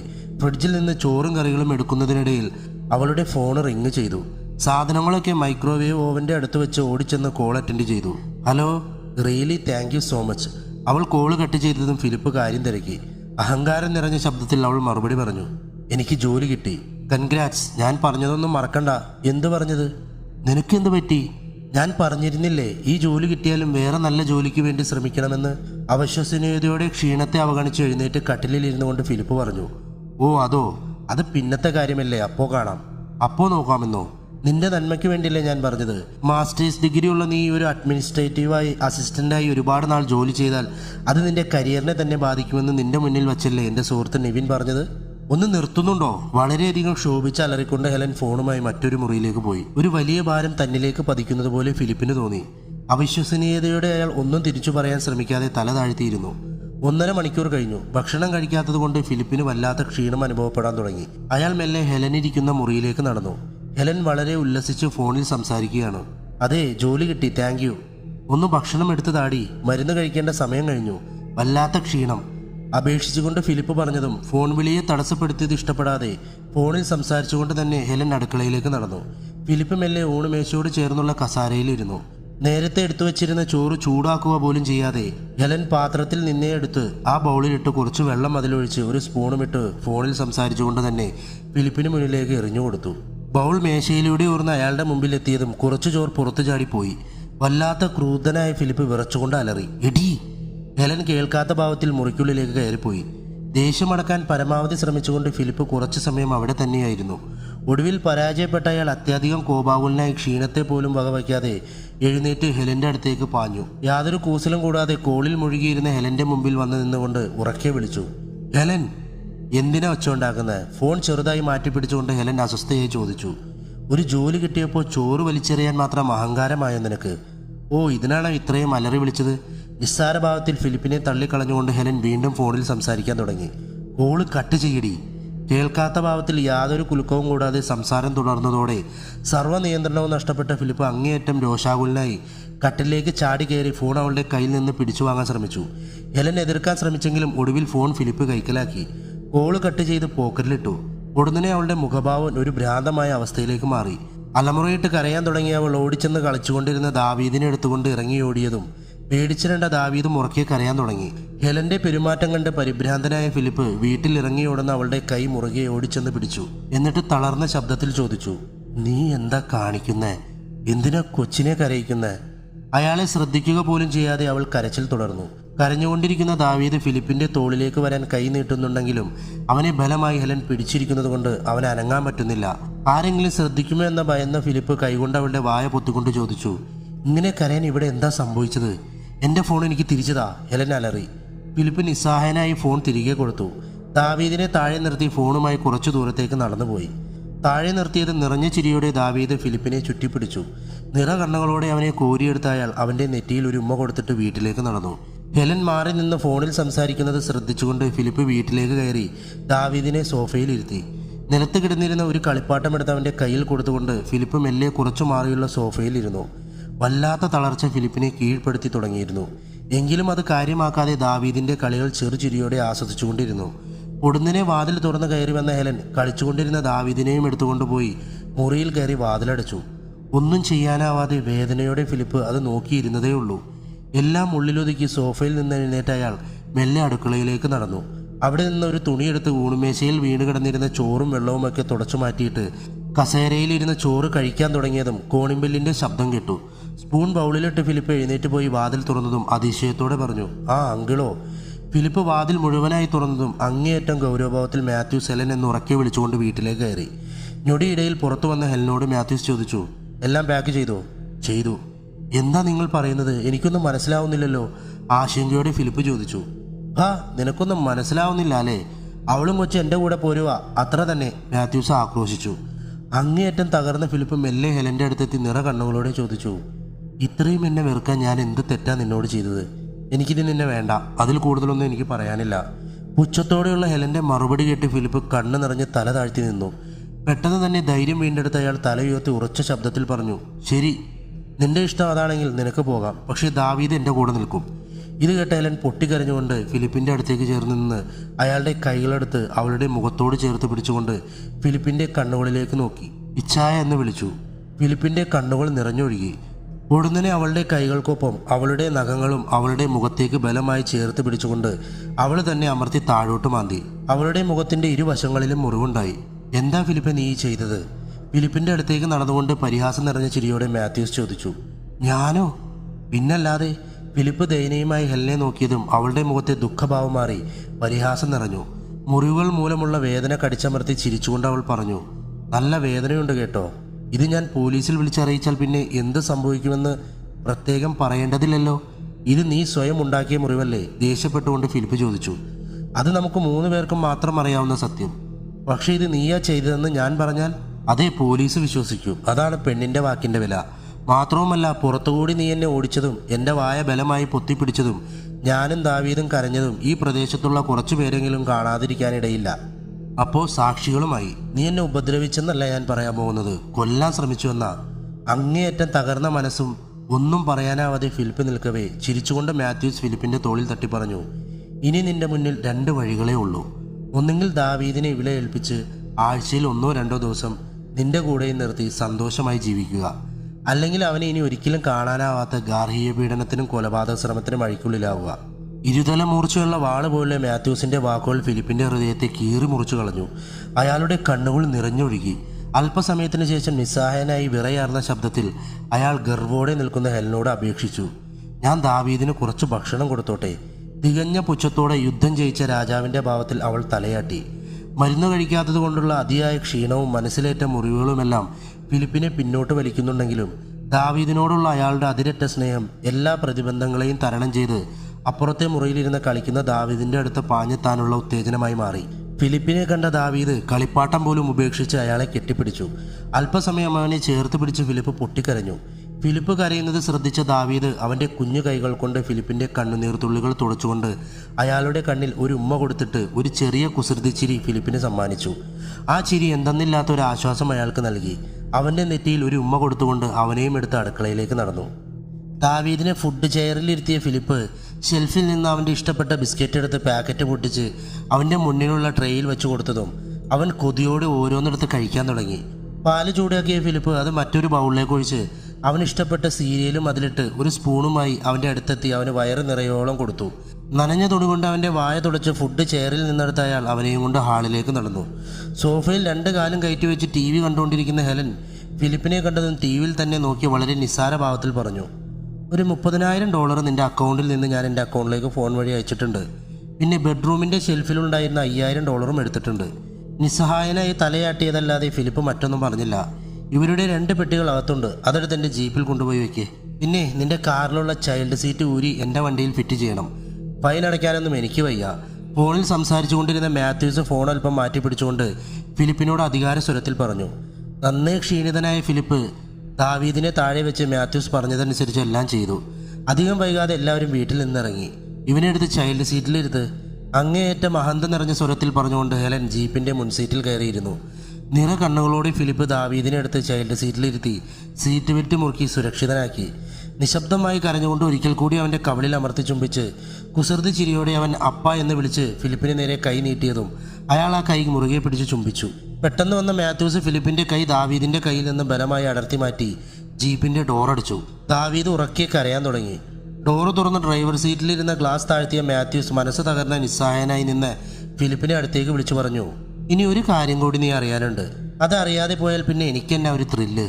ഒന്നും മനസ്സിലാവാതെ ഫിലിപ്പ് നോക്കി നിൽക്കിയ മാത്യൂസ് പൊടുന്നനെ ഹെലൻ്റെ ചുണ്ടുകളിൽ അമർത്തി ചുംബിച്ചു. ഫിലിപ്പിൻ്റെ കണ്ണുകളിൽ അവിശ്വസനീയതയും അമർഷവും നിരാശയും എല്ലാം മിന്നിമറഞ്ഞു. ചുംബിച്ചു കഴിഞ്ഞ് ഫിലിപ്പിലേക്ക് തിരിഞ്ഞ മാത്യൂസ് പരിഹാസം നിറഞ്ഞ ചിരിയോടെ പറഞ്ഞു, ഇവൾക്ക് 17 വയസ്സുള്ളപ്പോൾ മുതൽ തുടങ്ങിയതാ ഞങ്ങൾ തമ്മിലുള്ള ഇടപാട്. ഇപ്പോഴും നല്ല സ്ട്രോങ് ആയി തന്നെ മുന്നോട്ട് പോകുന്നു. നീ ജോലിക്ക് പോകുമ്പോൾ അവൾക്കും വേണ്ട നേരം പോക്കൊക്കെ. എന്തായാലും ഇവളെ ഗ്രീൻ കാർഡ് ഹോൾഡറായി അമേരിക്കയിൽ എത്തിക്കാനുള്ള ഒരു ഏണി മാത്രമായിരുന്നു നീ. പക്ഷെ ഞങ്ങളുടെ പ്ലാനിങ് കുറച്ചൊന്ന് പാളിയത് ഇവള് ഗർഭിണിയായത് നീ അറിഞ്ഞപ്പോഴാണ്. പക്ഷെ നീ അതറിഞ്ഞത് ഇപ്പോൾ ഒരു അനുഗ്രഹമായില്ലേ? അതുകൊണ്ടല്ലേ ഇവള് പിറകിലിരിക്കുന്ന കുരുപ്പിനെ പ്രസവിച്ചതും.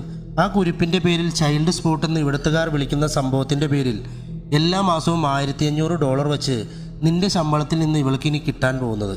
ഇത്രയൊക്കെ അറിഞ്ഞ സ്ഥിതിക്ക് നിനക്കിനി പോയി ചത്തൂടെ? അവജ്ഞയോടെ പറഞ്ഞവസാനിപ്പിച്ച മാത്യൂസ് ഗ്ലാസ് ഉയർത്തി. അവർ പുറപ്പെട്ടു. കണ്ണിൽ നിന്ന് ജീപ്പ് മാഞ്ഞതോടെ ഫിലിപ്പ് വീട്ടിലേക്ക് കയറി നേരെ അടുക്കളയിലേക്ക് പാഞ്ഞു. അവിടെ കണ്ട കത്തിയെടുത്ത് അയാൾ കയ്യിലെ ഞരമ്പിൻ്റെ മുകളിൽ വെച്ചു. മരണം മനസ്സിൽ ഉറപ്പിച്ച് അയാൾ കണ്ണുകളടച്ചു.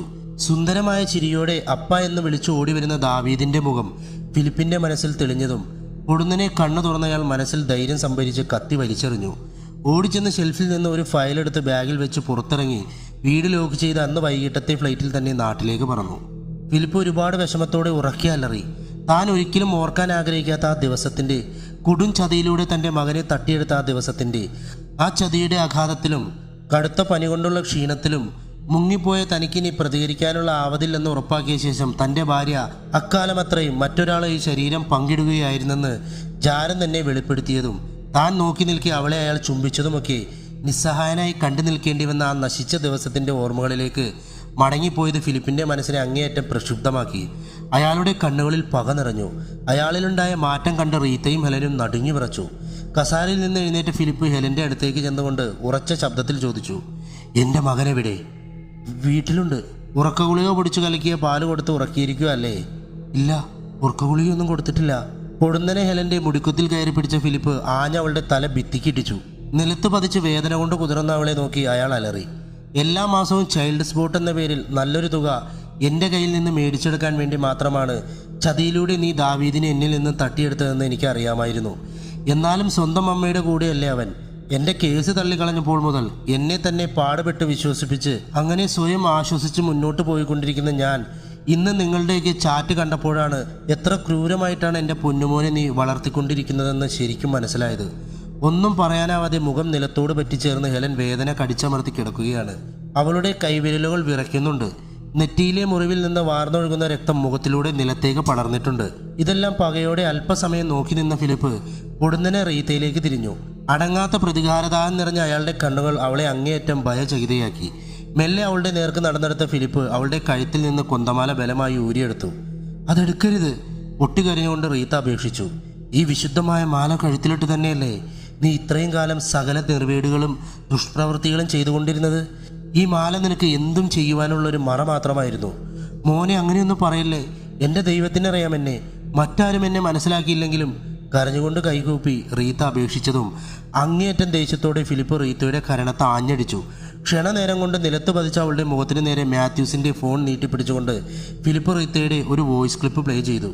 ഈ ദിവസേനയുള്ള പള്ളിപ്പോക്കും കൊന്തമാല ഇടലുമൊക്കെ ശരിക്കും പറഞ്ഞാൽ ഒരു ഇൻവെസ്റ്റ്മെൻ്റ് അല്ലേ? അതിൻ്റെ ലാഭമാണ് പറയുന്നത്. മറ്റുള്ളവർ നമ്മളോടുള്ള വിശ്വാസവും സോഫ്റ്റ് കോർണറുമാണ്. നമ്മൾ എന്ത് പറഞ്ഞാലും ലോകം വിശ്വസിക്കും. പിന്നെ എല്ലാത്തിനും ഉപരി അമേരിക്കയിലുള്ള ഫിലിപ്പിൻ്റെ ആലോചന ഹെലന് വന്നതും അമേരിക്കയിലുള്ള റിൻസിയുടെ ആലോചന എൻ്റെ ഈ തൊമ്മിച്ചിന് വന്നതുമെല്ലാം എൻ്റെ ഈ പ്രാർത്ഥനക്കാരി എന്ന ഇമേജ് കൊണ്ടല്ലേ? റീത്തയുടെ പൊട്ടിച്ചിരിയോടെയുള്ള വോയിസ് ക്ലിപ്പ് അവസാനിച്ചു. ജാള്യതയോടെ തല താഴ്ത്തി റീത്തയെ അതിരൂക്ഷമായി ഒരിക്കൽ കൂടി നോക്കിയ ഫിലിപ്പ് ഫോൺ പോക്കറ്റിലിട്ട് പൊടുന്നനെ മുറിയിൽ നിന്നിറങ്ങി വാതിലടച്ചു. സമയം 12:20 AM. Philip main switch off ആക്കിയതോടെ മുറിയിലെ വെളിച്ചം അണഞ്ഞതുപോലും ശ്രദ്ധിക്കാതെ ഹെലനും റീത്തയും തളർന്ന കണ്ണുകളടച്ച് നിലത്ത് കിടക്കുന്നു. പൊടുന്നനെ വാതിൽ തുറന്ന് മുറിയിലേക്ക് പ്രവേശിച്ച ഫിലിപ്പ് ആദ്യം ഹെലൻ്റെയും തൊട്ടു പിറകെ റീത്തയുടെയും മുടിക്കുത്തിൽ പിടിച്ചു വലിച്ച് അടുക്കള ഭാഗത്തേക്ക് കൊണ്ടുപോയിട്ടു. ഫിലിപ്പ് അവിടെ നിന്ന് മാറിയതും വെപ്രാളപ്പെട്ടുകൊണ്ട് റീത്ത എന്തോ തിരയാൻ തുടങ്ങി. അവൾ അങ്ങേയറ്റം പരിഭ്രമിച്ചുകൊണ്ട് തളർച്ചയൊന്നും വകവയ്ക്കാതെ തിരച്ചിൽ തുടർന്നു. പൊടുന്നനെ റീത്തയുടെ തലയിലേക്ക് എന്തോ ദ്രാവകം വളരെ ശക്തിയോടെ പതിച്ചു. അത് മുഖത്തിലൂടെ ശരീരത്തിലേക്ക് ഒഴുകി. ഭയന്ന റീത്ത ദ്രാവകത്തിൽ തൊട്ട് മണത്തു നോക്കിയതും അവൾ നടുങ്ങി വിറച്ചുകൊണ്ട് അലറി. രക്തം! ഹെലനും ഭയചകിതിയായി. പൊടുന്നനെ മുകളിലേക്ക് നോക്കിയ അവൾ ഇരുട്ടല്ലാത്ത മറ്റൊന്നും കാണാൻ സാധിച്ചില്ല. ഒരു മെഴുകുതിരിയുടെ വെളിച്ചം അടുക്കളയോട് ചേർന്നുള്ള മേശയിൽ തെളിഞ്ഞതും ഒരു രൂപം തല കീഴായി തൂങ്ങിക്കിടക്കുന്നത് അവൾ കണ്ടു. വല്ലാതെ ഭയന്ന അവൾക്ക് എത്ര സൂക്ഷിച്ചു നോക്കിയിട്ടും അത് ആരാണെന്ന് തിരിച്ചറിയാൻ സാധിച്ചില്ല. പൊടുന്നനെ ഒരു ടോർച്ചിൻ്റെ വെളിച്ചം ആ മുഖത്തേക്ക് വീണതും അവർ അലറിക്കരഞ്ഞു. കഴുത്ത് കീറി ജീവനറ്റ് തൂങ്ങിക്കിടക്കുന്ന തൊമ്മിച്ചനെ ഒരിക്കൽ കൂടി നോക്കാൻ അവർക്ക് ധൈര്യമുണ്ടായില്ല. മുഖത്തെ വെളിച്ചം അപ്രത്യക്ഷമായി.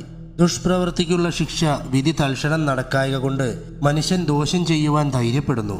ശബ്ദം കേട്ട് തിരിഞ്ഞു നോക്കിയ റീത്തയും ഹെലനും കാണുന്നത് ശാന്തനായി ബൈബിൾ വായിച്ചുകൊണ്ട് മെഴുകുതിരിയുടെ വെളിച്ചത്തിലിരിക്കുന്ന ഫിലിപ്പിനെയാണ്. അന്തരീക്ഷത്തിൽ ചോരയുടെ മണം നിറഞ്ഞു നിൽക്കുന്നത് പോലെ അനുഭവപ്പെട്ട അവരുടെ കണ്ണുകളിൽ മരണഭയം നിറഞ്ഞു. നിർവികാരനായി ഫിലിപ്പ് തുടർന്നു.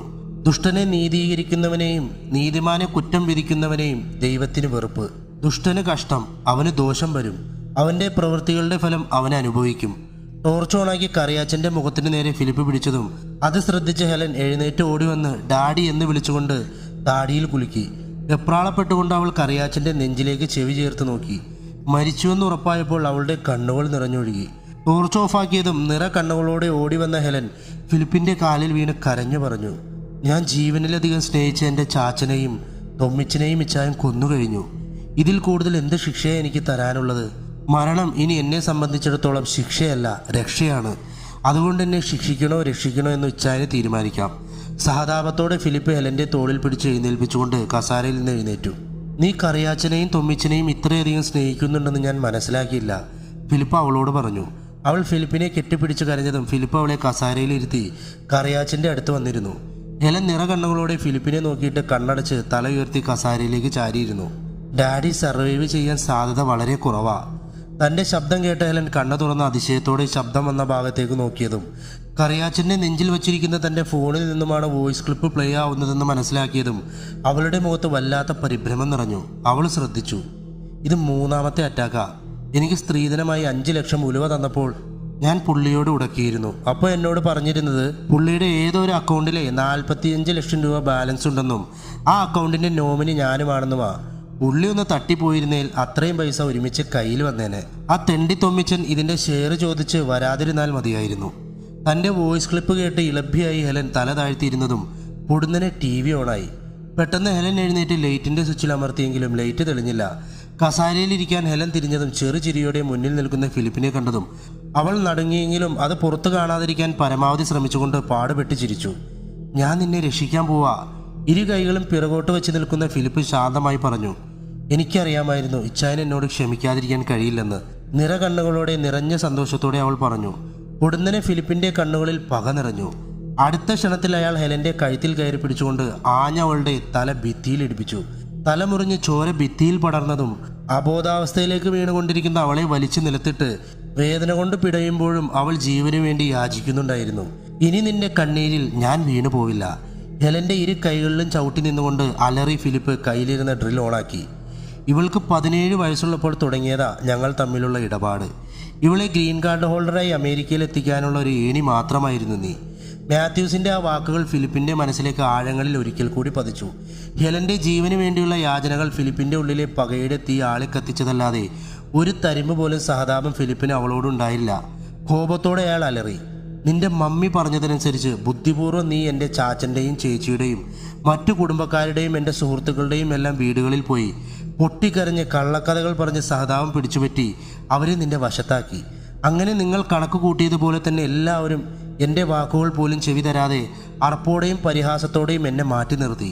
പതുക്കെ നിന്റെ മമ്മിയെപ്പോലെ പ്രാർത്ഥനക്കാരി ചമഞ്ഞ് പള്ളിയിലുള്ളവരെയെല്ലാം കയ്യിലാക്കി. അങ്ങനെ നീ ആഗ്രഹിച്ചതുപോലെ തന്നെ ഒരു മുറിവേറ്റ മാലാക കുഞ്ഞായി എല്ലാവരും നിന്നെ കാണാൻ തുടങ്ങി.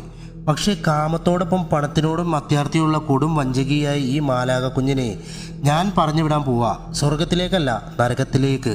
ക്ഷണനേരം കൊണ്ട് ഫിലിപ്പ് അങ്ങേയറ്റം പകയോടെ ഡ്രിൽ അവളുടെ കഴുത്തിൽ കുത്തിയിറക്കി.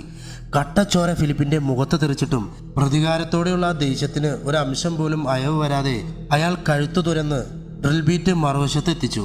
തൽക്ഷണം ഹെലൻ മരിച്ചു. ഭയന്ന് വിറച്ച് ഒന്നനങ്ങാൻ പോലും ആവാതെ ഇതെല്ലാം കണ്ട് റീത്തയെ ഒന്ന് ശ്രദ്ധിക്കുക പോലും ചെയ്യാതെ ഡ്രിൽ ഓഫാക്കി ഫിലിപ്പ് കഴുത്തിൽ നിന്ന് വലിച്ചൂരി മേശയിലേക്ക് എറിഞ്ഞു. എന്നാ ശരി മമ്മി, പൊയ്ക്കോ, റീത്തയെ നോക്കാതെ പറഞ്ഞുകൊണ്ട് ഫിലിപ്പ് ഹാളിലേക്ക് നടന്നു.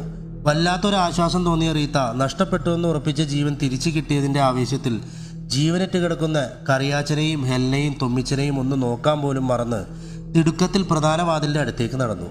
വാതിൽ തുറക്കാൻ നോക്കിയ റീത്ത തുറക്കാനാവുന്നില്ലെന്ന് തിരിച്ചറിഞ്ഞതോടെ അത്ഭുതപ്പെട്ടുകൊണ്ട് വേറെ വല്ല പൂട്ടും വീണ് കിടക്കുകയാണോ എന്ന് സസൂക്ഷ്മം നോക്കി. മമ്മി. പെട്ടെന്ന് പിറകിൽ നിന്നുള്ള ഫിലിപ്പിന്റെ ശബ്ദം കേട്ട റീത്ത ഞെട്ടി തിരിഞ്ഞു നോക്കിയപ്പോൾ കാണുന്നത് ബൈബിൾ വായിച്ചുകൊണ്ട് ഹാളിലെ കോണിലുള്ള സോഫയിലിരിക്കുന്ന ഫിലിപ്പിനെയാണ്. മമ്മി എന്താ പോകുന്നില്ലേ? ഫിലിപ്പ് ബൈബിളിൽ നിന്ന് ശ്രദ്ധ മാറ്റാതെ ചോദിച്ചു. വാതിൽ ലോക്കായി തന്നെ കിടക്കുവാണെന്ന് തോന്നുന്നു, തുറക്കാൻ പറ്റുന്നില്ല. മമ്മിക്ക് വഴി തെറ്റിപ്പോയി, ഇതാ ഇതിലെയാ പോവണ്ടേ? പൊട്ടിച്ചിരിച്ചുകൊണ്ട് മുകളിലേക്ക് വിരൽ ചൂണ്ടിക്കൊണ്ട് ഫിലിപ്പ് പറഞ്ഞു. റീത്ത അയാൾ ചൂണ്ടിയ ഭാഗത്തേക്ക് നോക്കിയതും അവളുടെ ശരീരം മുഴുവനും മരവിച്ചതുപോലെ അനുഭവപ്പെട്ടു. അവൾക്ക് തൊണ്ട വരണ്ടു. സാരി കൊണ്ട് ഫാനിലേക്ക് തൂക്കുകയറിൻ്റെ മാതൃകയിൽ ഒരു കുരുക്കുണ്ടാക്കിയിരിക്കുന്നു. ദാ ആ മൂലയിൽ ഒരു ഏണിയുണ്ട്, അതെടുത്ത് കയറിക്കോ, അവിടേക്ക് ചൂണ്ടിക്കൊണ്ട് നിസ്സാര ഭാവത്തിൽ പറഞ്ഞു. റീത്ത ഭയന്ന് വിറങ്ങലിച്ച് നിൽക്കുകയാണ്. അത് കണ്ട് ഫിലിപ്പ് ബൈബിളിൽ അടിച്ച സോഫയിൽ നിന്ന് എഴുന്നേറ്റ് അവളുടെ നേർക്ക് നടന്നുകൊണ്ട് പതിഞ്ഞതെങ്കിലും ക്രൂരമായ ഭാവത്തിൽ നിറഞ്ഞ ശബ്ദത്തിൽ പറഞ്ഞു. സത്യങ്ങൾ ഞാൻ എന്തെങ്കിലും മനസ്സിലാക്കിയാൽ ഞാനത് ലോകത്തോട് വിളിച്ചു പറയുമെന്ന് ഭയന്ന് സമൂഹത്തിലും കുടുംബത്തിലുമുള്ള എൻ്റെ വിശ്വസ്തത തകർത്ത് എന്നെ ഒറ്റപ്പെടുത്താൻ നീ മെനഞ്ഞ കുതന്ത്രങ്ങൾക്കൊടുവിൽ ഞാൻ മാത്രമല്ല, സമാധാനമായി ജീവിച്ചിരുന്ന എൻ്റെ കുടുംബവും ഛിന്ന ഭിന്നമായി. അപമാനം സഹിക്കാനാവാതെ എൻ്റെ ചാച്ചൻ തൂങ്ങി മരിച്ചു. എൻ്റെ ജീവനേക്കാളും സ്നേഹിച്ച എൻ്റെ അമ്മയും കൂടപ്പിറപ്പും ചാച്ചൻ്റെ മരണത്തിന് കാരണക്കാരൻ ഞാനാണെന്ന് വിശ്വസിച്ച് എന്നെ മറ്റെന്തിനേക്കാളും ഇന്ന് വെറുക്കുന്നു. കൊടും ചതിയിലൂടെ എൻ്റെ മകനെയും നിങ്ങൾ കൈപ്പിടിയിലാക്കി. ഒന്നുകിൽ ജയിൽ, അല്ലെങ്കിൽ ജോലിയും പണവും വീടുമെല്ലാം നഷ്ടപ്പെട്ട് ദാവീദിനെ ഇനി ഒരിക്കലും കാണാനാവാതെ മനസ്സിൻ്റെ സമനില തെറ്റി തെരുവിൽ എന്നൊരു ഘട്ടത്തിൽ നിങ്ങൾ എന്നെ എത്തിച്ചപ്പോൾ നിങ്ങൾ പ്രതീക്ഷിച്ചതുപോലെ തന്നെ മണിക്കൂറുകൾക്ക് മുമ്പ് എല്ലാം നഷ്ടപ്പെട്ട ഞാൻ തൂങ്ങി മരിക്കാൻ തല കുരുക്കിൽ കയറ്റിയതാ. ഒരു നിമിഷം വൈകിരുന്നേ എൻ്റെ ചാച്ചൻ പോയിടത്തേക്ക് ഞാനും പോയേനെ. പക്ഷെ എന്തോ ഒരു ശക്തി എന്നെ പിന്തിരിപ്പിച്ചു. ഒരു പക്ഷേ അതെൻ്റെ ചാച്ചൻ തന്നെ ആകാം, എൻ്റെ മകനെ നിങ്ങളിൽ നിന്ന് രക്ഷിക്കാൻ. ഒരു തെറ്റും ചെയ്യാത്ത ഒരു പെൺകുട്ടിയെ എൻ്റെ അവസ്ഥയിലെത്തും മുമ്പ് നിന്റെ മകനിൽ നിന്ന് രക്ഷിക്കാൻ, എൻ്റെ ചാച്ചൻ്റെ മരണത്തിന് നിങ്ങളോട് കണക്ക് ചോദിക്കാൻ, എൻ്റെ അമ്മയെയും ചേട്ടനെയും സത്യങ്ങൾ ബോധ്യപ്പെടുത്താൻ. ഭയന്ന് തലകുനിച്ചു നിൽക്കുന്ന റീത്തയെ അങ്ങേയറ്റം പകയോടെ നോക്കിക്കൊണ്ട് നിറ കണ്ണുകളോടെ ഫിലിപ്പ് തുടർന്നു. 1 മിനിറ്റ് സമയം തരാം, അതിനുള്ളിൽ ഏണിയെടുത്ത് ഇവിടെ കൊണ്ടുവന്ന് വെച്ച് കയറാൻ തുടങ്ങിക്കോളാം. അല്ലെങ്കിൽ നിന്റെ ഭർത്താവിനും മകൾക്കും കൊടുത്ത വേദനയുടെ 100 ഇരട്ടി വേദന തന്ന നിന്നെ ഞാൻ തീർക്കും. ഒന്നും മിണ്ടാതെ പോയി ഏണിയെടുത്ത് കൊണ്ടുവന്ന് റീത്ത വല്ലാതെ പരിഭ്രമിച്ച് ഏണിയുടെ ആദ്യ പടിയിലേക്ക് കയറുവാൻ കാലുയർത്തിയതും പൊടുന്നനെ ഫിലിപ്പ് പറഞ്ഞു, ഒന്ന് നിന്നെ, ഒരു പ്രധാനപ്പെട്ട കാര്യം പറയാൻ വിട്ടുപോയല്ലോ. മാത്യൂസ് പറഞ്ഞതുപോലെ അത് പറയാതെ വിട്ടാൽ പിന്നെ എനിക്കെന്താ ഒരു ത്രില്ല്. ഒന്നും മനസ്സിലാവാതെ റീത്ത നോക്കി നിൽക്കിയ ഫിലിപ്പ് ചെറുചിരിയോടെ തുടർന്നു. നിന്റെ കുടുംബത്തെ പറഞ്ഞു വിശ്വസിപ്പിച്ചത് മാത്യൂസും മെലനും തമ്മിലുള്ള ബന്ധം ലോകമറിയാതിരിക്കാനും അഥവാ അറിഞ്ഞാൽ വിശ്വസിക്കാതിരിക്കാനുമാണ് ഈ കളികളൊക്കെ കളിക്കുന്നതെന്നാണ്. ശരിക്കും അതാണോ സത്യം? വല്ലാതെ പരിഭ്രമിച്ച റീത്ത മെല്ലെ തലയാട്ടി. ഉറക്കെ പൊട്ടിച്ചിരിച്ച ഫിലിപ്പ് മാത്യൂസിൻ്റെ ഫോണെടുത്ത് വാട്സപ്പ് തുറന്ന് ഒരു വോയിസ് ക്ലിപ്പ് എടുത്ത് റീത്തയുടെ നേരെ നീട്ടിപ്പിടിച്ചുകൊണ്ട് പ്ലേ ചെയ്തു. മാത്യൂസേ, ഞാൻ പറയുന്നത് മനസ്സിലാക്ക്. നിങ്ങൾ തമ്മിൽ എന്ത് വേണേലും ആയിക്കോ, പക്ഷെ നീയും എൻ്റെ മോളും തമ്മിലുള്ള ബന്ധം ഫിലിപ്പ് എന്തെങ്കിലും മനസ്സിലാക്കിയാൽ നമ്മൾ തമ്മിലുള്ള ബന്ധവും അധികം വൈകാതെ പുറത്തു വരും. പിന്നെ ഞാൻ ജീവിച്ചിരിക്കില്ല. അതുകൊണ്ട് എങ്ങനെയും കുടുംബത്തിനും സമൂഹത്തിലുമുള്ള അവൻ്റെ വിശ്വസ്തത തകർത്ത് അവർ തന്നെ അവനെ ഒറ്റപ്പെടുന്ന അവസ്ഥയിൽ കൊണ്ടെത്തിക്കണം. പിന്നെ അവൻ പറയുന്നത് കേൾക്കാൻ പോലും ആരും ഉണ്ടാകില്ല. വിശ്വസ്തത നഷ്ടപ്പെട്ട ഒരാളുടെ വാക്കിന് എന്ത് വിലയാണുള്ളത്?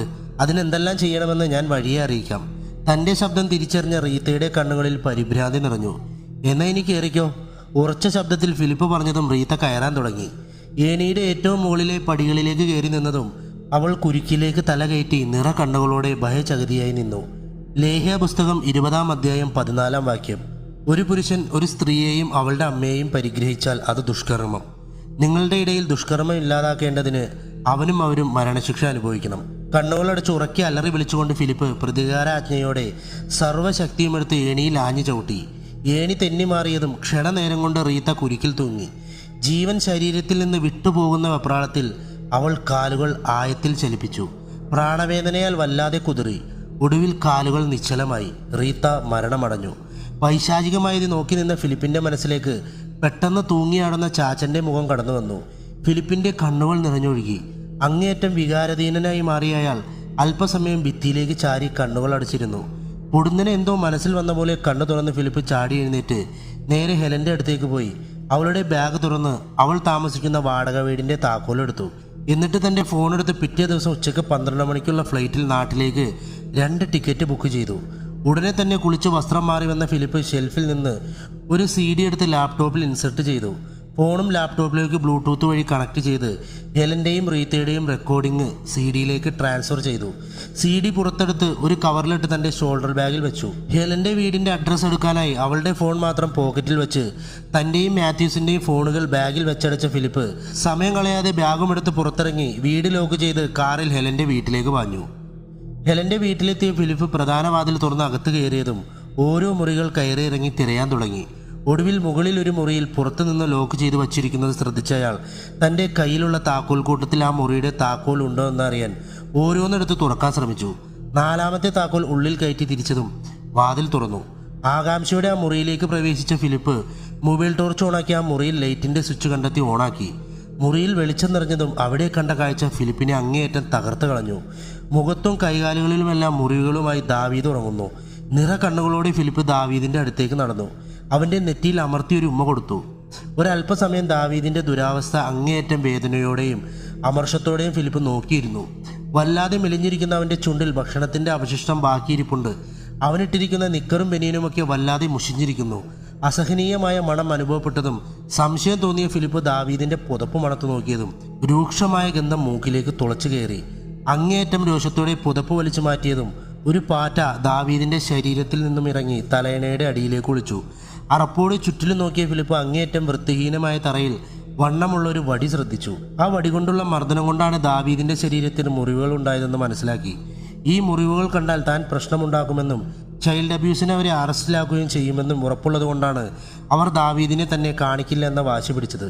ദാവീദിന്റെ കവിളിൽ ഒരിക്കൽ കൂടി ചുംബിച്ച ശേഷം അവിടെയുള്ള ഓരോ ഷെൽഫും അലമാരകളും ഡ്രോയറും എല്ലാം മരിച്ചു പെറുക്കി തിരിഞ്ഞ് ഫിലിപ്പിനൊടുവിൽ തുണികൾക്കിടയിൽ നിന്ന് ദാവീദിന്റെ പാസ്പോർട്ട് കിട്ടിയതും അത് ബാഗിൽ വെച്ച ശേഷം ദാവീദിനോട് ചേർന്ന് കിടന്നു.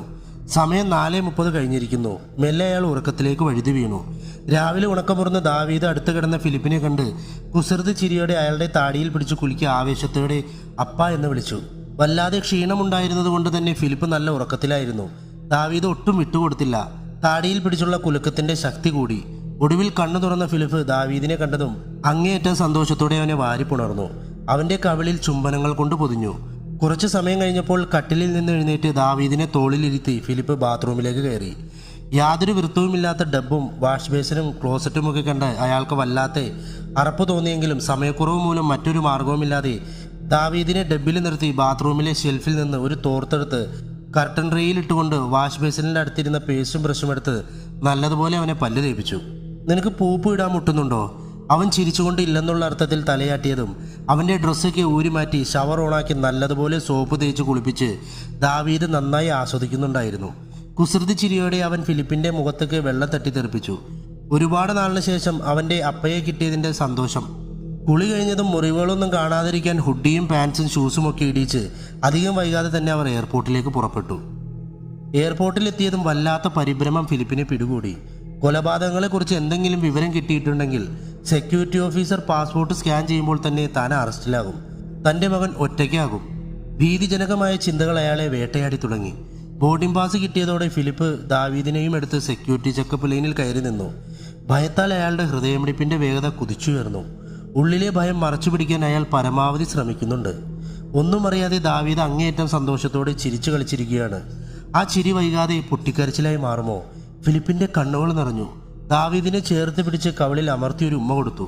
മുന്നിലുള്ള ഓരോ ആളുകളും ക്ലിയറൻസ് കിട്ടി പോകുന്തോറും ഫിലിപ്പിന്റെ ഭയം കൂടി വന്നു. ഒടുവിൽ ഒരാൾ മാത്രം മുന്നിൽ. അയാളെ ഓഫീസർ വിളിച്ചു. അയാളുടെ പാസ്പോർട്ട് മേടിച്ച് സ്കാൻ ചെയ്തതും മുഖഭാവം മാറി. അയാൾ പൊട്ടിത്തെറിച്ചു. ഉടനെ തന്നെ അയാൾ ഫോണെടുത്ത് ആരെയോ വിളിച്ചതും മുന്നിൽ നിന്ന് അയാൾ പരിഭ്രമിച്ച് ഓടി രക്ഷപ്പെടാൻ ശ്രമിച്ചു. ക്ഷണനേരം കൊണ്ട് അയാൾ എയർപോർട്ട് പോലീസ് വളഞ്ഞു. തോക്കിൻമുനയിൽ നിർത്തി കയ്യാമം വെച്ച് നടത്തിക്കൊണ്ടുപോയി. ഇതെല്ലാം കണ്ട് അങ്ങേയറ്റം പരിഭ്രമിച്ച് ഫിലിപ്പ് നിൽക്കവേ ഓഫീസർ അവരെ ഉറക്കെ വിളിച്ചു. വിറയാർന്ന കൈകളോടെ അയാളുടെ മുന്നിലെത്തിയതും ഫിലിപ്പ് 2 പാസ്പോർട്ടും അയാളെ ഏൽപ്പിച്ചു. പാസ്പോർട്ട് തുറക്കുന്നതിന് മുമ്പ് ദാവീദിനെ ചൂണ്ടി ഫിലിപ്പിനോട് ചോദിച്ചു, "is he your sun?" "Yes." "Were is his mother?" "She's at work." ഭയം പുറത്തു കാണിക്കാതിരിക്കാൻ പരമാവധി ശ്രമിച്ചെങ്കിലും ഫിലിപ്പിന്റെ വിറയാർന്ന ശബ്ദത്തിലും ശരീരഭാഷയിലും സംശയം തോന്നിയ ഓഫീസർ ഉറച്ച ശബ്ദത്തിൽ പറഞ്ഞു, "give me your wife number." Philip number കൊടുത്തതും അയാൾ കമ്പ്യൂട്ടറിൽ അത് എൻ്റർ ചെയ്ത് കിട്ടിയ വിശദാംശങ്ങളുമായി ദാവീദിന്റെ പാസ്പോർട്ടിലെ വിശദാംശങ്ങൾ ഒത്തുനോക്കി. മാച്ച് ആവുന്നുണ്ടെന്ന് ഉറപ്പുവരുത്തിയതും അയാൾ ഫോണെടുത്ത് ആ നമ്പർ ഡയൽ ചെയ്തു. എയർപോർട്ടിലേക്ക് കയറുന്നതിന് തൊട്ടു മുമ്പ് തന്നെ ഫോണെല്ലാം സ്വിച്ച് ഓഫ് ആക്കിയതിനാൽ ഓഫീസർ വിളിച്ചപ്പോൾ റിംഗ് ചെയ്യാതെ നേരെ വോയിസ് മെയിലിലേക്കാണ് പോയത്. വീണ്ടും ഫിലിപ്പിനെ സംശയത്തോടെ ശ്രദ്ധിച്ചപ്പോൾ ദാവീദ് ചിരിച്ചുകൊണ്ട് ഫിലിപ്പിന്റെ കവിളിൽ ഉമ്മ വെച്ച് കളിക്കുന്നതാണ് കണ്ടത്. അതോടെ ഓഫീസറുടെ മുഖത്തെ സംശയഭാവം പ്രത്യക്ഷമായി. ഗൗരവത്തോടെ ഫിലിപ്പിനോട് പറഞ്ഞു, "now I know why you are tense." പരിഭ്രമം നിറഞ്ഞ കണ്ണുകളോടെ ഫിലിപ്പ് അയാളെ നോക്കി. എനിക്ക് മനസ്സിലായി. നിങ്ങൾ ഈ 15 മണിക്കൂർ എങ്ങനെ ഈ നോട്ടി ബോയിയെ ഇങ്ങനെ സഹിക്കും? അതല്ലേ നിങ്ങൾ ഇങ്ങനെ ടെൻഷനായിട്ടിരിക്കുന്നത്?" ഇംഗ്ലീഷിലാണ് പറഞ്ഞത്, ഞാൻ മലയാളത്തിലേക്ക് ആക്കിയതാണ്. ചെറുചിരിയോടെ ഫിലിപ്പിനോട് പറഞ്ഞതും ഫിലിപ്പിന്റെ മറുപടിക്കായി കാത്തു നിൽക്കാതെ അയാൾ ദാവീദിന്റെ പാസ്പോർട്ട് എടുത്ത് സ്കാൻ ചെയ്തു. പിന്നാലെ ഫിലിപ്പിന്റെയും. അരുതാത്തത് എന്തെങ്കിലും സംഭവിക്കാൻ പോവാണെന്ന ഭയം ഫിലിപ്പിനെ വല്ലാതെ വരിഞ്ഞു മുറുക്കി. അയാൾ ദാവീദിനെ ചേർത്ത് പിടിച്ചു. സ്കാൻ ചെയ്ത് കഴിഞ്ഞതും ഓഫീസറുടെ മുഖഭാവം മാറി. അങ്ങേയറ്റം ഗൗരവം നിറഞ്ഞു. താൻ പിടിക്കപ്പെടാൻ പോവുകയാണെന്ന് ഉറപ്പിച്ച ഫിലിപ്പ് ദാവീദിന്റെ നെറ്റിയിൽ അമർത്തി ഒരു ഉമ്മ കൊടുത്തു. "യു ക്യാൻ ഗോ," ഉറച്ച ശബ്ദത്തിൽ ഓഫീസർ പറഞ്ഞു. നിറ കണ്ണുകളോടെ തലയാട്ടിയതല്ലാതെ ഫിലിപ്പ് ഒന്നും മിണ്ടിയില്ല. ഫിലിപ്പിന്റെ പാസ്പോർട്ട് ഉയർത്തി അയാളുടെ ഫോട്ടോയിൽ ചൂണ്ടിക്കാണിച്ചുകൊണ്ട് ഒരു ചെറു ചിരിയോടെ ഓഫീസർ പറഞ്ഞു, "this not you, you are a so skinny." വല്ലാത്ത ആശ്വാസത്തോടെ കരയണോ ചിരിക്കണോ എന്നറിയാതെ നിന്ന ഫിലിപ്പിനോട് അയാൾ ചോദിച്ചു, "what happen to you?" "Job tension," Philip മറുപടി പറഞ്ഞു. "Oh same here, but I am growing bigger. Anyway I was just kidding. You can go." രണ്ടുപേരുടെയും പാസ്പോർട്ട് തിരിച്ചു കൊടുത്തുകൊണ്ട് ഓഫീസർ പറഞ്ഞു. അയാളോട് നന്ദി പറഞ്ഞുകൊണ്ട് അല്പം മുന്നോട്ട് നടന്നെത്തിയതും നിറഞ്ഞ സന്തോഷത്തോടെ ഫിലിപ്പ് ദാവീദിനെ കോരിയെടുത്ത് ഉമ്മകൾ കൊണ്ട് മൂടി. കൃത്യം 12 മണിക്ക് തന്നെ ഫ്ലൈറ്റ് റൺവേയിൽ മെല്ലെ നീങ്ങി തുടങ്ങി. വേഗം കൂടിക്കൂടി കുതിച്ച് ആകാശ നീലിമയിലേക്ക് പറന്നുയർന്നു. എല്ലാ ക്രൂരതകളിൽ നിന്നും തൻ്റെ മകനെ എന്നേക്കുമായി രക്ഷിച്ചെടുത്തുകൊണ്ട് ഫിലിപ്പ് 7ാം കടലിനക്കരെയുള്ള സ്വന്തം മണ്ണിലേക്കുള്ള യാത്ര തുടങ്ങി. ഫ്ലൈറ്റ് കൊച്ചിയിൽ ലാൻഡ് ചെയ്ത് നടപടികളൊക്കെ പൂർത്തിയാക്കി ഫിലിപ്പും ദാവീദും എയർപോർട്ടിൽ നിന്നിറങ്ങി ഒരു പ്രീപെയ്ഡ് ടാക്സിയിൽ ഫിലിപ്പിൻ്റെ വീട്ടിലെത്തി. അവർ കാറിൽ നിന്നിറങ്ങി മുറ്റത്തുകൂടി നടന്ന് വരാന്തയിലേക്ക് കയറി കോണിമ്പെല്ലടിച്ചു. അല്പസമയത്തിനകം വാതിൽ തുറന്ന ആലിസ് ദാവീദ് ഫിലിപ്പിൻ്റെ പിറകിൽ ഒളിച്ചിരിക്കുന്നതിനാൽ ഫിലിപ്പിനെ മാത്രം കണ്ടതും പൊട്ടിത്തെറിച്ചു. ഇവിടെ ആർക്കും നിന്റെ മുഖം കാണണ്ട എന്ന് പറഞ്ഞതല്ലേ? പെട്ടെന്ന് ഫിലിപ്പിൻ്റെ പിറകിൽ നിന്ന് കുസൃതി ചിരിയോടെ അമ്മച്ചി എന്ന് വിളിച്ചുകൊണ്ട് മുമ്പിലേക്ക് വന്ന ദാവീദിനെ കണ്ടതോടെ കരഞ്ഞു കലങ്ങി നിർജീവമായ ആലിസിൻ്റെ കണ്ണുകൾ അത്യാനന്ദത്താൽ തിളങ്ങി. നിറ കണ്ണുകളോടെ ഓടി വന്ന ആലിസ് ദാവീദിനെ കെട്ടിപ്പിടിച്ച് ചുംബനങ്ങൾ കൊണ്ട് അവനെ മൂടി. ഫിലിപ്പിൻ്റെ കണ്ണുകളും നിറഞ്ഞു. ബാഗിൽ നിന്ന് ദാവീദിൻ്റെ പാസ്പോർട്ടും CD-യും ഹെലൻ്റെ ഫോണും എടുത്ത് ആലിസിൻ്റെ കയ്യിൽ കൊടുത്തുകൊണ്ട് ഫിലിപ്പ് പറഞ്ഞു, സമയം കിട്ടുമ്പോൾ ഈ CD ഒന്ന് കേൾക്കണം. അതിനുശേഷം വാട്സപ്പിലുള്ള വോയിസ് ക്ലിപ്സും കേൾക്കണം. ഞാൻ ഇറങ്ങുക. ഫിലിപ്പിൻ്റെ മുഖത്തൊന്ന് നോക്കുക പോലും ചെയ്യാതെ എല്ലാം വാങ്ങിച്ചുകൊണ്ട് ആലീസ് ചോദിച്ചു, ഈ കുഞ്ഞിനെ കൊത്തിപ്പറിക്കാൻ ആരെങ്കിലും വരുമോ? ഇല്ല, ഇനി ആരും വരില്ല. ഉറച്ച ശബ്ദത്തിൽ ഫിലിപ്പ് മറുപടി പറഞ്ഞു. നിറ കണ്ണുകളോടെ ദാവീദിനെ കെട്ടിപ്പിടിച്ചുകൊണ്ട് ഫിലിപ്പ് അവൻ്റെ നെറ്റിയിൽ ചുംബിച്ചു. അപ്പ ജോലിക്ക് പോവാ, നല്ല കൊച്ചായി അമ്മച്ചിയുടെ കൂടെ ഇരുന്നോണം കേട്ടോ. നിറ കണ്ണുകളോടെ ദാവീദിൻ്റെ കണ്ണുകളിൽ നോക്കി പറഞ്ഞുകൊണ്ട് ഫിലിപ്പ് തിരിയാൻ തുടങ്ങിയതും അവൻ കരഞ്ഞുകൊണ്ട് അപ്പ ഡോൺ ഗോ എന്ന് പറഞ്ഞുകൊണ്ട് ഫിലിപ്പിൻ്റെ കയ്യിൽ കയറി പിടിച്ചു. അയാളുടെ കണ്ണുകൾ നിറഞ്ഞൊഴുകി. ഹൃദയം നുറങ്ങുന്ന വേദനയോടെ ദാവീദിൻ്റെ കൈകളിൽ ചുംബിച്ചതും പൊടുന്നനെ ഫിലിപ്പിൻ്റെ മനസ്സിലേക്ക് മാത്യൂസ് ഫിലിപ്പിൻ്റെ കൈ ദാവീദിൻ്റെ കയ്യിൽ നിന്നും വേർപെടുത്തുന്ന ദൃശ്യം കടന്നു വന്നു. ആ ഓർമ്മയുടെ വേദനയിൽ ഒരിക്കൽ കൂടി ദാവീദിൻ്റെ കയ്യിൽ ചുംബിച്ചതും അപ്പയ്ക്ക് ജോലിക്ക് പോകണ്ടേ എന്ന് ഉറക്കെ പറഞ്ഞുകൊണ്ട് ആലിസ് ദാവീദിൻ്റെ കൈ ബലമായി ഫിലിപ്പിൽ നിന്നും വേർപെടുത്തി. ദാവീദ് പൊട്ടിക്കരഞ്ഞുവെങ്കിലും അതൊന്നും കാര്യമാക്കാതെ അവനെയും എടുത്തുകൊണ്ട് അകത്ത് കയറി ആലീസ് വാതിലടച്ചു. അത്രയും നേരം അടക്കി പിടിച്ചു വെച്ച വേദനകളെയൊക്കെ നിയന്ത്രിക്കാനാകാതെ പൊട്ടിക്കരഞ്ഞുകൊണ്ട് ഫിലിപ്പ് തിരിച്ച് കാറിൽ കയറി. കാറ് നീങ്ങിത്തുടങ്ങിയതും ഫിലിപ്പ് തിരിഞ്ഞ് ജനലിൻ്റെ വശത്തേക്ക് നോക്കി. ദാവീദ് ജനലിൽ കൂടി കൈ നീട്ടി കരഞ്ഞുകൊണ്ട് നോക്കുന്നുണ്ടായിരുന്നു. അങ്ങേയറ്റം തകർന്ന മനസ്സോടെ ഫിലിപ്പ് കണ്ണിൽ നിന്നും മായുന്നതുവരെ ദാവീദിനെ നോക്കിക്കൊണ്ടിരുന്നു. അന്ന് രാത്രിയിലെ ഫ്ലൈറ്റിൽ തന്നെ ഫിലിപ്പ് തിരിച്ച് അമേരിക്കയിലേക്ക് പറന്നു. ഡാലസ് എയർപോർട്ടിൽ ലാൻഡ് ചെയ്തതും അധികം വൈകാതെ ഫിലിപ്പ് ഇമിഗ്രേഷൻ ക്യൂവിൽ കയറി നിന്നു. ഒടുവിൽ ഫിലിപ്പിൻ്റെ അവസരമായപ്പോൾ ഓഫീസർ അയാളെ വിളിച്ചു. ഗ്രീൻ കാർഡും പാസ്പോർട്ടുമെല്ലാം സ്കാൻ ചെയ്ത് മറ്റ് നടപടികളും പൂർത്തിയാക്കിയ ഓഫീസർ ഫിലിപ്പിന് ക്ലിയറൻസ് കൊടുത്ത് അടുത്തയാളെ വിളിക്കാൻ തുടങ്ങിയതും പെട്ടെന്ന് ഫിലിപ്പ് ഇടപെട്ടുകൊണ്ട് പറഞ്ഞു, excuse me sir. Yes, I have killed 5 people. I am surrendering. നിർവികാരനായി ഫിലിപ്പ് ഉറച്ച ശബ്ദത്തിൽ പറഞ്ഞ ഈ വാക്കുകൾ കേട്ട ഓഫീസർ ഒരു നിമിഷം സ്തബ്ധനായെങ്കിലും ഉടനെ തന്നെ അയാൾ എയർപോർട്ട് പോലീസിനെ വിളിച്ചു. ഞൊടിയിടയിൽ എത്തിയ പോലീസ് ഫിലിപ്പിനെ കയ്യാമം വെച്ച് കൊണ്ടുപോയി ജയിലിലടച്ചു. നിർഭയനായി അയാൾ ജയിലിലെ ഭിത്തിയിലേക്ക് ചാരിയിരുന്നു. അയാളുടെ മനസ്സ് ശാന്തമായിരുന്നു. ഒന്നും ഇനി തനിക്ക് ചെയ്യാൻ ബാക്കിയില്ലെന്ന വിശ്വാസം അയാളുടെ കണ്ണുകളിൽ പ്രകടമാണ്. തൊട്ടടുത്ത ദിവസം പതിവ് പോലെ ആലിസ് മുറ്റത്ത് നിന്ന് പത്രമെടുത്ത് കസാരയിൽ വന്നിരുന്ന് മടങ്ങിയിരുന്ന പത്രം നിവർത്തിയതും ആദ്യം കണ്ട വാർത്ത അവരെ അങ്ങേയറ്റം തകർത്ത് കളഞ്ഞു. മലയാളി യുവാവ് ഭാര്യയടക്കം 5 പേരെ കൊന്നു. സൈഡിൽ കൊടുത്തിരിക്കുന്ന ഫിലിപ്പിൻ്റെ ഫോട്ടോയിലേക്ക് നിറ കണ്ണുകളോടെ നോക്കിയിരുന്ന ആലിസ് കൂടുതലൊന്നും വായിക്കാൻ ശ്രമിക്കാതെ പെട്ടെന്ന് പത്രം മടക്കിയതും എന്തോ ഒരു കാര്യം ഓർമ്മ വന്നതുപോലെ അവർ പത്രം താഴെയിട്ട് എഴുന്നേറ്റ് ബെഡ്റൂമിലേക്ക് നടന്നു. അലമാരി തുറന്ന് ഫിലിപ്പ് തന്ന CD എടുത്ത് ജോജിയുടെ മുറിയിലേക്ക് തിടുക്കത്തിൽ നടന്നു. വാതിലിൽ ആലിസ് ആഞ്ഞു തട്ടി. ജോജി എഴുന്നേറ്റ് വന്ന് വാതിൽ തുറന്ന് കാര്യം തിരക്കി. നിന്റെ ലാപ്ടോപ്പിൽ ഈ CD ഒന്നിട്ട് എനിക്ക് ഉടനെ തന്നെ ഇതിൽ എന്താണ് ഉള്ളതെന്ന് കേൾക്കണം. വിറയാർന്ന ശബ്ദത്തിൽ വല്ലാതെ പരിഭ്രമിച്ച് ആലിസ് പറഞ്ഞതും ജോജി മേശയിലിരുന്ന ലാപ്ടോപ്പ് ഓണാക്കി. എന്താണ് കാര്യമെന്നറിയാനുള്ള ആകാംക്ഷയോടെ ഡ്രൈവ് ഓപ്പൺ ചെയ്ത് ആലിസിന്റെ കയ്യിൽ നിന്ന് CD മേടിച്ച് അതിൽ ഇൻസർട്ട് ചെയ്തു. അല്പസമയത്തിനകം ജോജി അത് പ്ലേ ചെയ്തു. റീത്തയുടെയും ഹെലൻ്റെയും റെക്കോർഡിങ്സ്. നിറ കണ്ണുകളോടെ ആലിസ് കേട്ടുകൊണ്ടിരുന്നു. മുഴുവൻ കേട്ട് കഴിഞ്ഞപ്പോൾ തല കറങ്ങുന്നത് പോലെ തോന്നി ആലിസിന്. തളർന്നു വീഴാൻ തുടങ്ങിയതും പൊടുന്നനെ ജോജി ആലിസിനെ താങ്ങിപ്പിടിച്ച് പതിയെ കട്ടിലിൽ കിടത്തി. ഓടിപ്പോയി പ്രഷറിൻ്റെ ഗുളിക എടുത്തുകൊണ്ടുവന്ന് ജോജി ആലിസിനെ കട്ടിലിൽ നിന്ന് അല്പം ഉയർത്തി ഗുളിക കൊടുത്തതും കുറച്ചു വെള്ളം കൂടി വായിൽ ഒഴിച്ചു കൊടുത്ത ശേഷം തിരിച്ചു കിടത്തിയതും അയാൾ കോപത്തോടെ അലറി. എൻ്റെ ചാച്ചൻ്റെ ജീവനെടുത്തതുപോലെ സമാധാനക്കേടുണ്ടാക്കി എൻ്റെ അമ്മയും കൊല്ലണവന്. ഇപ്പോൾ കേട്ട CD-യിലെ കാര്യങ്ങൾ സത്യമാണെങ്കിൽ നമ്മൾ കേട്ട ഈ ലോകം മുഴുവനും അവർ കൊണ്ടു നടന്ന് കേൾപ്പിക്കുന്ന അവൻ്റെ ശബ്ദത്തിലുള്ള വോയിസ് റെക്കോർഡിങ്ങും സത്യമല്ലേ? അവൻ്റെ നീച വർത്തമാനത്തിന് എന്ത് ന്യായീകരണമാണുള്ളത്? അത് കേട്ടാൽ ആരായാലും അവൻ്റെ മുഖത്ത് കാർക്കിച്ച് തുപ്പും. അവർ പറയുന്ന എന്ത് കള്ളത്തരവും അത് കേട്ട ആരായാലും വിശ്വസിച്ചു പോകും. ചാച്ചൻ പോലും ആ റെക്കോർഡിംഗ് കേട്ട് കഴിഞ്ഞല്ലേ അവനെ വെറുക്കാൻ തുടങ്ങിയത്. ജോജി മുറിയിൽ നിന്നിറങ്ങിയതും മെല്ലെ എണീറ്റ ആലിസ് തൻ്റെ ബെഡ്റൂമിലേക്ക് പതുക്കെ നടന്ന് അലമാരിയിൽ നിന്ന് ഫിലിപ്പ് തന്ന ഫോണെടുത്ത് വാട്സപ്പ് തുറന്ന് ഓരോ ചാറ്റും നോക്കാൻ തുടങ്ങി. അവിശ്വസനീയതയോടെ ഓരോ ചാറ്റിലൂടെയും കണ്ണോടിച്ച് ഒടുവിൽ തുമ്മിച്ചനുമായുള്ള ചാറ്റ് ഓപ്പണാക്കി. ഏറ്റവും പുതിയതിൽ നിന്ന് പഴയതിലേക്ക് സ്ക്രോൾ ചെയ്ത് നോക്കിയ ആലിസ് പെട്ടെന്ന് എന്തോ ശ്രദ്ധിച്ച് സ്ക്രോളിംഗ് നിർത്തി. ഉടനെ തന്നെ ജോജിയെ വിളിച്ച് ഫോൺ കയ്യിൽ കൊടുത്തിട്ട് അത് കാണിച്ചു കൊടുത്തുകൊണ്ട് പറഞ്ഞു, അവിടെ തൊട്ട് താഴോട്ടുള്ള വോയിസ് ക്ലിപ്പ് പ്ലേ ചെയ്യേ. അസ്വസ്ഥനായി വന്ന ജോജിയുടെ കണ്ണുകളിൽ അവിശ്വസനീയത നിറഞ്ഞു. അയാൾ പ്ലേ ബട്ടണിൽ അമർത്തിയതും ഓരോ വോയിസ് ക്ലിപ്പും പ്ലേ ആവാൻ തുടങ്ങി. സൂപ്പർ, ഇത് മതി. തൊമ്മിച്ചൻ്റെ ശബ്ദം. ഇച്ചായ, എലൻ്റെ ശബ്ദം. കുറച്ചുകൂടി ഇമോഷണൽ ആവണം. തൊമ്മിച്ചൻ്റെ ശബ്ദം. ഇച്ചായ, ഇച്ചായ എന്ന നല്ല ഫീലിങ്സോട് കൂടി വിളിക്കുന്ന രീതിയിൽ ഒരു വോയിസ് അയച്ചതാ, ഞാൻ ഇടയിൽ കയറ്റിക്കോളാം. ഇതാണ് ഒറിജിനൽ വോയിസ്, ഹെലൻ്റെ ശബ്ദം. നിന്റെ വീട്ടിലെ അവസ്ഥയിലേക്ക് എൻ്റെ കുടുംബത്തെയും എത്തിക്കാമെന്ന് നീ സ്വപ്നം കാണണ്ട. എൻ്റെ അമ്മയെയും കൂടപ്പിറപ്പിനെയും കുറിച്ച് എന്തെങ്കിലും മോശം ഇനി പറഞ്ഞാലുണ്ടല്ലോ, വെറുതെ സെക്സ് ചെയ്യാൻ വേണ്ടി മാത്രമല്ല നിന്നെ ഞാൻ കെട്ടിയത്. ഒരു നല്ല ഭാര്യയെയാണ് ഞാൻ ആഗ്രഹിച്ചതും പ്രതീക്ഷിച്ചതും. ഞാൻ പ്രതീക്ഷിച്ചതൊന്നും നിന്നിൽ നിന്ന് കിട്ടിയില്ലെങ്കിൽ പിന്നെ ഒരു നിമിഷം നീ എൻ്റെ കൂടെ ഉണ്ടാവില്ല. അവസാനിപ്പിച്ചു കളയും ഞാൻ ഈ ബന്ധം. കേട്ടോടി ചെറ്റേ. ഫിലിപ്പിൻ്റെ ഒറിജിനൽ റെക്കോർഡിംഗ് കേട്ടതും ജോജിയുടെ കണ്ണുകൾ നിറഞ്ഞൊഴുകി. അങ്ങേയറ്റം ദുഃഖത്തോടെ കട്ടിലിരുന്ന ആലിസ് നിറ കണ്ണുകളോടെ പറഞ്ഞു, കേട്ടില്ലേ, അവർ കൊണ്ടു നടന്ന റെക്കോർഡിംഗ് പോലും വ്യാജമാണ്. എല്ലാ അർത്ഥത്തിലും അവൻ ഫിലിപ്പിനെ ചതിക്കുകയായിരുന്നല്ലോ. അവർ കൊണ്ടു നടന്ന റെക്കോർഡിംഗ് വിശ്വസിച്ച് നമ്മളെല്ലാം അവനെ കുറ്റപ്പെടുത്തി, വെറുത്തു. ഒടുവിലെല്ലാം നഷ്ടപ്പെട്ടവൻ കൊടും കുറ്റവാളിയായി. കൊടും കുറ്റവാളിയോ? നിറ കണ്ണുകളോടെ ജോജി ചോദിച്ചു. ഒന്നും പറയാനാവാതെ ആലിസ് പൊട്ടിക്കരഞ്ഞതും ജോജി കണ്ണു തുടച്ച് പുറത്തേക്ക് ഓടി. പരിഭ്രമിച്ച് പത്രം കയ്യിലെടുത്ത് നോക്കിയതും അതിൽ കണ്ട വാർത്ത അയാളെ സ്തബ്ധനാക്കി. അവിശ്വസനീയതയോടെ അത് നോക്കി നിൽക്കവേ പേരപ്പ എന്ന് വിളിച്ച് ദാവീദ് ജോജിയുടെ അടുത്തേക്ക് ഓടി വന്നു. പത്രം മാറ്റിവെച്ച് ദാവീദിനെ കെട്ടിപ്പിടിച്ച് ജോജി പൊട്ടിക്കരഞ്ഞു. 2 ആഴ്ചകൾ കഴിഞ്ഞു. കുടുംബക്കാരെല്ലാം ആലിസിൻ്റെ പിതൃ സഹോദരനായ കുര്യൻ്റെ വീട്ടിൽ ഒത്തുകൂടിയിരിക്കുകയാണ്. ആലിസിനെയും ജോജിയെയും ക്ഷണിച്ചിട്ടില്ല. കുര്യൻ സംസാരിച്ചു തുടങ്ങി.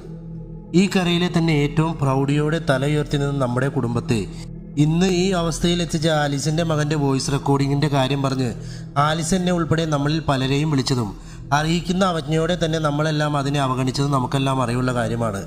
ആ ഒരു ഐക്യം ഇനിയും നമ്മൾ തുടരണം. ഒരു കാരണവശാലും ആലിസിനെയും കുടുംബത്തെയും ഇനി നമ്മുടെ ഒരു പരിപാടിക്കും ക്ഷണിക്കരുത്. ഇതെല്ലാം കേട്ട് വല്ലാതെ അസ്വസ്ഥതയായ ആലിസിൻ്റെ കസിനായ ലീലാമ ദേഷ്യപ്പെട്ടുകൊണ്ട് പറഞ്ഞു, ആര് പറഞ്ഞു അർഹിച്ച അവജ്ഞയോടെ ആ റെക്കോർഡിംഗ് അവഗണിച്ചെന്ന്? ഞാൻ കേട്ടിരുന്നു. അവനിപ്പോൾ കുറ്റവാളിയായതുകൊണ്ടല്ലേ റെക്കോർഡിംഗ് മുഴുവനും വ്യാജമാണെന്ന് നിങ്ങൾ കരുതുന്നത്? എന്നാൽ അവൻ കുറ്റവാളിയാകുന്നതിന് മുമ്പ് എല്ലാം തുറന്നു പറയാൻ നമ്മളിൽ പലരെയും വിളിച്ചിട്ടും നമ്മളാരും അവൻ്റെ കോൾ അറ്റൻഡ് ചെയ്തു പോലും ചെയ്തില്ല. മറ്റവർ കൊണ്ട് നടന്ന റെക്കോർഡിംഗ് വിശ്വസിച്ച് അറപ്പോടെ നമ്മൾ അവനെ ഒറ്റപ്പെടുത്തി. ഇപ്പോൾ നിങ്ങൾ ചിന്തിക്കുന്നത് പോലെ അവർ കൊണ്ടു നടന്ന റെക്കോർഡിംഗ് വ്യാജമായിരിക്കാമെന്ന സാധ്യത പോലും ചിന്തിക്കാതെ നമ്മളും കൂടി ചേർന്ന് ആ റെക്കോർഡിംഗ് എല്ലാവരിലേക്കും എത്തിച്ചു. മാത്രവുമല്ല, നമ്മുടെ കൂടെ ഉണ്ടായിരുന്ന ഒരാൾ എലൻ്റെ കൂടെ നിന്ന് ഫിലിപ്പിനെ ചതിക്കുകയാണെന്ന് വ്യക്തമായി അറിഞ്ഞിട്ടും അതിനെപ്പറ്റി യാതൊരു സൂചനയും ഫിലിപ്പിനോ ആലിസിനോ കൊടുക്കാതെ ആലിസിന്റെ വിശ്വസ്ത എന്ന വ്യാജേന പറ്റിച്ചേർന്ന് നിന്നുകൊണ്ട് എലന് വേണ്ടി ചാരപ്രവൃത്തി വരെ നടത്തിയതും ചാറ്റുകളിൽ നിന്ന് ഞാൻ മനസ്സിലാക്കി. മീരയെ നോക്കി ലീലാമ അത് പറഞ്ഞതും മീര പരുങ്ങി. തൻ്റെ പേര് ലീലാമ ഉറക്കെ വിളിച്ചു പറയുമോ എന്ന ഭയം മീരയുടെ കണ്ണുകളിൽ പ്രകടമാണ്. പെട്ടെന്ന് ഇടയിൽ കയറി കുര്യൻ ആക്രോശിച്ചു. കണ്ട കൊലപാതകൾക്ക് വേണ്ടി ഒത്താശ പറയുന്ന ഇവളെ നിയന്ത്രിക്കാൻ ഇവിടെ ആരുമില്ലേ? ലീലാമ ഭയന്നൊന്നും മിണ്ടാതെ നിന്നു. ചേച്ചിക്ക് നാണമില്ലേ ഇങ്ങനെയുള്ളവരെ ന്യായീകരിക്കാൻ? ആലിസിന്റെ സ്വന്തം അനിയത്തിയായ റോസി പറഞ്ഞു. അല്ല ഞാൻ. ഇടറിയ ശബ്ദത്തിൽ ലീലാമ എന്തോ പറയാൻ തുടങ്ങിയപ്പോഴേക്കും ഇടപെട്ടുകൊണ്ട് ആലിസിന്റെ മറ്റൊരു കസനായ ചാണ്ടി അലറി. നിർത്തടി നിന്റെ സുവിശേഷം. ഇനി നീ ഒരു അക്ഷരം മിണ്ടിയാൽ അടുത്ത ആഴ്ച നടക്കാൻ പോകുന്ന നിന്റെ മോളുടെ കല്യാണം പോലും ഞങ്ങളാരും കൂടില്ല, ഓർത്തോ? ഇതും കൂടി കേട്ടതോടെ മറ്റൊന്നും പറയാൻ ശ്രമിക്കാതെ പരാജയം സമ്മതിച്ച് തല താഴ്ത്തി ലീലാമ ഇരുന്നു. മീര പരിഹാസം നിറഞ്ഞ ചിരിയോടെ അവളെ നോക്കി. എന്തെന്നില്ലാത്തൊരു ആത്മവിശ്വാസം മീരയുടെ കണ്ണുകളിൽ നിറഞ്ഞു. 10 മാസങ്ങൾ കടന്നുപോയി. പ്രാർത്ഥനാമുറിയിലിരുന്ന് ബൈബിൾ വായിക്കുകയായിരുന്ന ആലിസ് എഴുന്നേറ്റ് മെഴുകുതിരി അണച്ച് ബൈബിൾ തിരികെ മേശയിൽ വെച്ച് വെളിയിലേക്ക് നടന്നു. ഹാളിലിരുന്ന് ദാവീദ് ഒരു ഫോട്ടോയും കയ്യിൽ പിടിച്ച് അതിൽ ഉമ്മ വയ്ക്കുന്നത് ശ്രദ്ധിച്ച ആലിസ് ആകാംക്ഷയോടെ അവൻ്റെ അടുത്തേക്ക് വന്നു. അവൻ്റെ തൊട്ടു പിറകിലുള്ള സോഫയിൽ ഇരുന്നതും ഫോട്ടോ കണ്ട് അവരുടെ കണ്ണ് നിറഞ്ഞു. എഞ്ചിനീയറിംഗ് കോളേജിൽ വെച്ച് ഫിലിപ്പ് ക്ലാസ്മേറ്റ്സിൻ്റെ കൂടെ ഇരുന്നെടുത്ത ഫോട്ടോ. 50ഓളം പേർക്കിടയിൽ നിന്ന് അവൻ്റെ അപ്പായെ തിരിച്ചറിഞ്ഞ ദാവീദിൻ്റെ മുടിയിൽ ആലിസ് വാത്സല്യത്തോടെ തലോടി. ചേർത്ത് പിടിച്ച് നെറ്റിയിൽ ഒരു ഉമ്മ കൊടുത്തു. ദാവീദിൻ്റെ ശ്രദ്ധ ഇപ്പോഴും ഫോട്ടോയിൽ തന്നെ പതിഞ്ഞിരിക്കുകയാണ്. ഫോണുമായി അവിടേക്ക് വന്ന ജോജി അസ്വസ്ഥനായി അതിലുള്ള എന്തോ ആലിസിന് കാണിച്ചുകൊണ്ട് പറഞ്ഞു, അമ്മ ഇത് കണ്ടോ? നിർവികാരിയായി അതിലേക്ക് നോക്കി ആലിസ് കണ്ടത് ഫേസ്ബുക്കിൽ വന്നൊരു വാർത്തയാണ്. ഭാര്യ ഉൾപ്പെടെ 5 പേരെ കൊന്ന ഫിലിപ്പിന് കോടതി വധശിക്ഷ വിധിച്ചു. യാതൊരു ഭാവമാറ്റവും കൂടാതെ ആലിസ് പറഞ്ഞു, ഇത് നമ്മൾ പ്രതീക്ഷിച്ചതല്ലേ? അതിൻ്റെ അടിയിൽ വന്നിരിക്കുന്ന കമൻസ് നോക്ക്, ജോജി പറഞ്ഞു. ഫോൺ കയ്യിലേക്ക് മേടിച്ച ആലിസ് കമൻസ് ഓപ്പൺ ചെയ്ത് ഓരോ കമൻസും വായിക്കാൻ തുടങ്ങി. ആ ചെറ്റയ്ക്ക് കിട്ടേണ്ടത് കിട്ടി. ഒരു തെറ്റും ചെയ്യാത്ത ഒരു കുടുംബത്തെ മുഴുവനും ഇല്ലായ്മ ചെയ്ത് ഇവന്റെ കുടുംബത്തെയും മുഴുവനോടെ ചുട്ടരിക്കണം. അങ്ങേയറ്റം വേദനയുടെ ഓരോ കമൻസും ആലിസ് വായിച്ചു. ഒടുവിലൊരു കമൻസിൽ ആലിസിന്റെ കണ്ണുകൾ ഉടക്കി നിന്നു. നിയമം കയ്യിലെടുക്കാൻ ഇവനാരെ അവകാശം കൊടുത്തേ? എന്തെങ്കിലും പ്രശ്നമുണ്ടായിരുന്നാൽ ഇവന് കോടതിയെ സമീപിക്കായിരുന്നല്ലോ. കോടതി നീതി നടപ്പാക്കില്ലേ? ഇത് പലയാവർത്തി വായിച്ച ആലിസ് ഒടുവിൽ കണ്ണുകളടച്ച് സോഫയിലേക്ക് ചാരിക്കിടന്നു. മനസ്സിലൊരു മുഖം തെളിഞ്ഞു വരാൻ തുടങ്ങി. തല താഴ്ത്തി കണ്ണു നിറഞ്ഞ് കോടതിയുടെ നടയിറങ്ങി വരുന്ന ഫിലിപ്പിന്റെ മുഖം. ആകാംക്ഷയോടെ ഫിലിപ്പ് വിധി കേൾക്കാൻ കോടതി മുറിയിൽ കാത്തിരിക്കുന്നു. കറിയാച്ചനും റീത്തയും തൊമ്മിച്ചനും കുറച്ചു മാറിയിരിപ്പുണ്ട്. ഈ കേസ് നിലനിൽക്കുന്നതല്ല, ഡിസ്മിസ്ഡ്, ജഡ്ജി വിധിച്ചു. അങ്ങേയറ്റം ദുഃഖത്തോടെ ഫിലിപ്പ് തല താഴ്ത്തിയതും ഫിലിപ്പിന്റെ വക്കീൽ ഭവ്യതയോടെ എന്തോ വിശദീകരിക്കാൻ തുടങ്ങിയതും അത് കേട്ട ഭാവം പോലും കാണിക്കാതെ ജഡ്ജി ഇടപെട്ടുകൊണ്ട് പറഞ്ഞു, അടുത്ത കേസ് വിളിക്കേ. കറിയാച്ചനും അവരുടെ വക്കീലും കോടതി വരാന്തയിൽ നിന്ന് സംസാരിക്കുന്നത് ജനാല വഴി കണ്ട ഫിലിപ്പിന് എന്തോ സംശയം തോന്നിയതും അവർ പറയുന്നത് കേൾക്കാനായി അവരുടെ തൊട്ടടുത്തുള്ള കതകിന്റെ പിറകിൽ പോയി നിന്നു. അവന്റെ മകന്റെ നിഴല് പോലും അവനെ കാണിക്കത്തില്ല എന്നുള്ളത് ഈ കറിയാച്ചന്റെ ഒരു വാശിയായിരുന്നു. അത് നടന്നു. എന്നാലും ഇതെങ്ങനെ സാധിച്ചെടുത്തു സാറേ? പുലിയായ ജഡ്ജിയെ എലിയാക്കി കളഞ്ഞല്ലോ. വജ്രായുധം തന്നെ അങ്ങ് ഇറക്കി. ഇതിന് വേറെ ഒരു പണപ്പെട്ടി കൂടി ഓഫീസിൽ എത്തിക്കേണ്ടി വരും കേട്ടോ. പെട്ടിയൊക്കെ ഇന്ന് തന്നെ എത്തിക്കാം. എന്താ സാർ ചെയ്തതെന്ന് പറ. അവന്റെ വക്കീലിനെ കാശറിഞ്ഞ് വീഴ്ത്തി. ന്യായം അവന്റെ ഭാഗത്തായതുകൊണ്ട് തന്നെ ഇത് ജയിക്കണമെങ്കിൽ ഒരൊറ്റ മാർഗമേ ഉണ്ടായിരുന്നുള്ളൂ. അവന്റെ വക്കീലിനെ കൊണ്ട് പോയിന്റ് പറയിപ്പിക്കാതിരിക്കുക. അവിടെയും ഇവിടെയും എന്തൊക്കെയോ പറഞ്ഞു വന്നല്ലാതെ നിർണായകമായ പല ഘട്ടങ്ങളിലും പുള്ളി വാ തുറന്നില്ല. എന്തിനു തുറക്കണം? വാ തുറന്നാൽ മറ്റവൻ കൊടുക്കുന്നതിൻ്റെ 4 ഇരട്ടിയല്ലേ വാ തുറക്കാതിരുന്നതിന് ഞാൻ ഓഫർ ചെയ്തത്. അവൻ്റെ വക്കീൽ നോക്കിയപ്പോൾ അത് തന്നെയല്ലേ ലാഭം. പുള്ളി നമ്മുടെ കൊട്ടേഷൻ ഏറ്റെടുത്ത് ഭംഗിയായി നിർവഹിച്ചു. വാദിഭാഗം വക്കീലും മിണ്ടാതിരുന്നാൽ ജഡ്ജിക്ക് പിന്നെ എന്നാ ചെയ്യാൻ പറ്റും? അങ്ങനെ പ്രത്യേകിച്ച് ഒരു അധ്വാനവുമില്ലാതെ അവൻ കൊടുത്ത കേസ് കോടതി തള്ളിക്കളഞ്ഞു. പൊട്ടിച്ചിരിച്ചുകൊണ്ട് വക്കീലിൻ്റെ കയ്യിൽ പിടിച്ച് കറിയാച്ചൻ പറഞ്ഞു, കലക്കി സാറേ. എന്നാലും അവൻ്റെ വക്കീലിൻ്റെ തുടക്കത്തിലെ ഉശിരൊക്കെ കണ്ടപ്പോൾ കേസ് കൈവിട്ടു പോകുമോ എന്ന് പോലും ഞങ്ങൾ ഭയന്നു. നിറ കണ്ണുകളോടെ ഇതെല്ലാം കേട്ടുകൊണ്ട് നിന്ന ഫിലിപ്പ് വീണ്ടും ചതിക്കപ്പെട്ടതിൻ്റെ വേദനയോടെ അവിടെ നിന്നും പുറത്തിറങ്ങി വരാന്തയിലൂടെ നടന്നു. ഡാ കോപ്പേ, പിറകിൽ നിന്നൊരു ശബ്ദം ഫിലിപ്പിൻ്റെ കാതിൽ പതിച്ചെങ്കിലും മനസ്സ് തകർന്ന വിഷമത്തിൽ അതൊന്നും കേൾക്കാതെ മുന്നോട്ട് നടന്നു. ഇനിയെങ്കിലും പോയി ചത്തൂടെ നിനക്ക്? വല്ലാതെ മനസ്സ് മരവിച്ച അവസ്ഥയിലായിരുന്നു ഫിലിപ്പ്. വേദന പോലും അറിയാതെ തല താഴ്ത്തിയുള്ള നിൽപ്പ് തുടർന്നു. പെട്ടെന്ന് തൊമ്മിച്ചനെ സൈഡിലേക്ക് മാറ്റി കറിയാച്ചൻ മുന്നിലേക്ക് വന്ന് ഫിലിപ്പിൻ്റെ കവളത്ത് ആഞ്ഞടിച്ചു. ക്ഷണനേരം കൊണ്ട് ഫിലിപ്പ് നിലത്ത് പതിച്ചു. കോടതി വരാന്തയിലൂടെ നടന്നു പോകുന്ന ആളുകൾ ഇതെല്ലാം ശ്രദ്ധിച്ചെങ്കിലും ഫിലിപ്പിനെ ഒന്ന് എഴുന്നേൽപ്പിക്കാൻ പോലും ആരും വന്നില്ല. തളർന്ന് നിലത്ത് കിടക്കുന്ന ഫിലിപ്പിൻ്റെ കോളറിൽ പിടിച്ച് പരിഹാസം നിറഞ്ഞ ചെറുചിരിയോടെ കറിയാച്ചൻ ഉറക്കെ പറഞ്ഞു, ഡാ ചെറ്റെ, ഞങ്ങളുടെ പൈസക്ക് മുമ്പിൽ മുട്ടുമടക്കാത്ത ഒരു നിയമവും ഇവിടെയില്ല. അതുകൊണ്ട് കൂടുതൽ തടി കേടാക്കാതെ ഈ ഡിവോഴ്സ് പെറ്റീഷനിൽ ഒപ്പിട്ട് കൊടുത്തേര്. എന്നിട്ട് എല്ലാ മാസവും നല്ല കുട്ടിയായി ജോലി ചെയ്ത് എൻ്റെ കുട്ടിക്ക് കറക്റ്റായി $1 അയച്ചു കൊടുത്തേക്ക്. ഇനി അതിന് മാത്രമല്ലേ നിന്നെ കൊള്ളത്തുള്ളൂ. പൊട്ടിച്ചിരിച്ചുകൊണ്ട് കോളറിൽ നിന്ന് പിടിവിട്ട് കറിയാച്ചൻ മുന്നോട്ട് നടന്നു. റീത്തയും തൊമ്മിച്ചനും അങ്ങേയറ്റം പുച്ഛത്തോടെ ഫിലിപ്പിനെ നോക്കിക്കൊണ്ട് പിന്നാലെ നടന്നു നീങ്ങി. പാടുപെട്ട് അവിടെ നിന്നും എഴുന്നേറ്റ ഫിലിപ്പ് സഹതാപം നിറഞ്ഞ ആളുകളുടെ നോട്ടങ്ങൾക്കിടയിലൂടെ വല്ലാതെ അഭിമാനിതനായി ആരെയും അഭിമുഖീകരിക്കാൻ ധൈര്യമില്ലാതെ നടന്നു. തൻ്റെ മടിയിൽ തലവെച്ചുകൊണ്ട് നിറ കണ്ണുകളോടെ ഫിലിപ്പ് പറഞ്ഞ മനസ്സിനെ നുറുക്കുന്ന ആ സംഭവത്തിൻ്റെ ഓർമ്മയിൽ അമർന്നുപോയ ആലീസ് കോണിമ്പെല്ലിൻ്റെ ശബ്ദം കേട്ടതും ഞെട്ടി കണ്ണു തുറന്നു. സോഫയിൽ നിന്ന് എഴുന്നേറ്റ് പോയി വാതിൽ തുറന്നു. ഒരു വൃദ്ധനും മധ്യവയസ്കനായ സ്ത്രീയും മുറ്റത്ത് നിൽക്കുന്നു. ആരാ മനസ്സിലായില്ലോ? വിഷാദം നിറഞ്ഞ കണ്ണുകളോടെ ആലിസ് ചോദിച്ചു. ചിരിക്കാൻ പാടുപെട്ടുകൊണ്ട് ദുഃഖം ഒളിപ്പിച്ചു വെച്ച കണ്ണുകളോടെ പതിഞ്ഞ സ്വരത്തിൽ വൃദ്ധം പറഞ്ഞു, എൻ്റെ പേര് വർഗീസ്. മോൻ്റെ കാര്യങ്ങൾ അറിഞ്ഞ് ഒന്ന് കാണാൻ വന്നതാ അമ്മയെ. ഞങ്ങൾക്കറിയാം നിങ്ങളിപ്പോൾ എന്തോരം വേദനിക്കുന്നുണ്ടെന്ന്. നിങ്ങൾ ആരാണ്? ആകാംക്ഷയോടെ ആലിസ് ചോദിച്ചു. ഞാൻ ജെസ്സി. എൻ്റെ ചാച്ചനാണിത്. ഒരിക്കൽ കയ്യിലുള്ളതെല്ലാം മോഷ്ടിക്കപ്പെട്ട് ഭിക്ഷാടകനായി മാറേണ്ട അവസ്ഥ വന്നു എൻ്റെ ചാച്ചന്. മംഗലാപുരത്തുള്ള എൻ്റെ അടുത്തെത്താനുള്ള പൈസയ്ക്ക് വേണ്ടി അന്തോണീസ് പുണ്യാളൻ്റെ പള്ളിയുടെ മുമ്പിൽ കുറച്ച് ദിവസം ഇരുന്നു. പ്രാർത്ഥിച്ചിട്ട് പോകുന്നവരല്ലാതെ കൈകൂപ്പി കേണപേക്ഷിച്ചിട്ടും ചാച്ചൻ്റെ പ്രശ്നം എന്താണെന്ന് അറിയാനോ ചാച്ചൻ പറയുന്നത് ഒരു നിമിഷം കേൾക്കാനോ പോലും ആരും തയ്യാറായില്ല. അങ്ങനെ എല്ലാ പ്രതീക്ഷയും നഷ്ടമായി മരണത്തെ പോലും മുന്നിൽ കണ്ട് തല താഴ്ത്തിയിരിക്കുമ്പോഴാണ് അമ്മയുടെ മോൻ വന്ന് എൻ്റെ ചാച്ചനോട് സംസാരിക്കുന്നത്. കാര്യങ്ങൾ മനസ്സിലാക്കിയപ്പോൾ ആവശ്യമുള്ള തുക ചാച്ചന് കൊടുത്ത് ഭക്ഷണം കഴിക്കാനുള്ള തുക വേറെയും. എന്നിട്ട് അന്ന് തന്നെ എൻ്റെ അടുത്തേക്ക് പോയിക്കൊള്ളാമെന്നും പറഞ്ഞ് നടന്നുപോയി. നിയന്ത്രണമൊക്കെ നഷ്ടപ്പെട്ട് വർഗീസ് കൈകൂപ്പി കരയാൻ തുടങ്ങി. ജെസ്സിയുടെയും കണ്ണുകൾ നിറഞ്ഞു. കണ്ണുനീർ തുടച്ചുകൊണ്ട് വർഗീസ് ഉറച്ച ശബ്ദത്തിൽ പറഞ്ഞു, അമ്മ ഒന്നുകൊണ്ടും വിഷമിക്കരുത്. ആരെന്നും പറഞ്ഞോട്ടെ. ഒരു വെറും ഭിക്ഷക്കാരനായി പള്ളിയുടെ മുന്നിലിരുന്ന് എന്നോട് വന്ന് സംസാരിച്ച് എന്നെ സഹായിച്ചിട്ടുണ്ടെങ്കിൽ, ആ മകൻ അത്രയും പേരെ കൊന്നിട്ടുണ്ടെങ്കിൽ ആ മനസ്സിനെ അത്രയ്ക്കും അവർ കുത്തി നുറുക്കിയിട്ടുണ്ടാകും. നിയമം മോനെ കൊല്ലുമായിരിക്കും, പക്ഷേ എൻ്റെയും എൻ്റെ കുടുംബത്തിൻ്റെയും ഹൃദയങ്ങളിൽ അമ്മയുടെ മകൻ ജീവിക്കും. മറ്റൊന്നും പറയാതെ കണ്ണുനീർ തുടച്ചുകൊണ്ട് അവരിരുവരും തിരിഞ്ഞു നടന്നു. അതുവരെ കരയാതെ പിടിച്ചു നിന്ന ആലിസ് ഒടുവിൽ പൊട്ടിക്കരഞ്ഞു. കണ്ണിൽ നിന്നും മായുന്നത് വരെ അവരെ നോക്കി നിന്നു. വിശാലമായ കഫ്തീരിയയിൽ IT ജീവനക്കാരായ യുവതി യുവാക്കൾ പല കൂട്ടങ്ങളായി സൊറ പറഞ്ഞിരുന്നുകൊണ്ട് ചായ കുടിക്കുന്നു. സമയം 4 മണി ആകാറായിരുന്നതിനാൽ തന്നെ കൂടുതൽ ആളുകളും അങ്ങോട്ട് കടന്നു വന്നുകൊണ്ടിരുന്നു. ഫേസ്ബുക്കിൽ കണ്ണു പതിപ്പിച്ചുകൊണ്ട് ചായ കുടിക്കുന്ന ഡെറിക്ക് പെട്ടെന്ന് ഒരു വാർത്ത കണ്ടതോടെ അതീവ ഉത്സാഹത്തോടെ അത് തൊട്ടടുത്തിരുന്ന ശരത്തിനെ കാണിച്ചു. എന്തോ കേട്ട് ചിരിച്ചുകൊണ്ടിരുന്ന ശരത്ത് പുച്ഛത്തോടെ ആ വാർത്ത ഉറക്കെ വായിച്ചു. ഭാര്യയടക്കം 5 പേരെ കൊന്ന ഫിലിപ്പിന്റെ വധശിക്ഷ നാളെ. അവന് കിട്ടേണ്ടത് കിട്ടി. അങ്ങേയറ്റം സംതൃപ്തിയോടെ വിനീത് പറഞ്ഞു. എന്റെ ഫ്രണ്ട് ഈ ക്രിമിനലിന്റെ കസനാ. അവൻ പറയുക ഇവന്റെ അമ്മ ഒരു CD-യും ഫോണും കൊണ്ട് നാട്ടുകാരുടെ പുറകെ നടക്കുവാണെന്ന്. ഫിലിപ്പിനെ അവർ ട്രാപ്പിലാക്കിയതാണെന്നും അതിന്റെ പകയിലാണ് അവരെ കൊന്നതെന്നും തെളിയിക്കുന്ന റെക്കോർഡിങ്സ് അതിലുണ്ടെന്നുമാണ് അവർ പറയുന്നത്. പക്ഷെ ആരും അത് കേൾക്കാൻ പോലും തയ്യാറാവുന്നില്ലെന്നും പരിഹാസം നിറഞ്ഞ ചിരിയോടെ ഡെറിക് പറഞ്ഞു. പിന്നെ ആ റെക്കോർഡിങ്സൊക്കെ അവന്റെ അമ്മ എഡിറ്റ് ചെയ്തുണ്ടാക്കിയതാവും, മകനെ ഒരു രക്തസാക്ഷിയാക്കി ഈ സമൂഹത്തിന്റെ മുന്നിൽ ചിത്രീകരിക്കാൻ. അതൊക്കെ കേട്ട് വിശ്വസിക്കാൻ നാട്ടുകാരത്രയും പൊട്ടന്മാരാണോ? വിനീത് പറഞ്ഞു. മാത്രമല്ല നാട്ടുകാർക്ക് ഇതിലുള്ള താല്പര്യമില്ലാതായി. അവനെന്തായാലും ചാവാൻ പോയല്ലേ. ഫോണിൽ നോക്കിക്കൊണ്ട് ശരത്ത് പറഞ്ഞു. പെട്ടെന്ന് എന്തോ ശ്രദ്ധയിൽപ്പെട്ടതും അത് ഡെറിക്കിനെയും വിനീതിനെയും കാണിച്ചുകൊണ്ട് പറഞ്ഞു. ഇത് കണ്ടോ, 2 ആഴ്ച മുമ്പ് ഹെൽത്ത് ഇൻസ്പെക്ടർ കെട്ടിയിട്ട് പീഡിപ്പിച്ചെന്ന് പറഞ്ഞ് പോലീസിൽ പരാതി കൊടുത്ത പെണ്ണിപ്പോൾ പറയുക അവർ പരസ്പര സമ്മതത്തോടെ ലൈംഗിക ബന്ധത്തിൽ ഏർപ്പെട്ടതെന്ന്.